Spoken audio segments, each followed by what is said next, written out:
Who's rebelling? And Lin immediately flared up upon hearing Tina's words. Tina heaved a faint sigh. The Void Spirit Tribe. And Lin faltered upon hearing this. The Void Spirit Tribe is the only tribe unwilling to carry out missions in the Taichu continent. But haven't we already sent Wei Ji to convince them otherwise? Tina shook her head. Wei Ji was roasted to death by the Void Spirit Tribe. And Lin. Their #1 missionary had been reduced to roast meat? Wait, didn't you give him the power of resurrection so that he would never die? And Lin recalled that Tina had given Wei Ji an infinite life hack. I did, and Wei Ji resurrected at another location before trying to persuade the Void Spirit Tribe again. However, the Void Spirit Tribe was very aggressive and refused to listen to Wei Ji. Hence, he was deep-fried in a pot of boiling oil, Tina replied. And Lin's entire body shuddered upon hearing this. Wei Ji resurrected again and tried to promote his ideals. The third time, he was sliced up into countless pieces. The fourth time, he was skinned alive. The fifth time, he was tortured to death after having his soul sucked out by the Void Spirit Tribe, all the way up until the 99th time. He suffered extremely gruesome torture and committed suicide to put himself out of his misery. Tina was getting a little angry as she delivered her recount, and Lin was extremely shocked upon hearing this. But at the same time, a sense of admiration welled up in his heart. What a strong and unyielding warrior Wei Ji is. Tina heaved a faint sigh. But now, Wei Ji would be struck by an overwhelming sense of fear at the sight of Void Spirit Tribe living beings. I don't think he's going to be able to approach the Void Spirit Tribe again. And Lin. He was suffering from extreme post-traumatic stress disorder. However, one really couldn't blame Wei Ji for this. After all, anyone would succumb to such despair after suffering such inhumane torture 100 times in succession. The vast majority of people probably wouldn't even last 10 times. Wei Ji was already a hero for persevering 100 times. Tina clenched her tiny fists in rage. Wei Ji is a representative of my will. The Void Spirit Tribe's abuse of Wei Ji indicates that they're looking down on me. The great goddess Tina. Is this not a rebellion? I can't allow this to continue. And Lin turned toward the enraged Tina. What do you want to do? I can't wait any longer. I have to teach the Void Spirit Tribe a lesson. Otherwise, they would think that there was no God in their world. Tina placed her hands on her hips with an enraged expression. And Lin felt like this was a reasonable course of action. Just beat the crap out of them then. Why are you talking to me about this? Tina landed lightly on Lin's palm and gripped onto Lin's thumb with her tiny little hands as a beseeching expression appeared on her face. A goddess should be a high and mighty being that is not easily enraged. It will make me seem like a petty goddess. And Lin figured out what she was getting at, and he flicked her forehead with a chuckle. So you want me to play the villain and teach the Void Spirit Tribe a lesson in your stead? Tina spoke in a sweet voice. You're God's spokesperson, and you're the closest member of my entourage. You'd be perfect for the job. All right, I agree to your request. And Lin stood up. He was bored out of his mind anyway, so it was time he found something to do. Let's go, little Xie. And Lin called. Little Xie stood up reluctantly before leaping into the evil-slaying sword. And Lin sheathed the evil-slaying sword and held onto Tina's tiny hand, upon which light flashed and both of them disappeared on the spot. In the next instant, they arrived at the Divine Mirror World. Phew! What a spectacular city! And Lin exclaimed upon entering the Divine Mirror World. The city before them was the main city of the human race, Xianxia City. Skyscrapers stretched into the distance with no end in sight, and all manners of different vehicles roamed along the orderly roads, alongside pedestrians walking on the sidewalks. All of the pedestrians were wearing clothes that were not only very vibrant in color, but also quite light and elegant. Their clothes would dance in the wind to create all sorts of different shapes. This was the newest fashion trend of dynamic clothing that had become popular among the humans of this world. Their fashion sense was even more advanced than that of the humans on Earth. Thermal-powered and electricity-powered forms of transportation had also become completely widespread, and there were also all types of flying transportation devices that had combined technology with cultivation. All of the transportation devices on the ground and in the sky were traveling according to an orderly system, presenting a prosperous and flourishing spectacle. And Lin was caught in a momentary daze upon seeing this. This was the human civilization in the divine mirror world. If it weren't for the fact that Tina was hovering right beside him to serve as a constant reminder, he would be led into believing that he had time traveled to the future. Are you surprised? To be honest, I was worried that the human race would become engrossed in recreation and cease to advance. However, after a couple of waves of upheavals, they somehow managed to get back on the right track. They began their third industrial revolution, perfectly fusing technology with cultivation and taking the human race to even greater heights. They're constantly inventing all sorts of things every single day, and I can't even keep up anymore. Even though Tina was complaining, her eyes were shimmering with pride. They are progressing the fastest among the 11 highly intelligent tribes. They have even created a type of medicine that can make it easier for people to be able to cultivate. As such, even some living beings that did not have the aptitude to cultivate from birth are subsequently able to embark on the path of cultivation. Only 10% of humans were cultivators in the past, but that figure has now spiked to 30%. Even if they can't cultivate, they can extend their lifespans through the use of medicines. The average lifespan of the human race has now reached 250 years, and Lin was astonished. 250? What a lucky number. Nowadays, cultivators, scientists, and celebrities are the three most sought-after occupations of the human race. Tina was as familiar with the condition of the human race as she was with the back of her hand. I can understand cultivators and scientists, but what the hell are celebrities doing on that list? And Lin was unable to understand how a celebrity could compare with those other two occupations. Tina spoke with a wide grin. I'll take you to a good place tonight, and everything will make sense to you then. Just as they were speaking, two figures flew out from the 10,000-meter tall tower at the very center of the city. Goddess Tina, spokesperson, and Lin, welcome to Xianxia City. Two humans appeared before them and bowed as they spoke. And Lin and Tina hadn't concealed their presence, so it wasn't strange that they had been detected. The two humans before them were none other than the first two humans of this world, Adam and Eve. After all these years, they were still wearing the same green clothes that they had been wearing since birth. The clothes could expand as their bodies grew, so they could never outgrow them. At the same time, these clothes had been bestowed upon them by Goddess Tina, so they regarded the clothes as priceless treasures. They would only take them off when they engaged in profound communication as a couple together. Otherwise, these clothes were constantly being worn on their bodies. There's no need for such a grand welcome. We're just having a casual stroll, and Lin said with a smile. Long time no see. I can sense that both of you are now at the soul formation pinnacle stage. How do you feel? Adam replied like a well-mannered scholar. We have searched and pondered for a long time, but we have still yet to find the key to further progression. Perhaps we're using the wrong position when we engage in dual cultivation? Eve was a lot more brusque and crude as she stroked her chin. Tina blushed slightly, and Lin drew a sharp intake of breath. What? Dual cultivation? Wrong position? You two are trying to make a breakthrough via dual cultivation. Is there a problem with that? Adam and I possess a yin domain and a yang domain respectively. Our yin and yang can circulate and give rise to one another, which will help us to progress in a synchronized fashion. We're like a match made in heaven. So why wouldn't we cultivate together in order to make a breakthrough? Eve questioned with a justified expression. And Lin didn't really know what to say. Right at this moment, an expression of anticipation appeared on Eve's face. Spokesperson and Lin, you're so vastly knowledgeable. Would you happen to have some teachings that you can bestow upon Adam and me in the way of dual cultivation? And Lin drew a sharp intake of breath as he stared at the two people before him with astonishment on his face. Some teachings in the way of dual cultivation. Were they extending an offer for him to watch them engage in dual cultivation before providing some advice?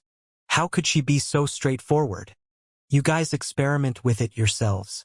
I still have things I need to do, so I'll be taking my leave now. And Lin looked at Adam and Eve with a slightly scornful expression before holding onto Tina's hand. Little Na. Air. Goddess Tina. Let's go. Tina faltered slightly before unleashing a spatial spell technique to teleport them elsewhere. Adam looked at the spot where the two of them had disappeared and murmured to himself, I feel like we've somehow offended them? Eve, it's all your fault for being too direct with your words. What are we going to do if Goddess Tina and spokesperson and Lin were offended by your words? Eve pouted with an aggrieved expression. I didn't want this to happen either. How would I know that spokesperson and Lin would react so vehemently when I was only going to show him our dual cultivation book? He had always been so friendly and benevolent. A flash of wisdom appeared in Adam's eyes. There must be a meaning behind what spokesperson and Lin is doing. Perhaps he wants us to overcome this obstacle by working through it ourselves. That is the right attitude to seeking Tao. Then should we do some more work? Eve's eyes rippled with seduction. Huh? Again? Adam's legs trembled slightly. Didn't we already do it once today? The path to seeking Tao is a long and arduous one. How can we just be content with slacking off and doing nothing? We have to constantly be forging ahead without any rest. Eve spoke with a justified expression. A difficult expression appeared on Adam's face, but at this moment, Eve had already wrapped her arms around Adam's arm. Come on, Adam. All right, Eve. Adam struggled momentarily, but was still dragged into the tower by Eve in the end. Above the clouds, and Lin and Tina fell silent at the sight of the two of them flying into the tower. In the past, I didn't believe in matches made in heaven. But now, I have no choice but to believe it. And Lin broke the silence with a quiet murmur. I didn't make this match, Tina retorted. And Lin, think about it.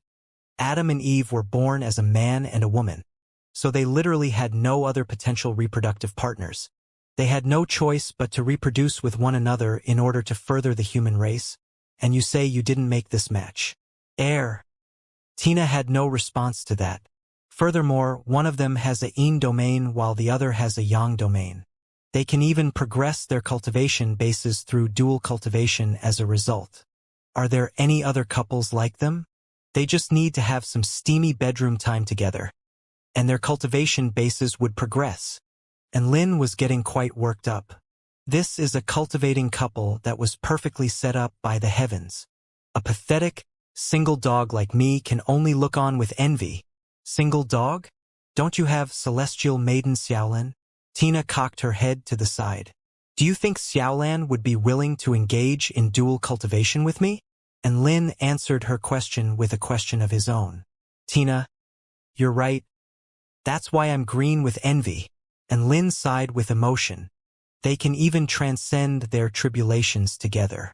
Not only that, but they're piling further abuse on single dogs like me by making out during their tribulation transcendence. They can do something so horrific and demented, and you're still saying they're not a match made in heaven. You're right. A peculiar light suddenly flashed in Tina's emerald eyes. I am an exceptionally outstanding man who is invincible against all enemies, but I have to admit, I still have much to learn from Adam and Eve. And Lin lamented. I suddenly really want to split them apart, Tina muttered. I know, right? And Lin nodded. Wait. He abruptly turned around to stare at the fairy beside him with shock and horror on his face. What did you just say? An innocent smile appeared on Tina's face. Think about it. Wouldn't it be really fun and stimulating to split apart such a loving couple? And Lin pressed a gentle hand to Tina's smooth forehead. You don't have a fever. What's going on with you, little Na? How had the innocent and naive little Na become such a sadistic maniac? I'm fine. I was just thinking that perhaps it was the subconscious will of heaven and earth that gave birth to this couple. I possess the sentient will of this world, so wouldn't I be fighting the very heavens if I split them apart? How fun would that be? I'm suddenly really looking forward to experiencing the feeling of going against the heavens. An eager expression appeared on Tina's face, and Lin swallowed nervously. Little Na, I think you need to see a therapist. All right, let's not talk about this anymore. The sun is about to set. I'll show you what I meant about the celebrities of this world. Tina dodged the subject and held onto Lin's hand to teleport both of them to a dazzling, outdoor stage. And Lin and Tina hovered in the air before settling down in the best location from which they could see the performance. Behind them and around them, there was a swarming sea of people. And Lin made a rough estimate to discover that there were probably over 100,000 people gathered here. All of them were waving glow sticks and yelling the name, Xianxia. Who is this Xianxia? And Lin was curious. She's the best song immortal in the entire human race. Tina pulled out a sofa as she leaned against Lin.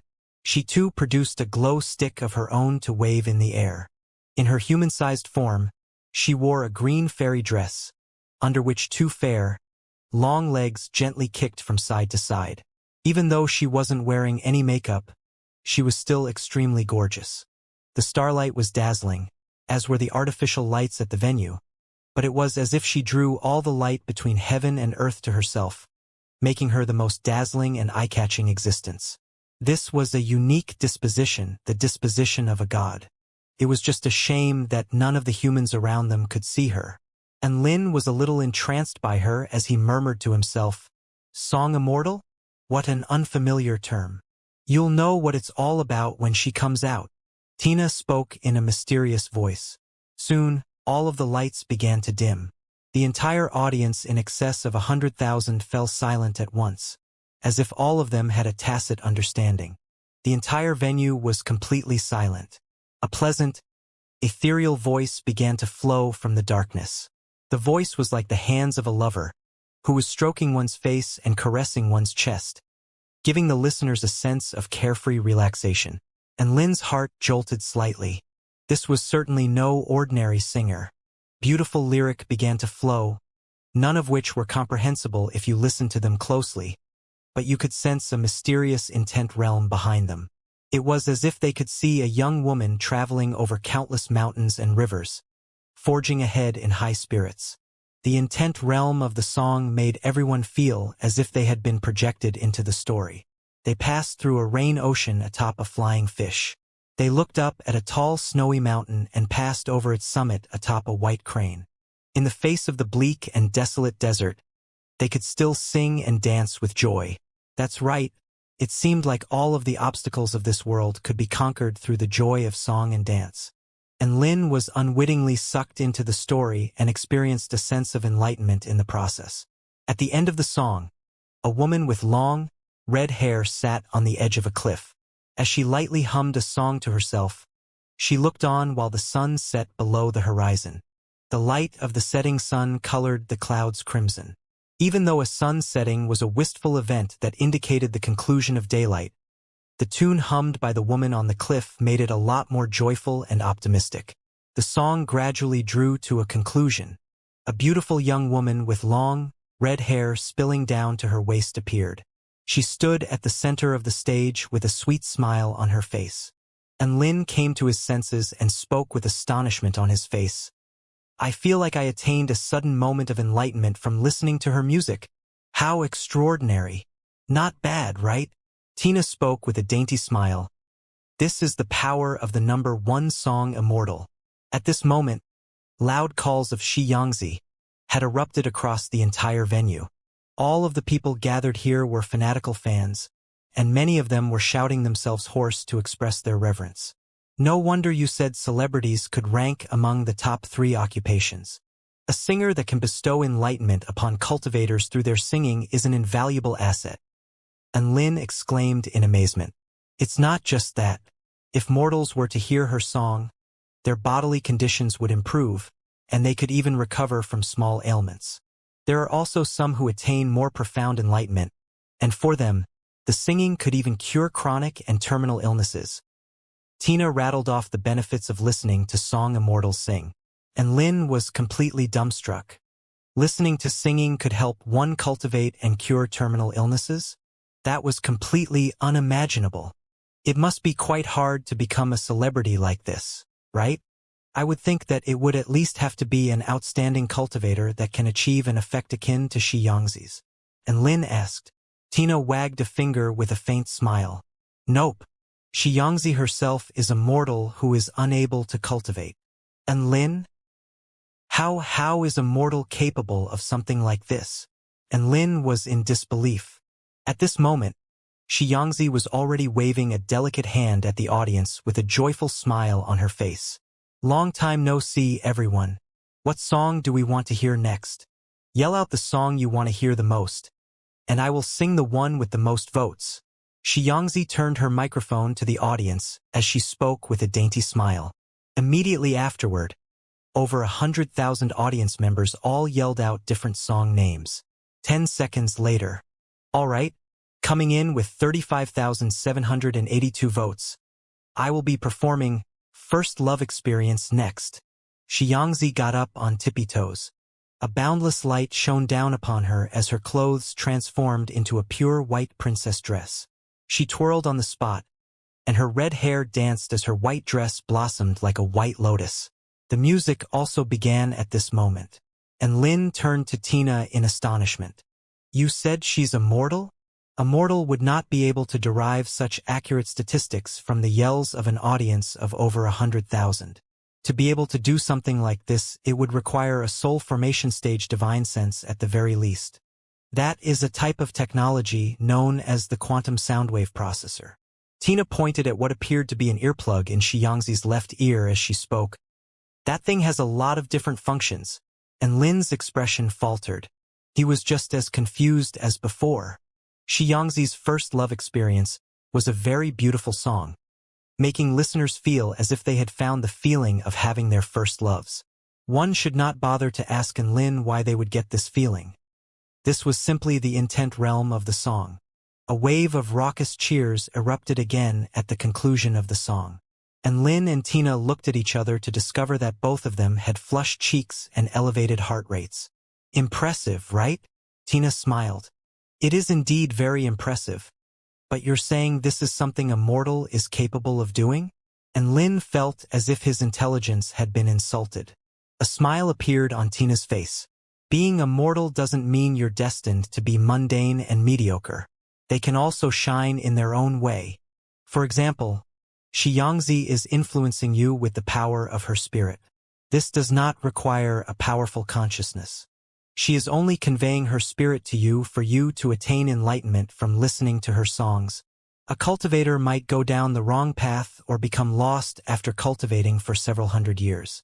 They might even be struck by the sense that there is no path available to them anywhere. In moments like those, they could even yearn for the life of a mortal. Tina waved her glow stick as she looked up at the smiling woman on stage. The influence and infectious nature of Xianxi's spirit exceeds that of all other celebrities. She is like a lamp lighting up a dark corner that you have never seen before, or like a light, soothing rain that can wash away the dust that has settled over your heart. And Lin looked up with a thoughtful expression at the dazzling young woman on the stage as he offered words of praise. She's more like a doctor than a celebrity or singer. She can treat over 100,000 patients in one concert, and everyone can benefit from hearing her sing, regardless of whether they're mortals or cultivators. Furthermore, it's a very enjoyable experience. Tina added, so do you know why the occupation of a celebrity is such a sought-after one in this world now? They are sometimes more revered than even cultivators. Of course, it is actually quite difficult to become a successful celebrity. But I still don't understand why her spirit is able to manifest into an intent realm that can affect me. And Lin could not recall any mortal capable of doing this on Earth or the Kingdom of the Nine States. Tina pointed to a spherical speaker on stage. That is a spiritual thought resonance processor invented by the ninth son of Adam and Eve, Seth. And Lin faltered for a moment before offering heartfelt applause. What a genius! Tina seemed to have thought of something, and she couldn't help but burst into laughter. If Adam and Eve are a match made in heaven, then Seth is probably the single dog made in heaven. All of his 8 brothers and sisters have entered relationships with one another, but he's still single to this very day. And Lin felt like this was true. This is the mighty power of single people. A few millennia have passed, yet he's still single. He has fallen in love with science and is not interested in anything else. Tina spoke with a hint of admiration in her voice. He was born to do this. And Lin analyzed, Only scientific research can give him happiness and satisfaction. Thus, the two of them sat on the sofa and listened to the entire concert. The concert drew to a conclusion. Xianxia was dripping with sweat as she sat down on a chair in the resting lounge, gulping down mouthfuls of Garden of Eden apple juice with an expression of utter exhaustion. Huff huff, that was so tiring, she said in her lazy and exhausted voice. Knock knock knock. A burst of door knocking suddenly sounded. Who is it? Xianxia pursed her lips with displeasure. She was a little angry that someone would disturb her when she was so exhausted, but she still reluctantly went over to open the door. She was then greeted by the sight of an unfamiliar man who was smiling at her. Hello, Xianxia, the man said in a warm voice. Wah, who are you? Xianxia's features paled, and she stumbled back a few steps before grabbing onto what appeared to be a taser. Don't jump to conclusions. I'm Lin, one of your fans, the man explained. So you really are a fan? Xianxia pursed her lips, and she was almost crying from fear. What are the security doing? Letting another fanatical fan barge their way in? Don't get any closer to me. I've got a taser, and I'm not afraid to use it. And Lin. Why did it seem like explaining to her that he was a fan seemed to have achieved the opposite of the intended effect? Xianxia was like a startled deer in headlights, retreating back to a corner while her other hand slowly inched closer to a communication device in order to call for reinforcements. And Lin stood awkwardly by the door, wondering if he should do this again another time. However, at this moment, Xianxia's eyes gradually began to light up. Wait, you look a little familiar. Xianxia stared blankly at Lin before taking a deep breath that was both tense and excited. You just said you were Lin? And Lin nodded upon hearing this. And Lin as in spokesperson and Lin? Xianxia's eyes widened as she asked. And Lin nodded with a speechless expression. I am indeed spokesperson and Lin. Xianxia took a deep breath. Ah! And Lin was given a fright by her sudden shriek. My God! I was wondering why you looked so much like the spokesperson and Lin depicted in churches. So you really are Lin himself. My God! I finally get to meet you. Xianxia's beautiful features were flushed with excitement, and she jogged lightly over to Lin. This is going to be a little spontaneous, but I'm a huge fan. Can I please have your autograph? Xianxia gushed with excitement. What a coincidence. I'm actually also here for your autograph. And Lin said. Peculiar silence descended. Xianxia fanned her chest and only managed to recover after what seemed like a Herculean effort. My God! Spokesperson and Lin wants my autograph? Am I dreaming? This isn't a dream. Your singing is exquisite. Oh, right. Could I get 2 copies of your autograph? The two of them exchanged autographs. Before he left, Lin gave Xianxia a low-rank spirit fruit, which could extend her lifespan and drastically improve her constitution. The bright moon hung high in the sky, and Lin and Tina stood in the sky above, holding an autograph each. Who would have thought that Xianxia's autograph is just as beautiful as she is? And Lin praised. Hee hee. What a delightful night. Tina put away the autograph with an elated expression. What do we do next? And Lin stroked his chin. Wait. What did we come here to do? Both of them fell silent. Tina and Lin looked at each other with thoughtful expressions. Ah! The Void Spirit Tribe is rebelling, Tina exclaimed, and Lin's expression shifted. Then what are we waiting for? Let's go. The two of them had completely forgotten what they had actually come here to do. Tina immediately unleashed a spell technique to teleport the two of them to the Void Spirit Tribe territory.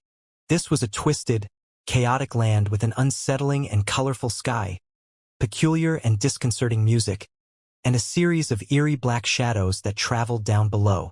In the distance, there was a huge palace that was constructed entirely from the bones of dead creatures. A Void Spirit Tribe powerful being whose entire body appeared to be constructed from 5-colored goo sat on a throne, with a vicious light glowing from the eyes on its head, of which it had over 100. There were about a dozen or so insubstantial but extremely powerful Void Spirit Tribe living beings hovering on either side of the palace. They were staring at the humanoid crystalline skeleton kneeling before the throne. Deliver your report on how our mission to conquer the world and exterminate the 10 highly intelligent tribes is progressing. The Void Spirit Tribe living being on the throne commanded. Yes, Void Spirit King.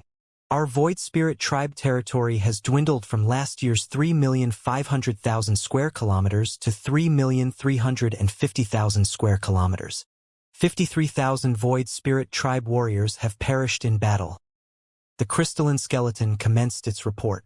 The Void Spirit King's expression shifted drastically, and the dozen or so powerful Void Spirit Tribe living beings all let loose cries of surprise. My God!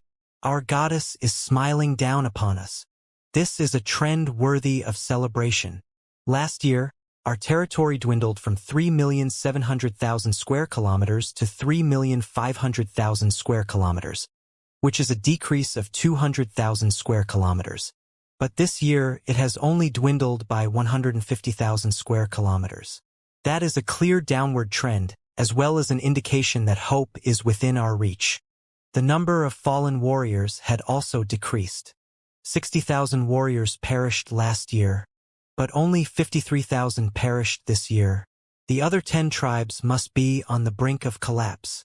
The goddess is smiling down upon us? Some of the Void Spirit Tribe living beings were so excited that they had twisted themselves into braids and waved around like seaweed. In order to express their excitement and joy, the Void Spirit King chortled gleefully, and it stood up before making an announcement. Destroying the 10 highly intelligent tribes is our mission and our duty. The goddess has blessed us, and we are one step closer to our grand target. The crystalline skeleton smirked. That way imposter who claimed to be representing the will of the goddess is too scared to approach us now. That is another huge victory for us. All of the Void Spirit Tribe powerful beings chuckled upon hearing this, and a joyful atmosphere permeated throughout the entire palace. Rumble. A loud rumbling suddenly erupted outside. What followed were the screams of horror from the Void Spirit Tribe living beings. Boom, boom, boom. Golden energy exploded, shaking the entire continent. This was the largest main city of the Void Spirit Tribe, and hundreds of thousands of Void Spirit Tribe living beings all turned to look at their imperial palace, where flames were erupting into the sky. A vast, mighty voice reverberated throughout the entire territory. I am spokesperson Enlin. Come out and see me right now, Void Spirit King. The legendary spokesperson Enlin? All of the Void Spirit Tribe living beings' expressions shifted upon hearing this. All of them had heard of spokesperson Enlin, but this legendary spokesperson had never set foot on Void Spirit Tribe territory until now. Another earth-shattering boom erupted. The formation around the palace was violently broken. A man bathed in divine flames made his way toward the palace. The dazzling flames were like a brand new sun, making the entire main city even brighter than it would be in daylight. Some dead spirits who were afraid of sunlight were already cowering in corners and trembling uncontrollably. However, there were still extremely crazy Void Spirit Tribe warriors who were not fearful of Enlin. What kind of bullshit spokesperson are you supposed to be? Die! A soul formation stage Void Spirit Tribe warrior with ice erupting from its body roared as it pounced toward Enlin. When Enlin waved a hand through the air, divine flames materialized into a palm that was then violently swept toward the Void Spirit Tribe powerful being. Bam!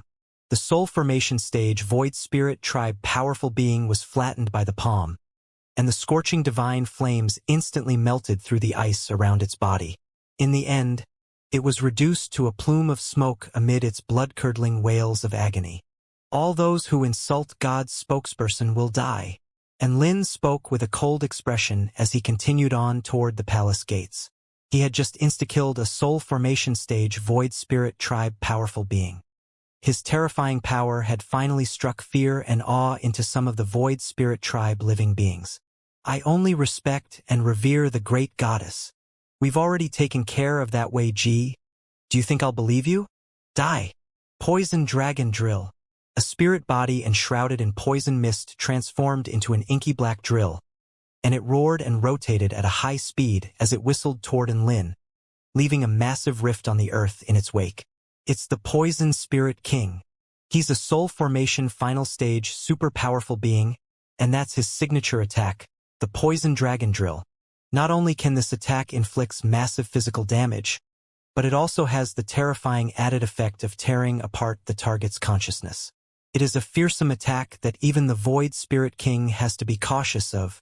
Last time, that imposter Wei Ji was torn to shreds by the Poison Spirit King's Poison Dragon Drill, and Lin waved a hand through the air expressionlessly in the face of the inky black drill.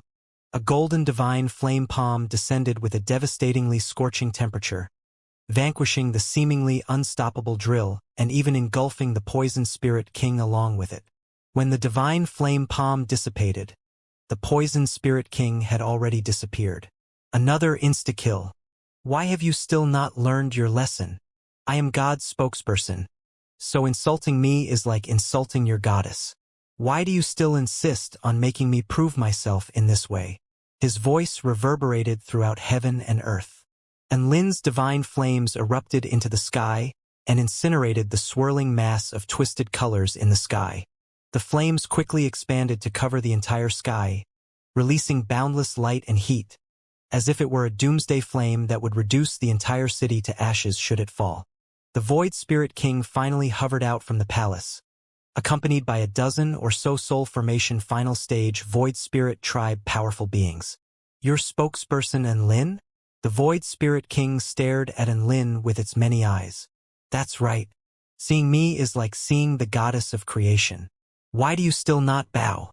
Enlin clasped his hands behind his back with a haughty expression on his face. Ha ha ha ha. We only revere the goddess and the very heavens itself. No other living being can replace her, not even if you were sent by her. The Void Spirit King spoke in a firm voice. Even if you kill me, it still won't change my mind. Unless you can make her appear in person, the Void Spirit King added. I think you're misunderstanding something, Enlin said in a cold voice. The Void Spirit King cocked its head to the side, seemingly a little puzzled. Right at this moment, Enlin raised his hands high into the sky, and a real sun appeared in the sky above.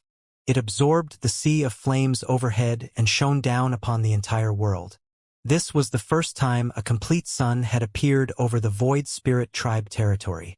All of the Void Spirit Tribe living beings stared blankly at the miracle that had just taken place. I'm not here to make you believe that I am God's spokesperson. All of the Void Spirit Tribe powerful beings' expressions shifted minutely upon hearing this. I won't blame you for not heeding the goddess' call to battle in another world. However, the goddess is striving for peace, but you're directly going against her wishes by starting wars against all of the other tribes. The goddess sent Wei Ji here to communicate with you, but you tortured him to death 99 times. Hence, I am here to make you pay for your crimes by delivering divine punishment. When Enlin raised his hands high into the sky, the sun in the sky above suddenly split into countless specks of light that rained down upon the earth before disappearing. All of a sudden, a ball of golden flames appeared in each Void Spirit Tribe living being's heart. This is the divine punishment that is delivered on all 89,657,729 Void Spirit Tribe living beings. All of the Void Spirit Tribe living beings were horrified to discover that a ball of flame had appeared in their hearts. This was a golden flame with no substance, but it truly did exist. Ah, what did you do to all of us? An expression of horror finally appeared on the Void Spirit King's face as it stared at Enlin in astonishment. Enlin's body slowly rose into the sky, and he looked down upon all the living beings below him as if he was a mighty god. I've already told you that I'm here to deliver divine punishment upon you for your crimes. Each of you will now all have a ball of flames in your heart. If you show genuine remorse and repent for your sins, the flames will disappear. Otherwise, Enlin flew higher and higher, and his body gradually disappeared. Otherwise what? The Void Spirit King asked in a panicked voice. There was no response as Enlin had already disappeared. All of the Void Spirit Tribe living beings in the main city erupted into a state of frenzied panic. Oh my God! What is going to happen if we do not repent? Don't just leave us hanging. Spokesperson Enlin, Please come back and finish your sentence. Ah, my obsessive-compulsive disorder is killing me. Spokesperson and Lin disappeared after leaving that incomplete sentence. However, that incomplete sentence was like a seed that quickly planted itself into the minds of all of the Void Spirit Tribe living beings, spreading widespread fear and uncertainty as a result. Soon, even the Void Spirit Tribe living beings outside of the main city were also made aware of Spokesperson and Lin's decree. Each of the Void Spirit Tribe living beings now had a ball of flames within their heart. Such significant news would obviously spread quite quickly, and before long, news of what had taken place in the main city had spread like wildfire across the entire territory. Tina and Enlin stood silently below the stars as they surveyed the sequence of events that followed. What was that ball of golden flames? Didn't you say that interfering with the entire tribe would result in conflicting commands that would bring them to ruin? And Lin asked. That's right. Even he didn't know what those golden flames were. I didn't actually interfere with the tribe.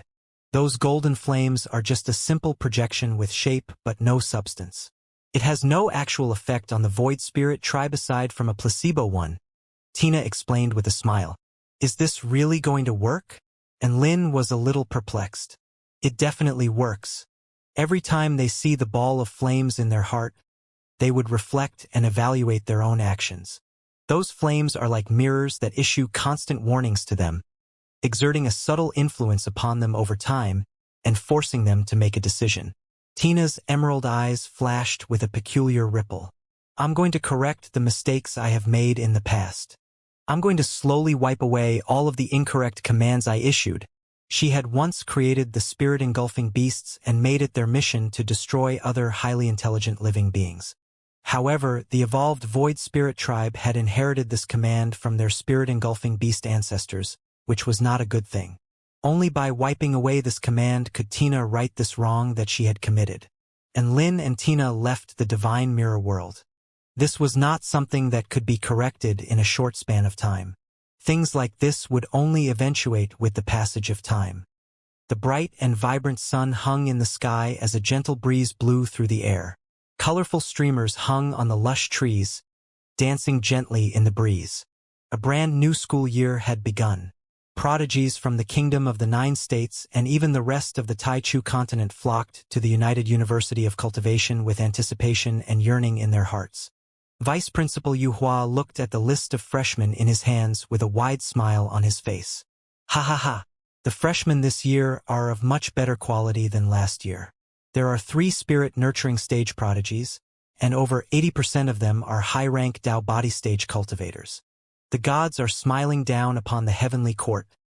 Vice Principal Yu Hua sighed with contentment. Yeah, right? Earth Immortal Yuing rolled her eyes as she adjusted the red frames of her glasses. All of them are here for Enlin. Who wouldn't want to get to know this legendary character renowned across the entire Taichu continent? There's a good chance that all of them will flock to the 4-9 Immortal sect after they graduate. Vice Principal Yu Hua winced upon hearing this. Not taking into account other matters, the 4-9 Immortal sect won't even be able to take so many people. Earth Immortal Yuing crossed her long, well-proportioned legs with a smile on her face. They definitely can't take that many, so the Heavenly Court can just take all of their rejects. Vice Principal Yu Hua. Sigh. My good mood has been completely spoiled by you. Vice Principal Yu Hua lay down on a reclining chair as he looked up at the ceiling. Lu Qianhuan, Tang Shimin, Shen Yuancheng, Su Qianyun, Su Xiaolan, Yao Mingxi, Yao Xiu. These are all exceptional talents, and all of them have either already been taken by the 4-9 Immortal sect or reserved to be taken later. It feels like our university is just a training center for them. Vice Principal Yu Hua was suddenly very sad. It doesn't really matter. Earth Immortal Yuing spoke with a faint smile. I would be displeased if someone else were the sect leader, but I think it's good that Enlin is the sect leader of the 4-9 Immortal sect. After all, he's technically a member of the Heavenly Court as well, so those prodigies that go to the 4-9 Immortal sect definitely won't just forget our Heavenly Court. Vice Principal Yu Hua nodded as he pulled out a stuffed bun and munched on it with relish. It's just a pity that I won't get to have such delicious stuffed buns again after he leaves. Chef God and Lin's restaurant will still be open even after his graduation. Earth Immortal Yu Ying reminded. I'm too poor. I'm not some immortal with families that own spirit stone mines. I'm just an ordinary principal who can't afford such luxuries in life. Vice Principal Yu Hua rolled his eyes as he spoke. All of the freshmen entered through the school gates. The first thing they asked their upperclassmen was not where their own dorm rooms were located, but instead, where is senior student and Lin's dorm room? Where is senior student and Lin? Wah! I want to go see the Lord of Transcendence. After putting on a disguise, and Lin strolled through the schoolyard with Xiaolan's hand in his. He sighed as he looked at all of the fresh, new faces in the university. Not only was he a legend of the school, but he appeared to also be a mascot for the school as well. He was simply too popular, so he had no choice but to disguise himself. Otherwise, he wouldn't be able to go anywhere as all of his fellow students would create a watertight barrier around him. Look, and Lin. It's the place where we first met. Su Xiaolan pointed a slim finger at a lush tree outside the school gate. As Lin looked at the large tree, the events from 4 years ago flashed into his mind as if they had only just taken place yesterday. A smile appeared on his face. It sure is. That was the first time I saw and spoke to a celestial maiden. A faint blush appeared on Su Xiaolan's face upon hearing this, and she harumphed lightly as if she was displeased with Lin's smooth-talking ways. However, the smile in her eyes betrayed her true emotions. She suddenly felt the urge to make fun of Lin a little. And that was the first time I heard someone barking like a dog. I was thinking at that time that you were a lot like a dog. And Lin, you still remember something like that? The first meeting is always glorious and unforgettable, Su Xiaolan said with a smug expression. And Lin held onto Su Xiaolan's soft, warm hand as a smile appeared on his face. I am like a dog, but not just any dog. I am a vicious yet loyal dog that will stay by your side for the rest of my life. Su Xiaolan's mouth gaped open as she stared blankly at Lin. Her residual blush had not yet receded, and now, it had deepened even further, to the extent that even her ears were as red as a ripe apple.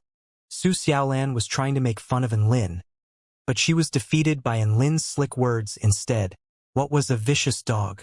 If anyone dared to hurt Su Xiaolan, Lin would pounce on them and maul them to death.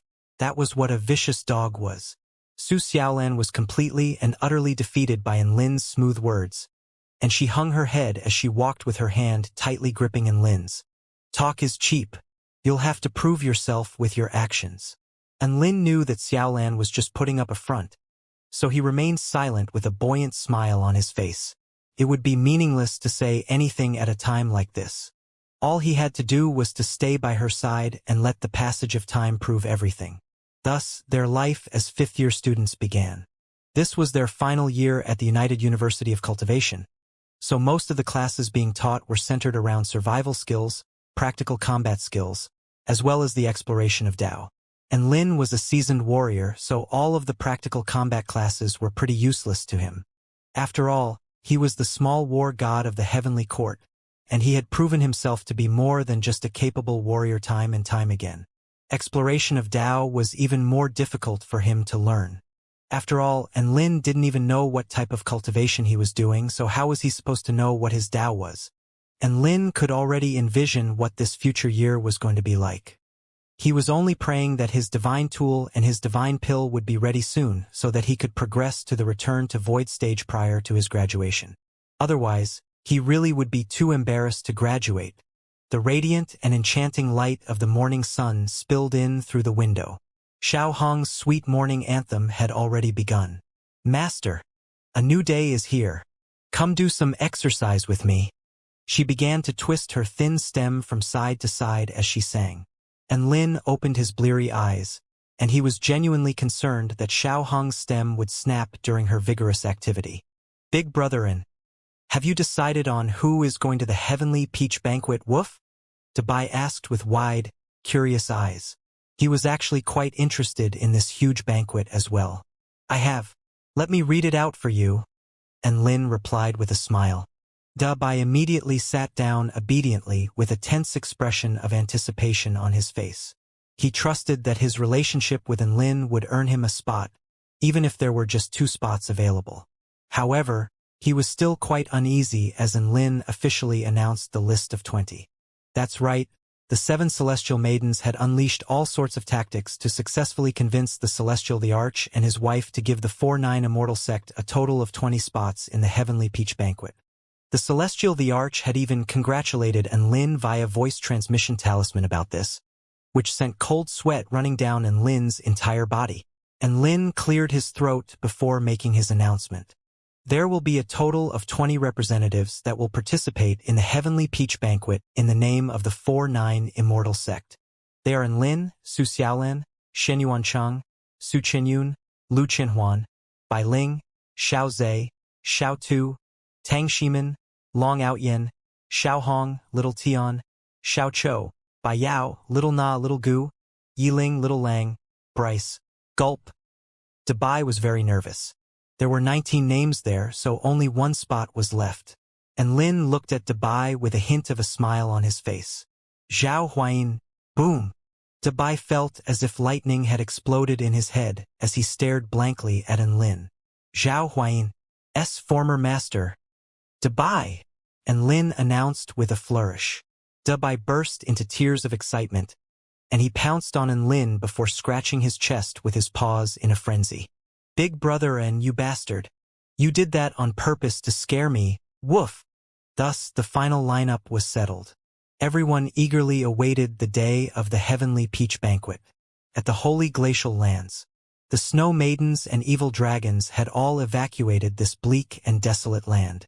Frosty winds suddenly blew from within the very central region of the land, sweeping over millions of kilometers across the continent. Snow suddenly began to fall in the Wind Plain state, even though it wasn't even winter yet. In the western region of the Opposite Shore realm, where the Snow Maidens were currently residing, snow suddenly began to fall from the dark sky overhead. Many of the Snow Maidens were overjoyed to finally see some snow and began to dance in the snow. Within the newly constructed Snow God Palace, Shangguan Yi opened her eyes, and there appeared to be a black ice crystal being annihilated before reconstructing itself within her golden eyes. A smile appeared on High Priestess Mengji's face. My good disciple, you have already absorbed 10% of the Ice Matriarch's spiritual power, and you've also progressed to the Return to Void stage, so you're ready to cultivate in the mystic technique of the Ice Matriarch. Shangguan Yi bowed slightly before turning toward the northeastern direction. I have a feeling that something is happening in our ancestral land. It's giving me a very dangerous feeling. A comforting smile appeared on Mengji's face. That no longer has anything to do with us. It's not like the disaster of extreme cold can encroach upon the Opposite Shore realm. Don't forget that this place... Boom! An earth-shattering boom suddenly erupted. Heaven and earth rocked violently all of a sudden. Bad news! Our defensive enchantment barrier has been penetrated by a snow mountain that has suddenly fallen out of the sky. Snow maidens from outside the palace suddenly let loose cries of surprise. Mengji! All of the Snow Maidens ran out from the palace, and all of them were dumbstruck at the sight of the gargantuan snow mountain falling from the sky. Who threw this snow mountain? It had even smashed the enchantment barrier set up by the Great Empress. A woman dressed in an imperial robe stepped through the air before turning a grave gaze upon the snow mountain in the sky. Mengji asked with a tense expression, "What's going on?" The Great Empress spoke with furrowed brows. You might not believe me, but this snow mountain was blown here by the powerful frosty winds from the very central region of the Holy Glacial Lands. All of the Snow Maidens drew a sharp intake of breath. The wind blew the mountain here? What a joke! How could a gust of wind carry such a gargantuan snow mountain? This is a very peculiar wind that is not only unimaginably powerful, but it also possesses a strange power, which was imbued upon the snow mountain, thereby allowing it to shatter my enchantment barrier. I'm just wondering if this is some sort of naturally occurring power or an artificial power. The Great Empress' brows furrowed as she looked at the plummeting snow mountain, and her lips parted slightly as she unleashed a breath of frosty energy, which pierced through space and landed on the snow mountain, making the area within a radius of 5 kilometers around it even more frosty. The power imbued within the snow mountain has disappeared? It would be fine if it was just naturally occurring power, as that would only mean we're having some lousy luck. But if this really was an artificial force, then our opponent would have to be an extremely terrifying being. The accuracy and power of the wind, combined with that power that even I can't identify. This is a very worrying combination if we are indeed being targeted by an enemy capable of all this. The great Empress features were etched with concern. If it really is a certain being that's targeting us, then what is it trying to achieve by hurling a snow mountain at us? Meng Zhi was perplexed. Just as they were talking, the great Empress expression abruptly shifted. Be careful! All of the snow maidens turned to look up into the sky again. Another gargantuan snow mountain was hurtling toward them from a distance. Again, the great Empress expression shifted as she launched a palm toward the snow mountain. Her palm was imbued with her power of the divine Tao, and it encompassed the space within a radius of several dozen kilometers, thus enshrouding the entire snow mountain as if she were trying to slap it away. However, in the next instant, the snow mountain passed through her power of the divine Tao completely unscathed. Boom! The snow mountain crashed through the enchantment and violently plummeted down into the snow maidens' territory. Some of the snow maidens that didn't have time to get away were crushed under the snow mountain forever. All of the snow maidens stared blankly at this development. Even an idiot knew that this was not a coincidence anymore. They were definitely being targeted. Right at this moment, a few more black spots appeared on the horizon before slowly approaching and expanding in size. More snow mountains. Run! The great Empress yelled, and her voice traveled throughout the entire snow maiden territory. All of the snow maidens fled for their lives, but one snow mountain after another crashed down upon their territory. This was a cataclysmic disaster. The poor snow maidens had no choice but to flee deeper into the opposite shore realm. Hey!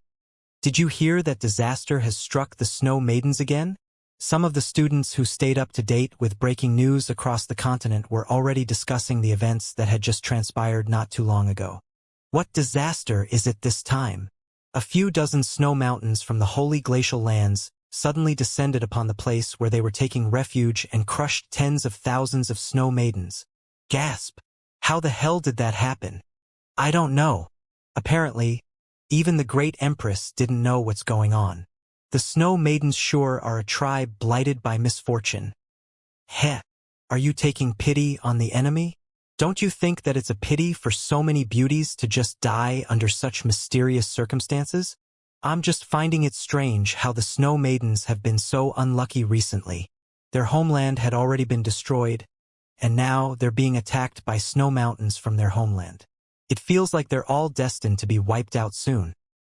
And Lin fell into deep thought as he listened to the conversations around him. The snow maidens were being struck by snow mountains now? He was starting to worry about Sister Xianxia again. The last time they had met in the ancient Taichu realm, she already had a head of silver hair and her eyes had turned golden, making her look a lot like High Priestess Meng Zhi. Was she going to be corrupted by the snow maidens until she was past the point of no return? And Lin looked out through the window and muttered to himself, I have to find an opportunity to go to the snow maiden territory and visit Xianxia. Days passed one after the other. The heavenly peach banquet drew closer and closer. Many powers across the Taichu continent that were friendly with the heavenly court began to travel here for the grand occasion. Things were starting to get quite lively and exciting, and Lin was still chilling at university and attending his classes. After being treated like a museum exhibit by all of his underclassmen for a while, his popularity finally began to wane, and it was now a lot easier for him to get around. He wasn't averse to the fanaticism of his underclassmen. On the contrary, he cherished this experience. After all, he was going to leave this school soon. After graduation, he would be leaving behind all of these fanatical and reverent fellow students. Perhaps he would become a legendary figure like the heavenly court war god Erlang, or perhaps he would even scale to the same dizzying heights as the 5 heavenly court emperors. Even though he would still be regarded as a legendary figure that all of the students knew about, he would be too far away for them to feel any connections with him. After all, none of the students would dare to send love letters to the 5 heavenly court emperors. and Lin had received countless love letters over the years from men, women, humans, and creatures of other tribes. Perhaps this was all because they were all fellow students, and on top of that, Lin was quite an easygoing character as well. One morning, Lin, Su Xiaolan, Shenyuan Chang, and Su Qinyun gathered at the summit of a mountain within the schoolyard, while appreciating the scenery and enjoying some tea together. Shenyuan Chang looked out at the rising sun with his bright eyes. We are like the rising sun ourselves. We're full of hope and energy, and we light up the world, but our best is yet to come. A yearning smile appeared on Su Qinyun's face. Perhaps I'll become as dazzling as Big Sister Chang'e one day, like the moon lighting up the entire night sky. Hey, don't forget that there's only one moon. Do you want to engage in a battle of Dao integration with Chang'e as well? Lin was a little bit frightened by Su Qinyun's words. Su Xiaolan interjected with a smile. I don't think there's any problem with what Su Qinyun is saying. Nothing is set in stone in this world, and the laws of heaven and earth are there to be broken. And Lin, you could slice apart the laws of the ancient Tai Chu dragon realm, so why can't Su Qinyun do the same? And Lin had no response to this. Su Xiaolan sure dared to dream. That's right. With enough power, we can break through all obstacles. Shenyuan Cheng's eyes burned with a scorching flame. He was clearly very much in agreement with Su Xiaolan's words. In contrast, Su Qinyun herself was waving her hands. It's not what all of you think. Big Sister Chang'e told me that if she becomes the moon god and gets sick of it someday, she'll retire and let me take over. That's what I meant. And Lin almost spat out his mouthful of tea. Su Xiaolan, Shenyuan Chang. They were talking about fighting to defy the natural order, but Su Qinyun was telling them that she could just take a shortcut and enter through the back door? The same thought suddenly welled up in their hearts. Having a powerful big sister sure was a blessing. I've heard that senior student Wang Xuanzhan is going to take a holiday soon and visit the university, Shenyuan Chang said. Senior student Wang Xuanzhan is now a renowned hero on the battlefield against the Snow Maidens. We should go and see him as well, and Lin suggested with a smile. He left no regrets behind when he graduated. Su Xiaolan sighed with emotion. Su Qinyun sipped her tea with a content smile on her face. I have no regrets either. I was able to progress to the soul formation stage prior to graduation, and I entered the University Hall of Fame. Me too. I completed the target that I had set for myself during the start of my first year, which was to progress to the soul formation stage, and I entered the University Hall of Fame as well, Shenyuan Chang said with a smile. Su Xiaolan wore the most vibrant smile among all of them. I have no regrets either. I entered the University Hall of Fame, and I became the first return to Void Stage mighty figure while still a student of the university. Su Qinyun and Shenyuan Chang suddenly weren't feeling so good about themselves anymore. An expression of sorrow appeared on Lin's face. I actually do have some regrets. I entered the University Hall of Fame and conquered the Immortal Spirit Tower, but I haven't progressed to the return to Void Stage yet. I hope I can still make it in time. Su Qinyun and Shenyuan Chang felt as if they were going into cardiac arrest. We get it, you're the big bro. Can you please stop? Couldn't they just sip some tea and not hurt one another? Classmate Lin, you've changed. You're no longer the adorable, exuberant youth you once were. Shenyuan Chang complained with a sulky expression. I suddenly miss senior student Tang Shimin. If he were still here, I would feel much happier while drinking my tea. Su Qinyun's bright blue eyes were downcast, and she pouted like a pitiable little kitten. She felt like she and Shenyuan Chang had taken Tang Shimin's place, and the thought of this was making her quite miserable. Haha. There's one collective regret all of us share. Su Xiaolan changed the subject to alleviate the sullen atmosphere. What is it? Shenyuan Chang asked. Everyone turned to look at Su Xiaolan. Su Xiaolan replied with a smile. We all know that Celestial Immortal Yu Hua is the vice principal of the university.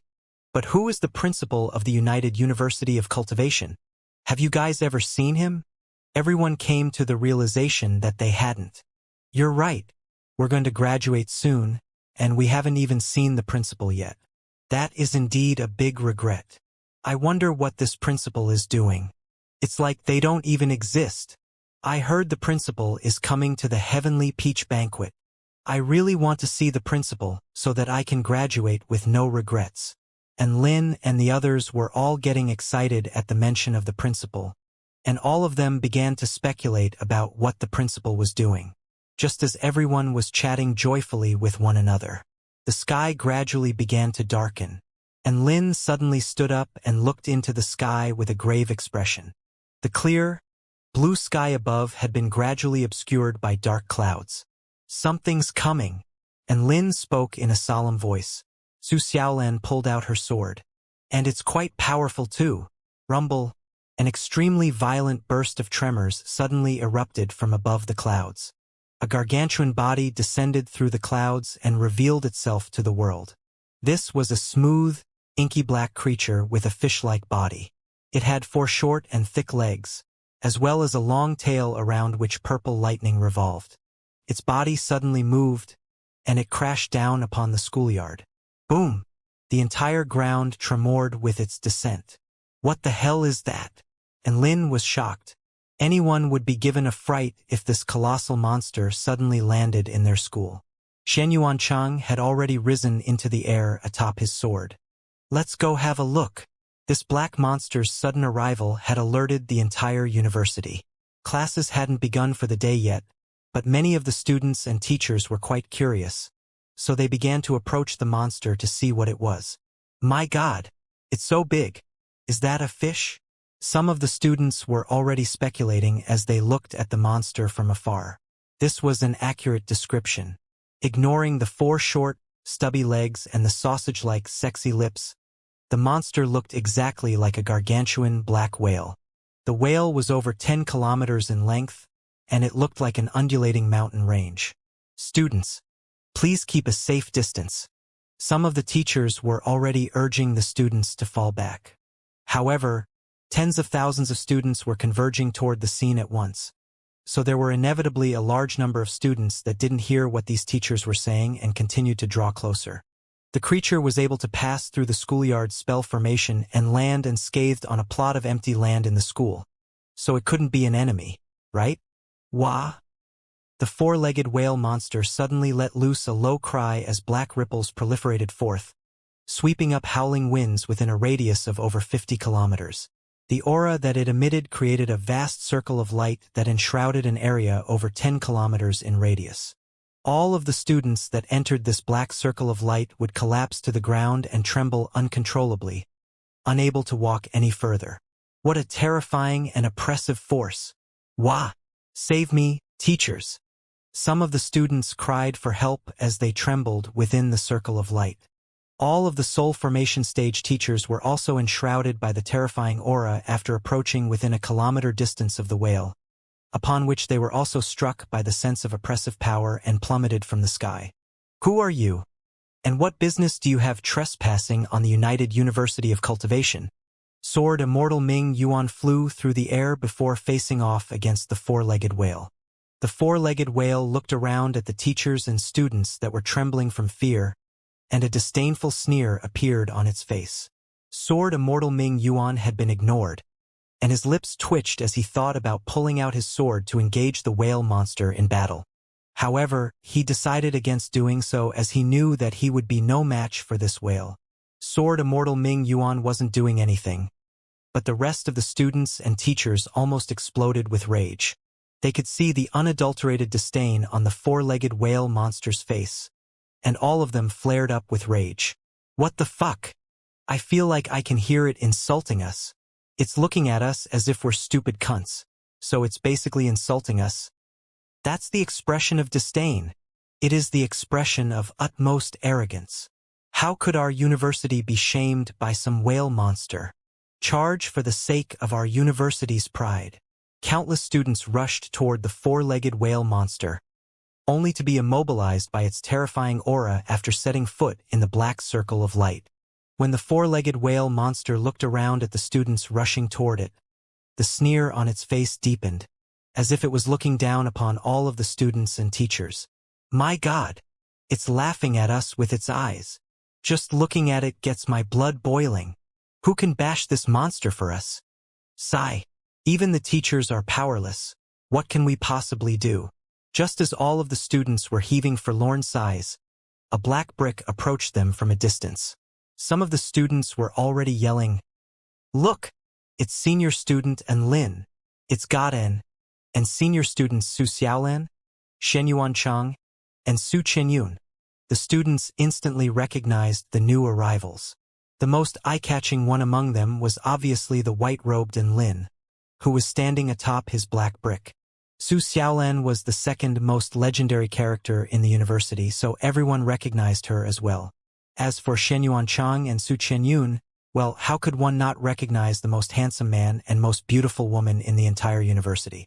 Thus, the four of them entered the four-legged whale monster's black circle of light as if there were nothing there. "Tsk, tsk, tsk. What a cocky whale." And Lin shook his head. "Which mighty figure would be bored enough to come and play at our school?" Su Xiaolan pursed her lips. Shen Yuanchang looked around with a confused expression. "Where's Vice Principal Yu Hua? How can he be absent in a situation like this? Maybe he's not in the school," Su Qianyun speculated. The four of them continued to draw closer to the four-legged whale monster. As they drew closer and closer, the pressure being exerted on their bodies continued to increase. They felt as if they were facing an impossibly powerful beast, and they were even having trouble breathing at this point. Su Qianyun and Shen Yuanchang stopped about a kilometer away from the four-legged whale monster. "Student and Lin, student Su Xiaolan, you have to be careful to not irk this monster."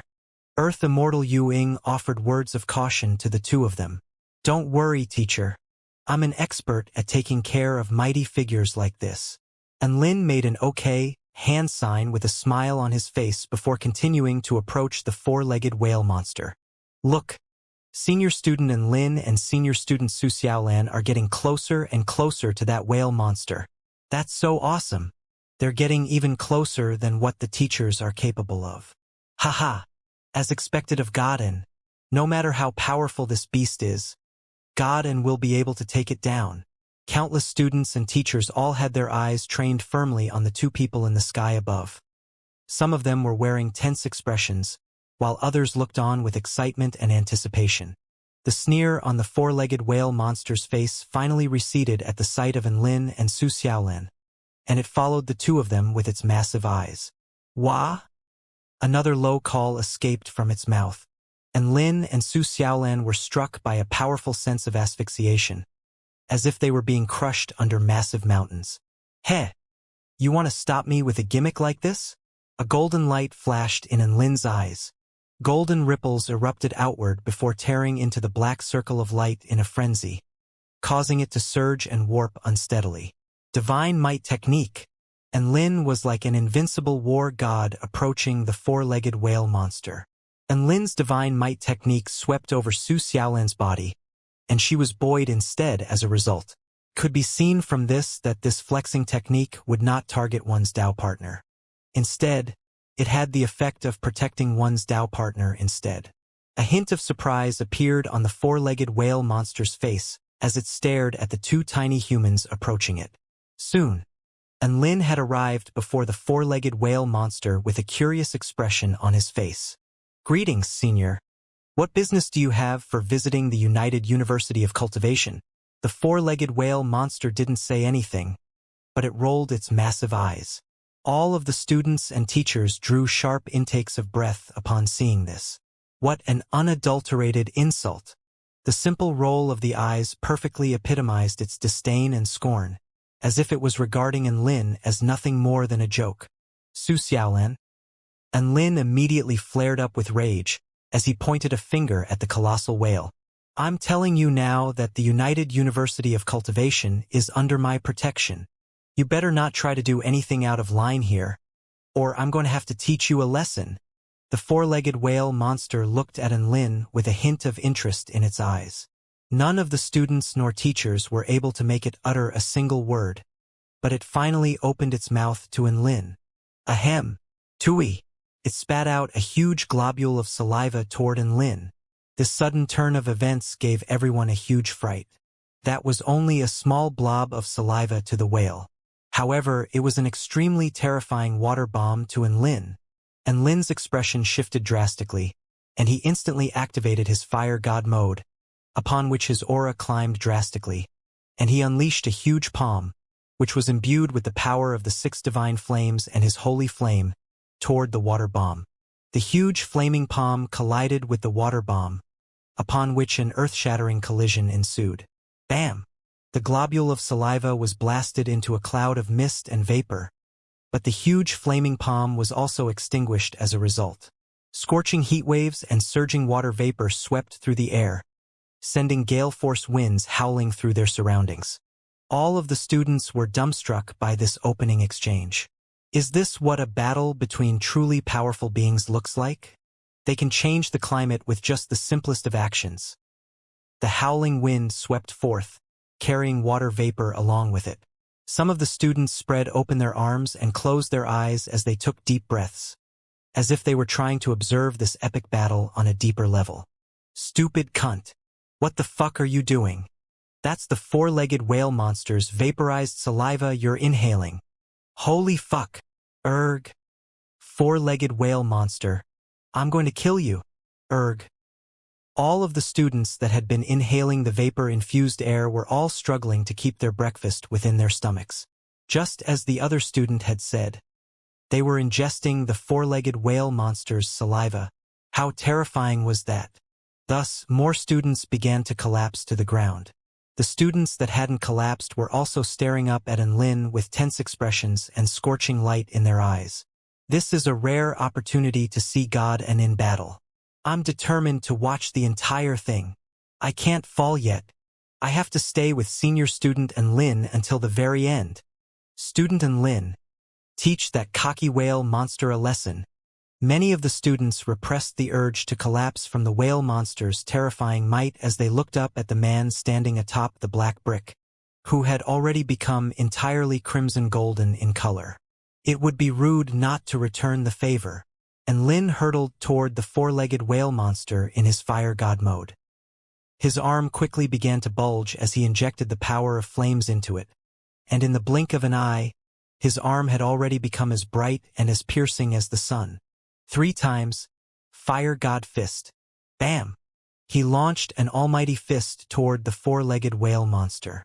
In that instant, it was as if a miniature sun had exploded violently on top of the 4-legged whale monster's head. As the scorching, golden energy exploded, it was compressed into a disk, as if the sun had been flattened, before a destructive power crashed down the mountainous force. Boom! His one punch had lit up heaven and earth. The 4-legged whale monster let loose a faint cry, and even after secreting some black, defensive fluid on top of its head, the overwhelming force behind the fist was still able to knock back its colossal body, upon which its 4 pillar-like legs left massive trenches in the ground. Shockwaves exploded outward and wreaked havoc, making the earth fracture and uprooting all of the nearby trees. Su Xiaolan and the dozen or so returned to Void Stage teachers had no choice but to unleash their spatial powers in order to create a spatial barrier to keep the students safe from the terrifying shockwaves. Holy fuck! What a devastating punch! Is this what student Lin is like when he's serious? I feel like I would most definitely be blasted into nothingness if I were to face that punch. Quick! Evacuate all the students. The shockwaves from this battle are too dangerous for them. All of the return to Void Stage teachers communicated loudly with one another. Seeing Lin fight at his full strength was a rare opportunity, and none of the students wanted to leave. However, they were all reluctantly shooed away in the end by the teachers on the scene. The dust slowly settled. This time, the 4-legged whale monster's eyes were completely wide with shock, having clearly been shaken by Lin's punch. In contrast, Lin was staring at the whale with a grave expression. Even though the 4-legged whale monster had been knocked back by him, it was still completely unscathed. This was undoubtedly a Dao integration stage mythological beast. Who are you? Lin interrogated again. It was quite clear that this whale did not harbor any ill will against the teachers and students, despite the show of disdain it had put on. Otherwise, all of the students and teachers would have been screwed before Lin could even get here. The 4-legged whale monster cocked its head to the side before parting its sausage-like lips again. Ahem. Tui. Another terrifying water bomb erupted, and Lin's expression immediately darkened upon seeing this, and he launched another huge, flaming palm. Bam! The spell techniques collided, creating another explosive cloud of water vapor again. Ahem! Tui tui tui! The four-legged whale monster began to launch a combo saliva attack. Each and every one of the saliva bombs was imbued with extremely terrifying power. If they were to strike a mountain, each of them would be able to pulverize a 10,000 feet tall mountain. And Lin's expression shifted drastically. Can't you be a sanitary whale? He could only use his fire spell techniques to defend himself as he spoke. All of the other students and teachers held their breath, refusing to inhale this air. Some had even unleashed spell techniques to keep the vapor and mist at bay. They had no choice. The four-legged whale monster's saliva was absolutely everywhere. After a while, the four-legged whale monster finally grew tired of unleashing its saliva bombs. The students and teachers were already hurling abuse toward it at this point. Huff, huff, huff. I almost fucking died from oxygen deprivation. I want to throw up every time I think about the whale's saliva particles floating around in the air. Ah, this accursed four-legged whale monster. What a shameless, unhygienic, arrogant creature. A taunting sneer appeared on the four-legged whale monster's face as it listened to all of the abuse being hurled at it. All of the students and teachers were absolutely fuming upon seeing this. Some of the return to Void Stage teachers were struggling to repress the urge to join in on the battle. However, the four-legged whale monster turned to Lin at this moment with an appreciative expression as it nodded its massive head with approval. And Lin blinked with a confused expression. What was going on now? Was it expressing its approval because Lin managed to block its saliva attacks? In the next instant, it opened its mouth again. And Lin? Whoosh! This time, a huge bubble flew out from its mouth. There was a string of Tai Chu text in a dazzling golden color inscribed upon the bubble, which read, "Very impressive. Kid, are you a student from this university?" And Lin faltered upon seeing this. This Tao integration stage mythological beast was incapable of speech. Even though he was a little confused, he still nodded. That's right. I'm the one taking care of this school, so you better not try anything here. And who are you? A sly grin appeared on the four-legged whale monster's sausage lips. Ha ha ha. And Lin's lips twitched as he wondered to himself whether this whale was mentally disabled. The four-legged whale monster blew another huge bubble. You're the most exceptional student I've ever seen. However, you're not the one taking care of this school. I am. The golden characters on the bubble were extremely large, so everyone could see them. All of the students and teachers instantly exploded with rage. Piss off, you shameless monster. Aren't you embarrassed to say something like that? You're taking care of the school? Forcing your saliva into our lungs is you taking care of this school? Is this whale insane? Everyone had an extremely negative first impression of the whale, and the ones among them who had more fiery tempers were already hurling abuse again. On the contrary, and Lin's heart stirred slightly. Was this four-legged whale perhaps a mythological beast that protected the university? Even though this four-legged whale was a little ugly, it wouldn't be entirely implausible to suggest that it was a mythological beast that was protecting the university. The four-legged whale blew another bubble at this moment, upon which was inscribed the golden characters. Dear teachers and students, I am your principal, Wang Xianyu. Dear teachers and students, I am your principal, Wang Xianyu. Those large, golden characters made for an extremely unsettling sight. Everyone fell deathly silent. All of the teachers stared blankly at the shiny, golden characters in the sky with their eyes wide and mouths agape. There was a teacher who fell straight off their sword from shock. Everyone was immobilized by astonishment. This saliva-blasting, sexy-lipped colossal whale with four pillar-like legs that had incurred the rage of countless students and teachers alike was their principal? The same legendary principal whom no one had ever seen. No, that's impossible. I refuse to accept this. How can my principal be a whale monster? And it's a saliva-blasting whale monster that forced us to eat its saliva. Impossible. Erg.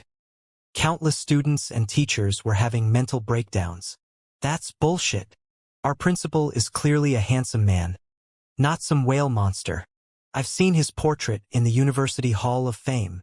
That's right. This shameless whale is an imposter. What a sick, brazen prank. I've seen our principal over a century ago. He is an elegant and graceful man with poise and good manners, not some cocky, massive saliva cannon. Many of the students and teachers began to offer counterarguments to the whale's far-fetched claims. The whale pursed its lips in an extremely humanized gesture before blowing another bubble. I am Wang Xianyu. I only became like this due to some special circumstances.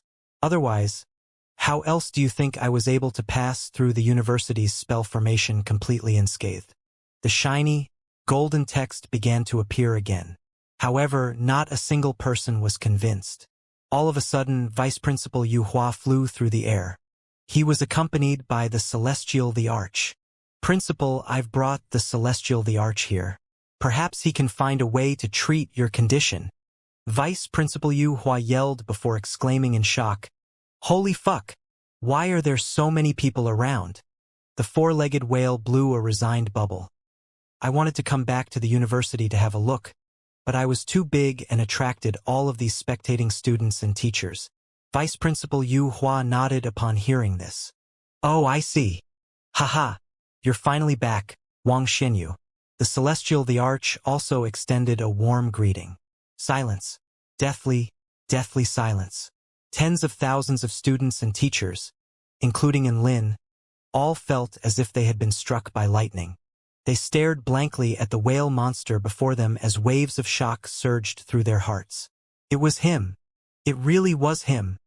They could refuse to believe the four-legged whale, but they couldn't refuse to believe Vice Principal Yu Hua and the Celestial the Arch.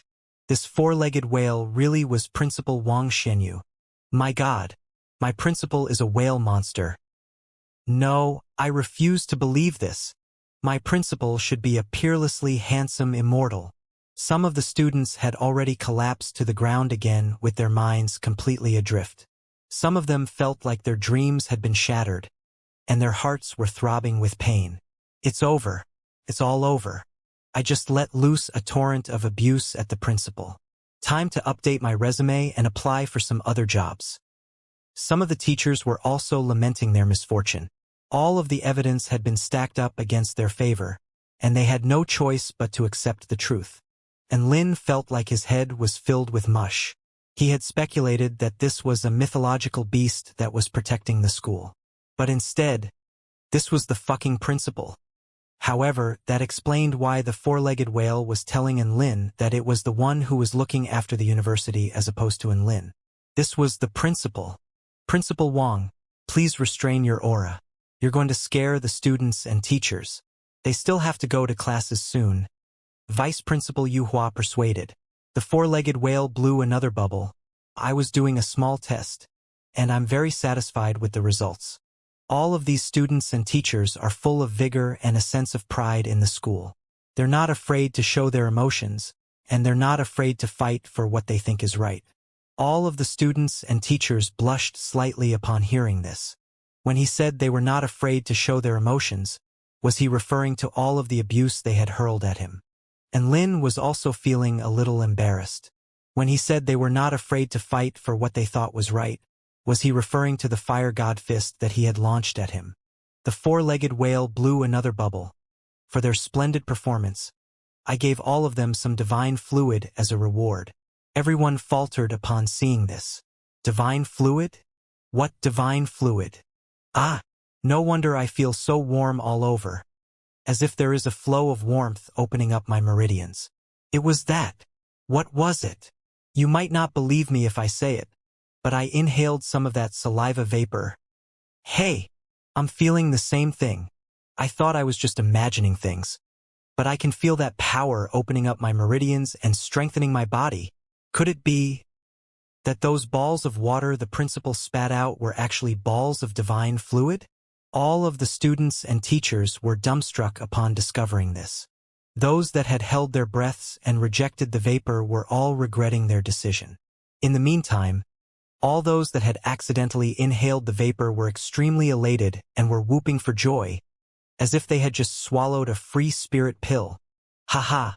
Long live the principal! I would have inhaled some more of it if I had known earlier. Erg, the water vapor really does work. Soon, many of the students began to inhale the vapor lingering in the air, but they still couldn't help but retch at the thought of where it had come from. Think about it this way. The dragon saliva incense of the dragon tribe is extremely valuable. Isn't our principal's whale saliva even more valuable? We should embrace it and be thankful. Erg. All of the students and teachers retched as they expressed praise and gratitude toward their principal, creating an extremely bizarre spectacle. Even the whale principal couldn't endure this much longer, and he immediately blew a bubble. The shiny, golden characters on the bubble read, "Hurry up and go to class."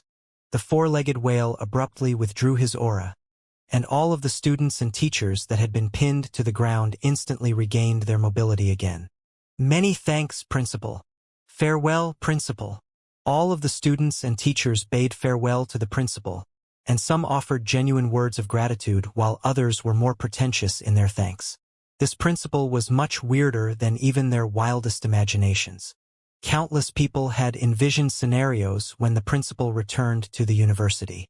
However, never did they think that their principal would arrive at the university as a four-legged whale monster and offer its saliva as rewards to them.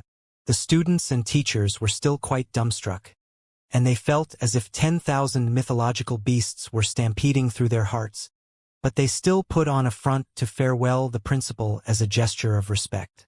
And Lin was also turning to leave. At this moment, Wang Xinyu blew another bubble. And Lin, Su Xiaolan, Shenyuan Cheng, Su Qianyun, please wait. The principal would like to have a word with all of you.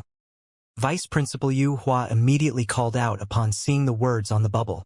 And Lin, Su Xiaolan, Shenyuan Cheng, and Su Qianyun all faltered in their footsteps upon hearing this. All of them turned to look at Wang Xinyu. A grin appeared on Wang Xinyu's face as he blew another bubble. You're all students of the United University of Cultivation who are above the soul formation stage. In all honesty, I am extremely surprised. The whale continued to blow bubbles. In particular, among the four of you, there is a return to void stage student and a soul formation stage student who is even more terrifying than return to void stage mighty figures. And Lin and the others were all dumbstruck to hear this. Had their principal been living under a rock?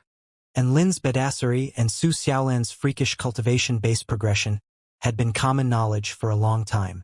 How had the principal not known about this beforehand? Even though this was what all four of them were thinking, they still strove to maintain smiles on their faces. And Lin joined his hands in a smiling salute. You're far too kind, Principal Wang. The whale blew another bubble. You're all very outstanding. Are you interested at all in becoming teachers of this university after you graduate? If you find it too troublesome, you don't have to teach regular classes. You can just hold a large lecture from time to time. And Lin and the others were dumbstruck again upon seeing this. The principal had asked for them to stay behind so that he could try and hire them? Vice Principal Yu Hua finally interjected. Forget about it, Principal Wang. And Lin is the sect leader of the 4-9 Immortal sect. How could he possibly come to our school and become a teacher here? All of the other 3 students also hold important positions in the 4-9 Immortal sect, so they most likely wouldn't agree either. Wang Xinyu cocked his head to the side and blew a bubble. 4-9 Immortal sect? What sect is that? Everyone was astonished again. This Principal Wang really had been living under a rock.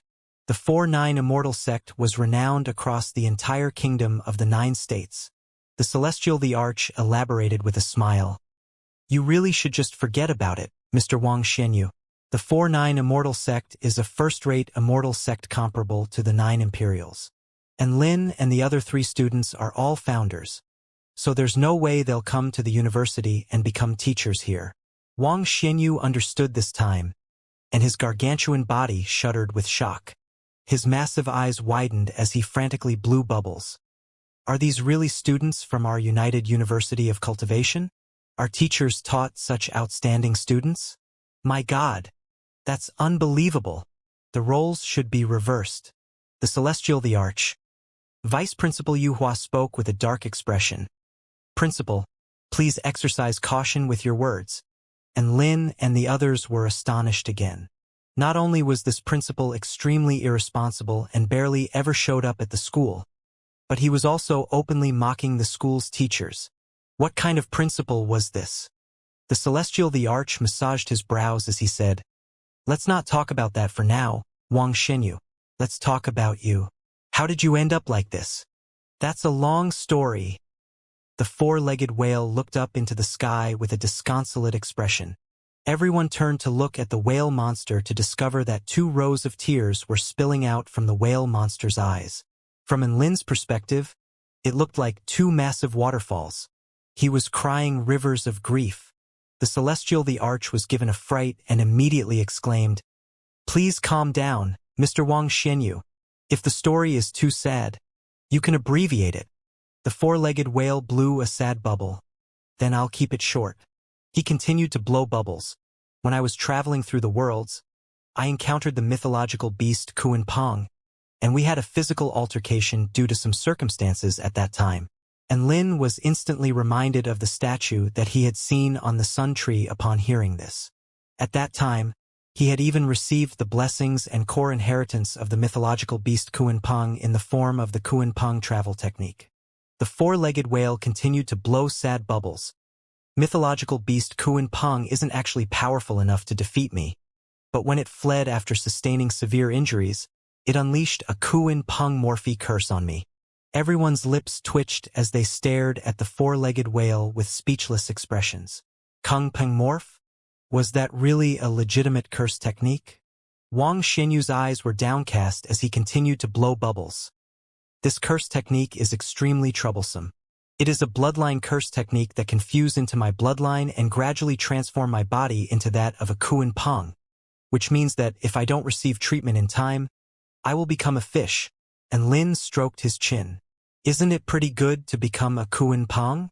Mythological beast Kuan Peng's bloodline is super awesome. You've struck a gold mine." "Tui!" The four-legged whale launched a saliva cannon at Lin, and Lin's expression shifted drastically. He didn't have time to activate his fire god mode, so he could only pull out his chaotic alloy brick as a shield right before he was struck by a wave of boundless force. Boom! When the saliva bomb exploded, and Lin was knocked back over 10,000 meters along with his brick. Su Xiaolan heaved a faint sigh. "And Lin, can't you just keep quiet? You know that the principal can only spit out globules of saliva now, and you still insist on saying something so insensitive." "Tui!" The four-legged whale blasted a saliva bomb at Su Xiaolan as well. The terrifying saliva bomb had Su Xiaolan's expression shifting drastically, and she immediately unleashed her true dragon wall, as well as wings materialized from the holy vermilion flame to protect herself. Boom! The saliva bomb exploded, and Su Xiaolan was knocked back over 10,000 meters. Vice Principal Yu Hua and the Celestial the Arch. Su Qinyun and Shen Yuanchang were too scared to speak. Has classmate Xiaolin caught classmate and Lin's contagious disease? To think that she would be so insensitive to the principal. Su Qinyun whispered in hushed tones. It's definitely classmate and Lin's fault. Classmate Xiaolan used to be so adorable. She would have never delivered such a scathing remark in the past. Shen Yuanchang also whispered his opinion on the matter. The four-legged whale continued to blow sad bubbles. I used to be envious of fish. Envious that they could live freely without a care in the world.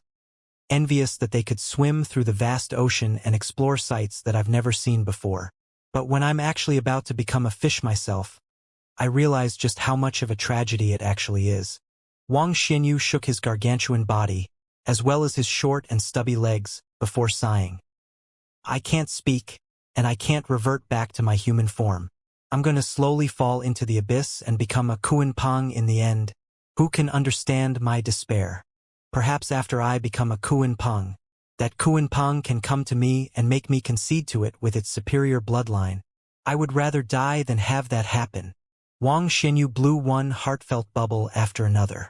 And Lin and Su Xiaolan had both returned, and sympathetic expressions appeared on their faces. The celestial the arch made a small slit on the four-legged whale's skin before extracting a drop of blood. A divine light flashed through his eyes, and he pondered to himself for a moment before speaking. A curse technique unleashed by a mythological beast is indeed extraordinary. Even I am unable to dispel the power of the curse through brute force alone. An expression of disappointment appeared on Wang Xianyu's face. At this moment, the celestial the arch extended 2 fingers. There are 2 solutions I can offer. The first one is for you to disable your own bloodline before forging your bloodline power anew. Of course, this would result in a severely detrimental effect on your cultivation base, and in the worst-case scenario, even your Dao foundation could be damaged. Wang Xianyu immediately shook his huge head vigorously. The celestial the arch continued with a smile, then used the second method. Find a mighty figure that can refine a high-rank bloodline differentiation divine pill, so that you can separate your own bloodline from Kuan Peng's bloodline. Wang Xianyu faltered upon hearing this, and his eyes lit up initially before becoming downcast again. But high-rank divine pills are so expensive. I have no money. His eyes then lit up as he turned toward the celestial the arch. However, before he even had a chance to blow a bubble. Ha ha ha.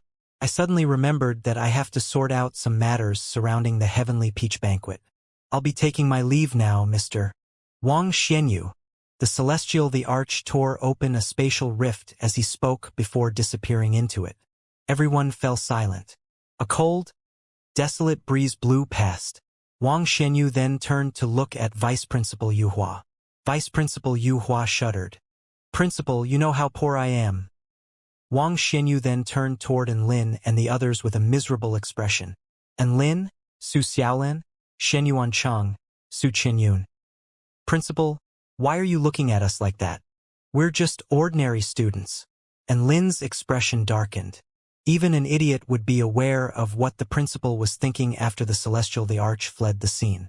This poverty-stricken principal was trying to get his evil claws on his adorable students. A smile appeared on the four-legged whale's face as he blew a bubble. You're not an ordinary student. You're the sect leader of the 4-9 Immortal sect, a sect that rivals the 9 Imperials. You must be very rich, right? And Lin. The four-legged whale continued to blow bubbles. Let's cut to the chase. I want to borrow some money. Don't worry, I give very high interest, so it won't be a bad deal for you, and I won't borrow too much money either. How much money do you need, Principal? And Lin asked. If it wasn't much, and Lin wouldn't mind doing the principal a favor. The four-legged whale, a high-rank blood differentiation divine pill costs around 300 million spirit stones from memory. I have 10 million now, so I only need to borrow 290 million from you. And Lin? Su Xiaolan? Shenyuan Cheng? Su Qinyun? Oh crap, we have classes this morning, don't we? And Lin suddenly exclaimed. Oh, I completely forgot. We're going to be late if we don't go right away. Su Xiaolan chimed in. Shenyuan Cheng said with a solemn expression. As the class captain, it is my duty to inform you that we're already ditching class. This is a very serious matter. Su Qinyun said in her mellow voice. Let's hurry before we get scolded by the teacher. The four of them immediately flew toward their classrooms. The four-legged whale tried to blow bubbles to keep them, but none of them could see the bubbles as they had already turned their backs and left. Their thirst for knowledge and love for their studies were far more important than anything else in this present moment. Vice Principal Yu Hua, Wang Xianyu.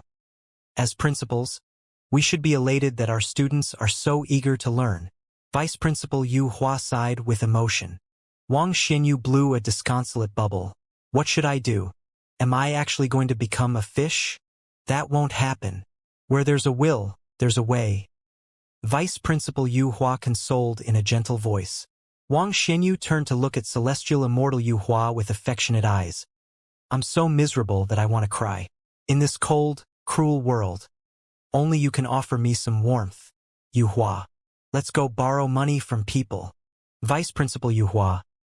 And Lin and the others showed up in their classes, and they now no longer had any regrets about their time in university, as they had seen their mysterious principal. However, that didn't mean that they were feeling quite content. Instead, they had mixed emotions about this matter. They had always had the mental image of a handsome man with grace and elegance in abundance. So they were feeling a little crushed by what they saw instead. And Lin and Su Xiaolan were sitting in their classroom, and even now, they still hadn't completely recovered from their shock. Most of the other students were also in the same boat, and very few of the students were actually able to focus on the lesson after what they had just witnessed. And Lin, how did our principal become the principal? Su Xiaolan rested her chin in her hand as she spoke in a quiet voice to the man beside her. And Lin knew what Su Xiaolan was referring to. This saliva-blasting principal who spoke using bubbles and would even stoop low enough to borrow money from his students was completely different from the handsome, reliable principal that they had in mind. Perhaps it's because the bloodline curse is influencing his personality as well. I'm sure everything will get better after our principal finds a way to revert back to the handsome man he once was. And Lin offered words of consolation. Su Xiaolan pouted and did not say anything. The Heavenly Peach Banquet is quickly coming up, so our sect should think about preparing a present for the Heavenly Court. And Lin suddenly said, "That's true. Even though the Heavenly Peach Banquet is not supposed to be a fundraising event for the Heavenly Court, it's still important to prepare a present." Su Xiaolan nodded. Our sect is still repairing the battleship, so we have less than 10 million spirit stones worth of liquid assets. As for things like spirit pills and spirit tools, those are going to be rewards for our sect disciples, so we don't really have any that we can afford to give either. What should we do? A distressed expression appeared on Lin's face. Su Xiaolan's eyes suddenly lit up, as if she had thought of a good idea. Why don't we give them a premium dish? The Celestial the Arch and his wife don't appear to have tasted our frying pan cooking. Have they? And Lin's eyes also lit up as he clapped his hands together. Xiaolan, you know me so well. This is exactly the kind of cheap yet thoughtful present idea I'm looking for.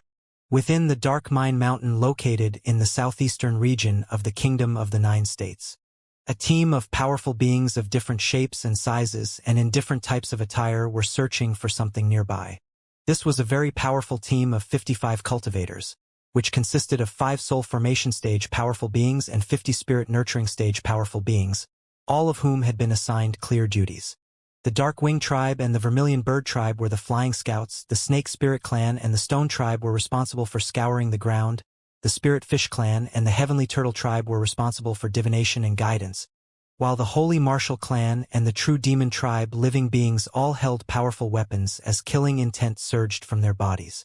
Meanwhile, the humans were holding a bunch of strange weapons as they cautiously surveyed their surroundings. Living beings from the Dragon Tribe also accompanied the team of powerful beings, doing a whole lot of nothing in particular. Howl!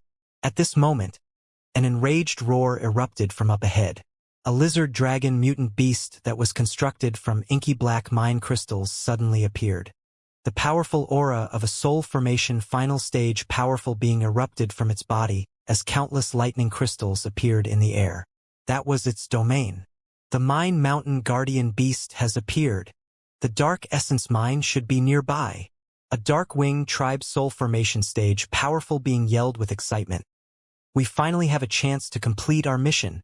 Get into formation. The 5 Soul Formation stage and 50 Spirit Nurturing stage living beings instantly assumed their positions in the formation. At this moment, countless lightning crystals whistled through the air toward them. Shield! All of the living beings spoke in unison. The Spirit Fish Clan and the Heavenly Turtle Tribe instantly combined to create a water-film turtle shell shield. Boom, boom, boom. The lightning crystals shattered against the shield one after the other, but the shield itself remained completely unscathed. The Mine Crystal Lizard Dragon's expression shifted, and it spread its wings as it prepared to launch another attack. Demonic God Slaying Spear. A Soul Formation stage True Demon Tribe powerful being roared. 10 True Demon Tribe powerful beings combined their powers to materialize an inky black demonic spear, onto which the Holy Martial Clan imbued the power of sharpness and the Dragon Tribe imbued the power of lightning. The inky black demonic spear instantly became so terrifyingly powerful that even space was beginning to tremor. Go! Whoosh! The demonic spear tore through the air like a black bolt of lightning before striking the Mine Crystal Lizard Dragon square in the chest. A sharp screeching sound erupted as the tip of the spear tore through the lizard dragon's crystalline body. The mind crystal lizard dragon let loose a blood-curdling cry as the spear punctured its body, upon which destructive power erupted violently. Boom! The soul formation final stage mind crystal lizard dragon had been insta-killed. A human with a powerful aura dialed through a voice transmission. Priestess Bai Ling, the second Divine Mirror Enforcement Team, has just slain the Mine Mountain Guardian Beast and is now preparing to search for the Dark Essence Mine. A professional, female voice sounded from the voice transmission talisman. Very good. I look forward to the completion of your mission. That's right. This team of different living beings that were working in perfect harmony was one of the 4-9 Immortal Sect's Divine Mirror Enforcement Teams. They were searching for an important material that could be used to enhance the Starfire battleship, the Dark Essence, or with the Dark Essence, the Starfire battleship would be able to be operated even by someone that hadn't attained the power of the Divine Tao. I smell treasures. The cave is over there. A dragon tribe living being who was extremely sensitive to treasures flew toward a cave. The members of the team immediately followed along. They entered the cave to discover an inky black, circular rock platform, upon which there was nothing but a layer of faintly glistening black crystal, which appeared to have been severed by some sort of power. The dragon tribe living being's expression shifted drastically. Crap! Someone got here before us. Who is it? A true demon tribe powerful being instantly flared up with rage. A snake spirit clan woman stuck out her crimson tongue, and she suddenly shot out of the cave. The enemy has not gone far. Follow me. Outside the Dark Essence Mine, a lithe figure ran quickly through a forest. He was traveling at an extremely fast speed, and all obstacles before him were used as footholds from which he propelled, allowing him to travel even faster than if he were to fly through the air. Huang Fuwen was an itinerant cultivator from the Heavenly River State. He was a renounced child of a family clan in which he was constantly looked down on and had many restrictions he had to abide by. However, through a coincidental opportunity, he obtained a black bead in which the soul of an old man resided. The old man identified the dark root that he had been born with and instructed him to regulate the power of darkness in his body, upon which his cultivation base progressed extremely quickly. He was a fairly handsome man, and he was currently holding a black crystal in his hand with a smug smile on his face. With this dark essence crystal, I will become even more powerful. Even Yen Meng won't be a match for me. At this moment, a cultured old man with white hair floated out from the black bead he had with him. Huang Fuwen, becoming too complacent and arrogant is a cardinal sin in cultivation. You have a good aptitude, but make sure you do not underestimate your enemies no matter where you are. You need to have a modest yet unyielding heart in order to go far on the path to pursuing Tao. Huang Fuwen didn't really take this to heart. All right, Elder Ming. I know I'm only at the soul formation intermediate stage and that isn't much, but I'll definitely help you forge a body when I reach the return to void stage. A gratified smile appeared on Elder Ming's face. The handsome man stroked the dark essence crystal in his hand with an elated smile.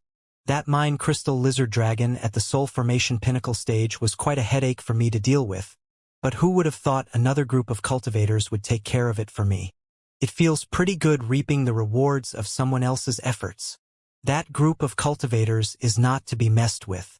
Hurry up and get away from here. Even though that was what Elder Ming was saying, it was clear that he wasn't really worried. All of a sudden, an enraged roar erupted from the sky above. Roar! Thief! Hand over the dark essence crystal, and I'll spare your life. A soul formation stage dragon flew through the air with a few humans on its head, who were all holding strange devices. There's no mistaking it. He had the dark essence crystal. One powerful being after another began to appear, and all of them joined in to chase Huang Fuwen down. Hey! The dark essence crystal was nurtured by the mountains. It has no owner, so how can you say it's yours?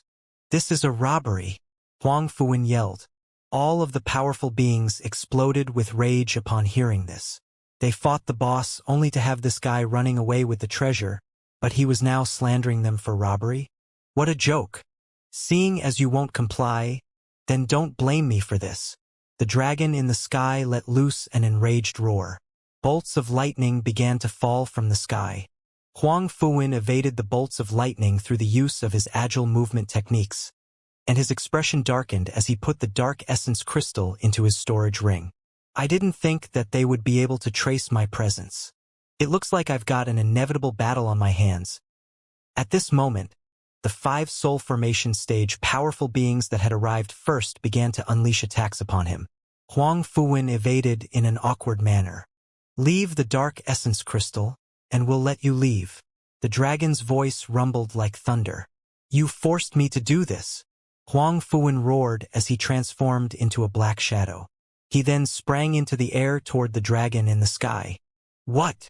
The dragon didn't think that their opponent would be capable of retaliation, and it tried to evade. However, Huang Fuwen was extremely decisive and as fast as lightning. Die! The power of his dark root completely erupted. At the same time, his hands became like sabers imbued with extremely terrifying saber intent.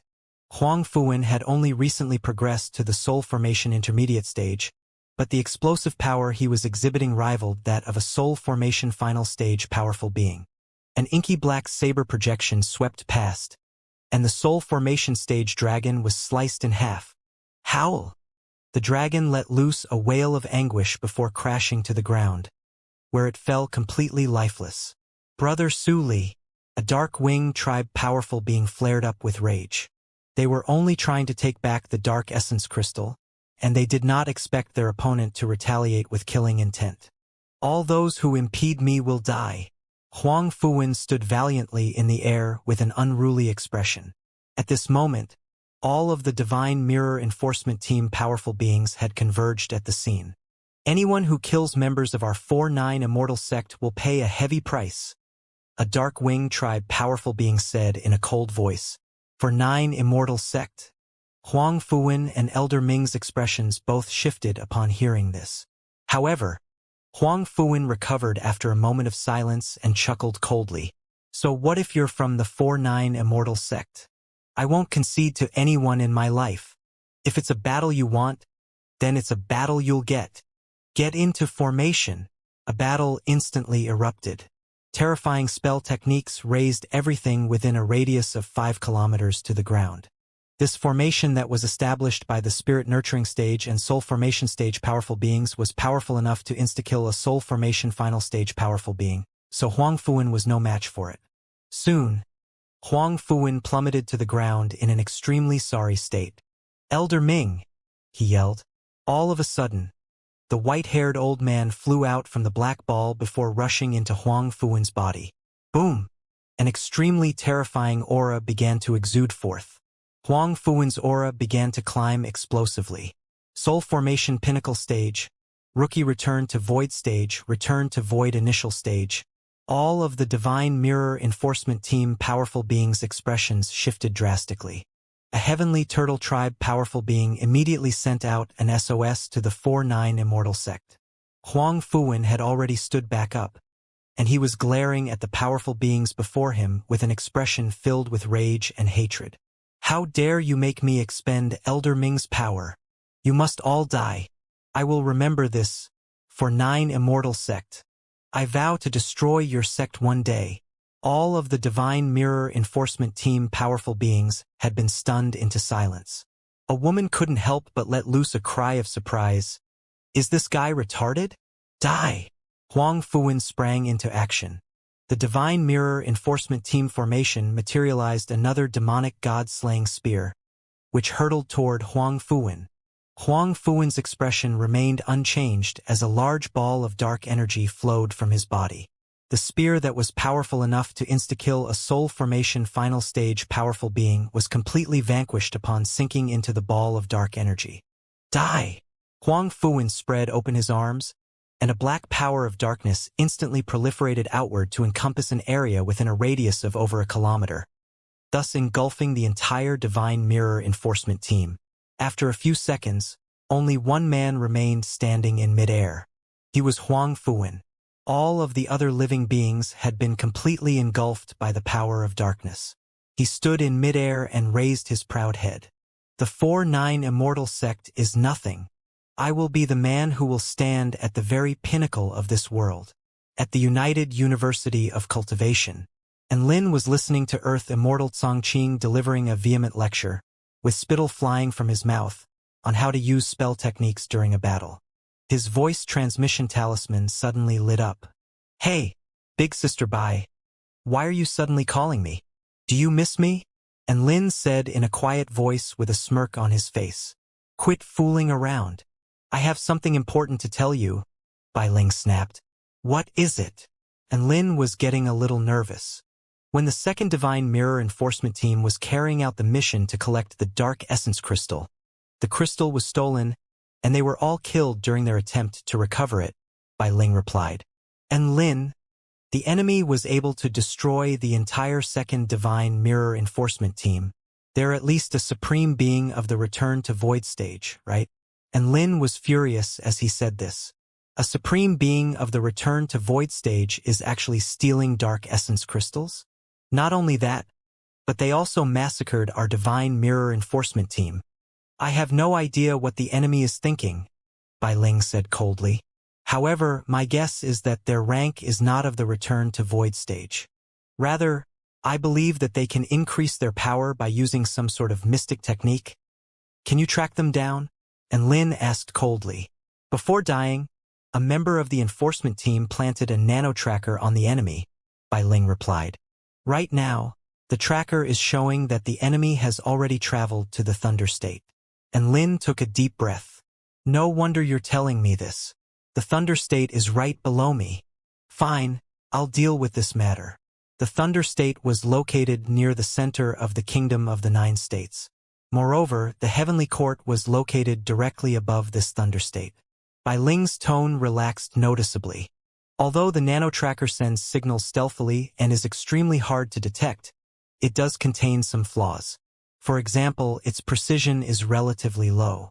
Right now, I can only determine that he's entered the Heavenly Treasure Pagoda of Huangji City. However, I can't narrow the tracking down to a single living entity. You'll need to find the right person yourself. If you're able to head over there and find the enemy yourself, then I won't send any more Return to Void stage supreme beings over. And Lin nodded and replied, Don't worry, leave it to me. There was no time to waste. And Lin activated his invisibility spell immediately after hanging up the voice transmission talisman. He flew out of the classroom window and vanished from the views of the teacher and students. Ditching class openly was a bit too conspicuous, so Lin chose to ditch class stealthily instead. Huangji City wasn't far from the Heavenly Court, and flying over there via sword kinesis flight was faster than traveling over there via teleportation spell formations. And Lin leaped off the edge of the floating continent and free fell through the fluffy white clouds.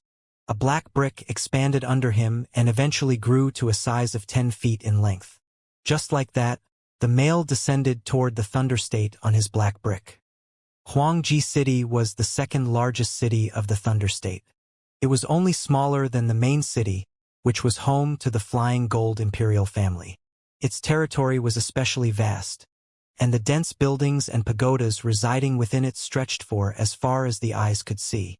Moreover, Huangji City was also the largest commercial center of the Thunder State. Countless cultivators and beings from different parts of the continent gathered here to engage in trading. Huangji City's Heavenly Treasure Pagoda, if I remember correctly, that place often auctions rare and valuable items.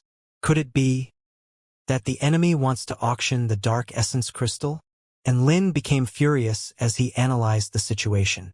He suppressed his aura and altered his appearance slightly. Unless it was a super mighty being of the Dao integration stage, no one would be able to detect his true cultivation base. A mighty structure appeared before his eyes. It was a gigantic pagoda, which measured over 1,000 feet in height. Halt! The auction has already begun. No one is allowed in. Two powerful guards drew their swords and blocked Lin's path. And Lin blinked and walked away silently. Then, he activated the divine liquid creation technique and cloaked himself in invisibility. Heh! You want to keep me out with such a measly power? A white glow flashed across Lin's eyes as he swaggered into the Heavenly Treasure Pagoda. A gigantic spell formation appeared before him, and he easily tore a circular hole into it after flicking his finger at some location. And Lin stepped through this breach and entered the auction house. This place was extremely boisterous, and it appeared as though the auction had already reached its climax. Fuck! So many people. How the hell am I supposed to find the enemy now? And Lin was instantly stupefied upon seeing the close to 1,000 people present. So be it, I'll just observe them carefully. The enemy is bound to leave some traces. The seating in the auction house was divided into 3 different tiers: heaven, earth, and mortal. The enemy has done something bad, and now they're auctioning the dark essence crystals that they've stolen. They must be keeping a low profile right now. In fact, it's likely that they're currently seated in the mortal tier. With this in mind, and Lin turned his gaze toward the mortal tier seating area. At this moment, in some heaven tier seat, Huang Fuwen sat upright and sipped at some fragrant tea. There was a hostile look in his eyes as he glanced at the other cultivators seated in the heaven tier seats. Then, he started exchanging flirtatious glances with the beautiful auction hostess, competing against others for treasures, screwing others over, and flirting with beautiful hostesses, or perhaps even taking it one step further. This was the true significance of partaking in auctions. Huang Fuwen gazed at the auction stage as he sipped some tea. The last item for auction is the Immortal rank treasure, the mysterious snow heavenly ice root. This is the first harmonizing agent that I need after absorbing the power of the dark essence crystal. I must obtain it.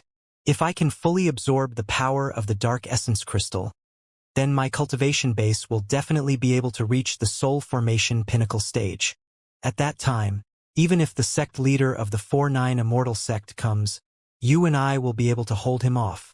Huang Fuwen glanced at the black bead in his hands.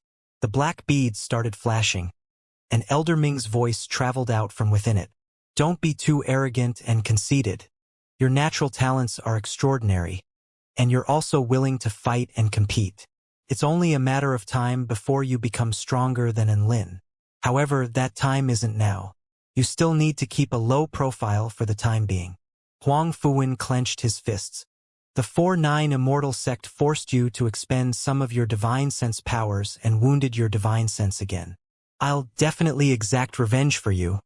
At this moment, and Lin sighed in admiration as he continued to search for the enemy. The enemy was too well disguised. The cultivators seated in the mortal tier seating area all appeared extremely ordinary. They can endure lying low and disguising themselves as an ordinary cultivator. Moreover, their disguise is absolutely flawless. Sure enough, this is a very capable enemy. And Lin couldn't help but exclaim in praise. The auction continued without hitches. The mysterious enemy still hadn't displayed any flaws. Instead, the cultivators in the heaven tier seating area were going absolutely spastic. They kept trying to outbid each other, and the atmosphere over there was especially heated. This was especially the case for a male cultivator named Huang Fuwen. An arrogant smile would stretch across his face every time he raised the bid and screwed over some other heaven tier bidder. And Lin felt an urge to charge over and beat him up. Do you think it's reasonable to screw others over? Also, what's with that arrogant smile? However, in order to find the hidden enemy, and Lin suppressed his urge of wanting to charge over and beat him up. Next, we'll be auctioning a mysterious item. This item is a mysterious piece of black wood that was discovered by the pagoda lord of the Heavenly Treasure Pagoda in some ancient artifact market. Its origins and composition are unclear, but it possesses an extremely powerful energy fluctuation. At the very least, it's an Immortal rank item. Thus, the starting price for it is 500,000 spirit stones. There was a smile on the beautiful hostess' face as she announced this. Cries of surprise sounded throughout the auction hall when this starting price was announced. There was a disinterested look on Huang Fuwen's face as he gazed at the mysterious piece of wood. However, Elder Ming's voice suddenly traveled over at this instant. Good heavens! This item is the bone marrow essence of a Dao integration stage true dragon. It's a divine rank item. I can forge a powerful weapon for you if you obtain this item. You must obtain it. Huang Fuwen's gaze became extremely intense. This bone marrow essence was definitely going to be his. This was the benefit of having an old grandpa with him. Nothing of value could escape his sharp eyes. At this moment, a white glow also flashed across Lin's eyes. Nothing could escape from his divine inspection technique.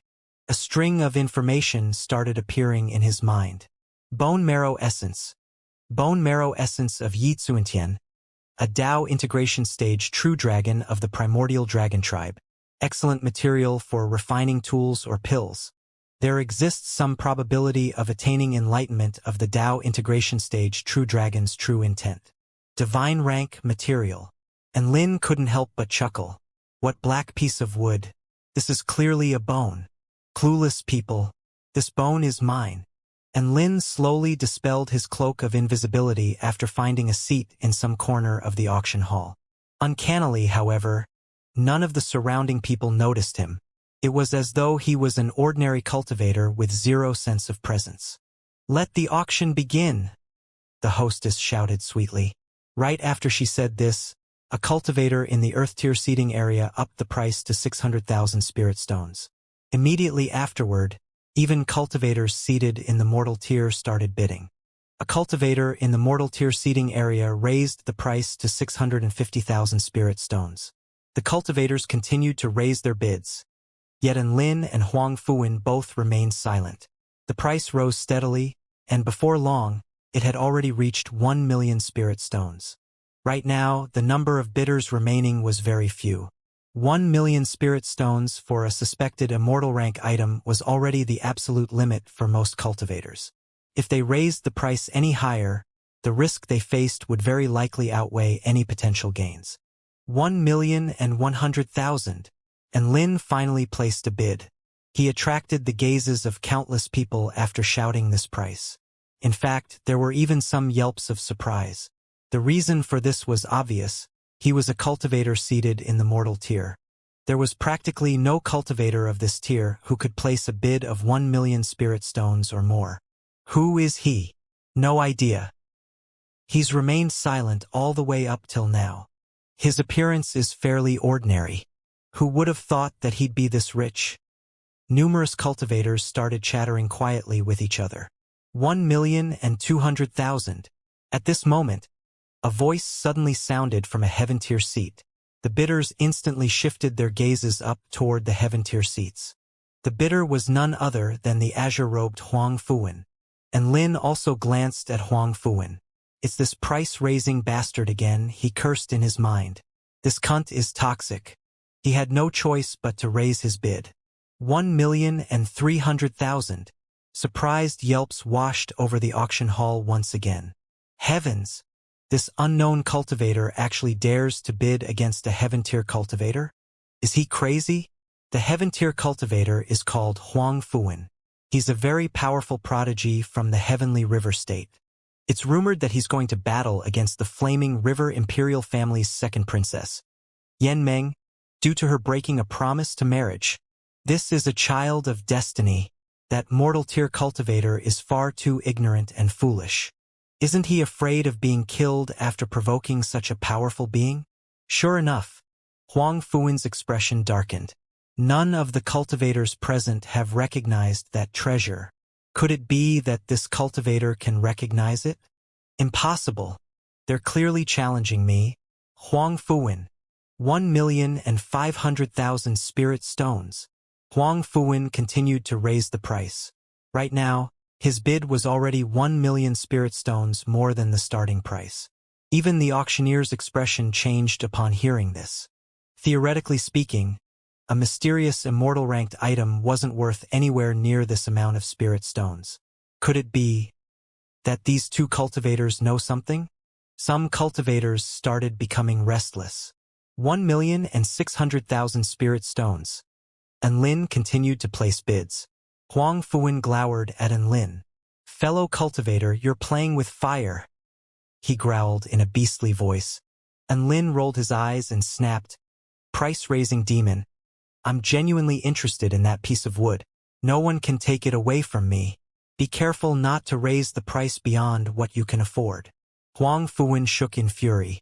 He gritted his teeth and yelled, 1,800,000 spirit stones. And Lin raised his hand calmly. 2,000,000 spirit stones. The cultivators in the auction hall drew in a sharp breath. Did spirit stones grow on trees? These two cultivators were really willing to pay this much for an immortal rank item? Just as Huang Fuwen was about to raise his hand to bid, the black pearl in his hand flashed brilliantly. "Stop bidding," Elder Ming said. "Don't forget what we're here for. Don't waste all your spirit stones on this item." Huang Fuwen took a deep breath and glared at Lin furiously. Then he slowly lowered his hand. "Going once, going twice, sold." The beautiful auctioneer officially confirmed that Lin was the new owner of the mysterious black piece of wood. A victorious smile emerged on Lin's face. This Dao integration stage True Dragon's bone marrow essence was a divine rank material. He would purchase it even if it cost 20 million spirit stones, let alone 2 million spirit stones. Huang Fuwen shot a cold glance at Lin. "I'll let you be smug for a while," he whispered in his mind. "What's mine will definitely be mine. No one can take it away from me." He was hell-bent on obtaining that Dao integration stage True Dragon's bone marrow essence. At this moment, a pretty female walked up to Lin. There was a faint smile on her face. "Hi, your purchase involves a large sum of money. So could you please prove your wealth? Our heavenly treasure pagoda needs to confirm that you can afford your purchase." Numerous cultivators looked toward Lin with a sense of schadenfreude. Huang Fuwen also stared at Lin intently. If Lin had raised the price out of malice and didn't actually have sufficient purchasing power, then he would die without even knowing how it was that he had died. And Lin wasn't surprised or annoyed in the least. He opened his storage ring and said indifferently, "Have a look for yourself." The pretty female cultivator sent her divine sense into Lin's storage ring. Then, she was blinded by Lin's mountainous piles of spirit stones. "My God!" There was a shocked expression on the female cultivator's face as she stumbled backward. At the same time, she hurriedly lowered her head and apologized. "I'm so sorry, fellow cultivator. Sorry for doubting your wealth. It was my mistake to doubt you." The gloating cultivators were all dumbfounded. "What the fuck?" Her expression changed far too quickly. This seems so unreal. Waves surged through Huang Fuwen's mind, and he also stared at Lin in shock. He understood perfectly well why the female cultivator's expression changed so drastically. That was because the wealth of the mortal tier cultivator was extremely astonishing. He's willing to sit in the mortal tier even though he's so rich. Is this cultivator better at concealing his strength and wealth than me? And Lin ignored the reactions of the cultivators around him. He merely waved his hand and said indifferently, "No problem. If you're done checking, then you can leave now." "Yes." The female cultivator nodded obediently before leaving. Although Lin had already repaid 100 million spirit stones to Chang'e, there were still 55 million spirit stones remaining in his storage ring. He didn't know of any return to void stage supreme beings who were as wealthy as him. Thus, it wasn't surprising that the female cultivator was so shocked. He wasn't someone that she could offend. The auction continued on. Huang Fuwen stopped bidding on items as if he was waiting for something. Soon after, the auction for the last item, the mysterious snow heavenly ice root, began. The starting price was 1,500,000 spirit stones. This was an extremely rare herb, and its value was no lesser than that of a high-rank immortal pill. Even so, the bidders raised their bids endlessly. The cultivators in the heaven tier were especially feverish, and they raised their bids without a shred of hesitation. And Lin's gaze swam over the cultivators as he attempted to find his enemy. The dark essence crystal wasn't auctioned, meaning that the enemy was here to purchase items, not to sell items.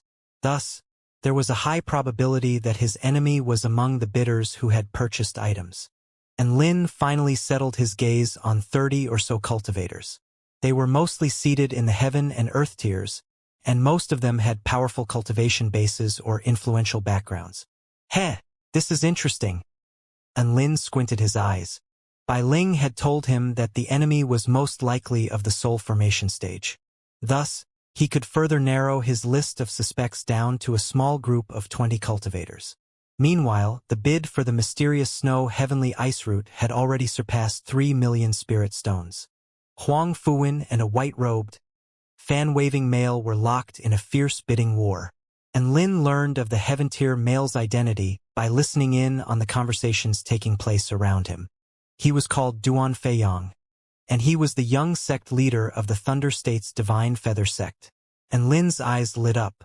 Duan Feiyang was powerful and also had a strong background. Thus, it was very possible that he possessed a mystic technique that could increase his power to the level of Return to Void stage. That's right, Duan Feiyang was the prime suspect. However, he's fairly fearless. He's actually sitting here and casually partaking in an auction after doing such things. Is he looking down on my 4-9 Immortal sect? And Lin's expression became cold as he whispered to himself. Meanwhile, Huang Fuwen and Duan Feiyang were still engaged in their intense bidding war. 3,500,000, 3,600,000, 3,700,000, per million, 5 million.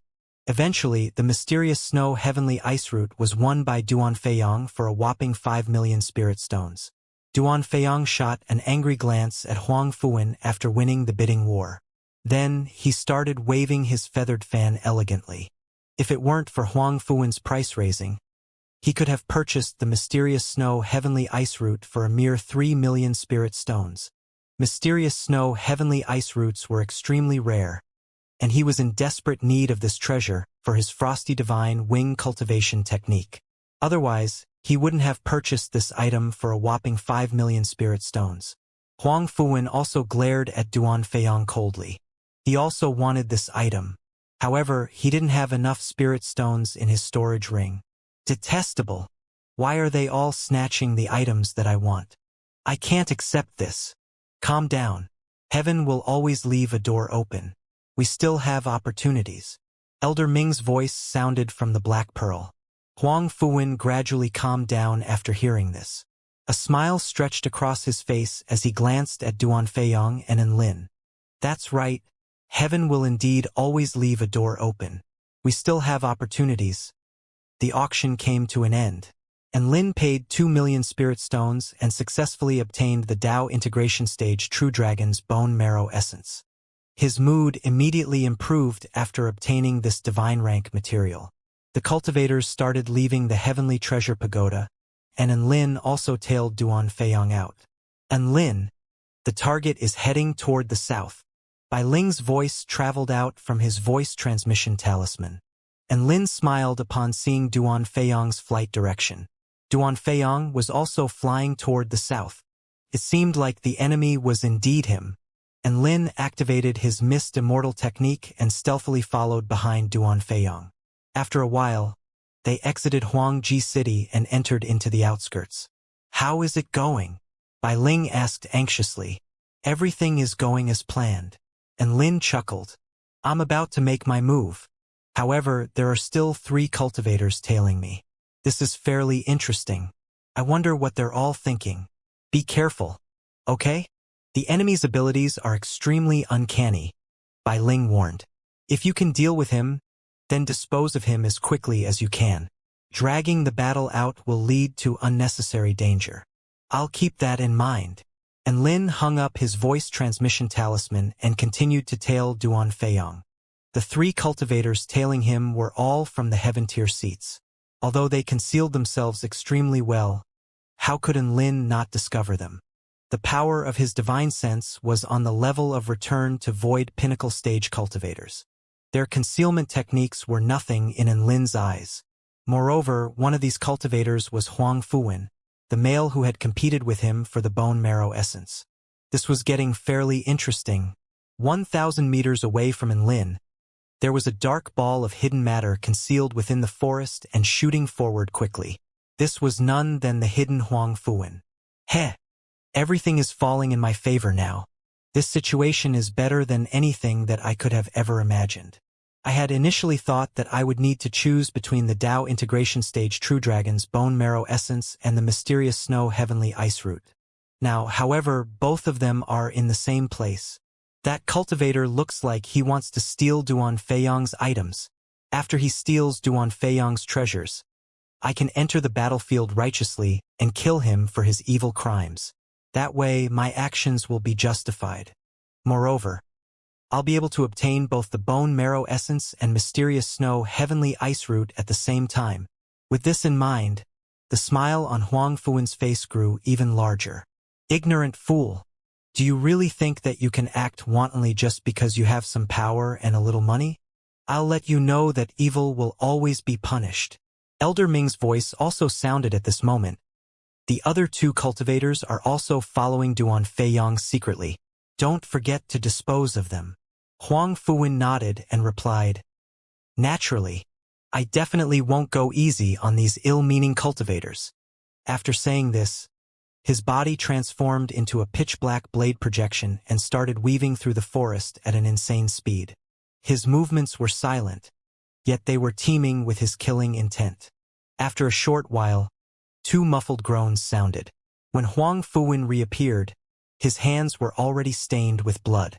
Moreover, there were two dazzling storage rings in his hands. Humph! These kinds of demonic cultivators should be killed before they have the chance to commit crimes, he said righteously. After dealing with these matters, Huang Fuwen continued to tail behind Enlin and Duan Feiyang. Enlin was slightly astonished. Is this Huang Fuwen trying to rob all of us? His appetite is fairly fucking huge. However, Duan Feiyang is a being who can raise his power to the level of a return to void stage cultivator. Huang Fuwen is definitely going to die by his hands. Right at this moment, Duan Feiyang suddenly stopped in his tracks. He turned around and waved his feathered fan elegantly. Then he chuckled. Come on out. I know that you're nearby. And Lin was astonished. I've been discovered already? One had to realize, even supreme beings of the return to void stage couldn't detect him while his missed immortal technique was activated. As expected of the powerful being who massacred the second divine mirror enforcement team. This level of perception is truly astounding. Just as Enlin was about to reveal himself, Duan Feiyang spoke again. The person who was battling in the forest just then, did you really think that I wouldn't notice you? Enlin. So, it turns out that he wasn't referring to me? A squirming black ball slowly materialized in the air. It was none other than Huang Fuwen. Shit! How was I discovered? There was a look of agitation on Huang Fuwen's face. He felt like everything was going against him recently. I clearly had this planned out already. Duan Feiyang would be killed by that cultivator. Then I would step out and slay the evil and demonic cultivator in the name of justice. I would punish evil and spread justice. But why was I discovered first? Huang Fuwen realized that he couldn't continue his act anymore. The plot development was completely wrong. Huang Fuwen glanced in Enlin's direction imperceptibly. After detecting that Enlin hadn't left, he breathed a sigh of relief. Then he turned his gaze back toward Duan Feiyang. Do you know who I am? Duan Feiyang chuckled coldly. I'm the young sect leader of the Divine Feather Sect. You actually dare to target me? Are you tired of living? A look of disdain spread across Huang Fuwen's face. What shitty Divine Feather Sect? Is it really powerful? I'm not even afraid of the 4-9 Immortal sect. Why would I be afraid of a small sect, which is merely powerful within a single state? I, Huang Fuwen, am least afraid of arrogant trash like you. And Lin's expression faltered slightly. So be it if you want to diss each other, but why are you bringing my 4-9 Immortal sect into it? Moreover, your utterances are quite arrogant themselves. Bahaha, you sure like to talk big.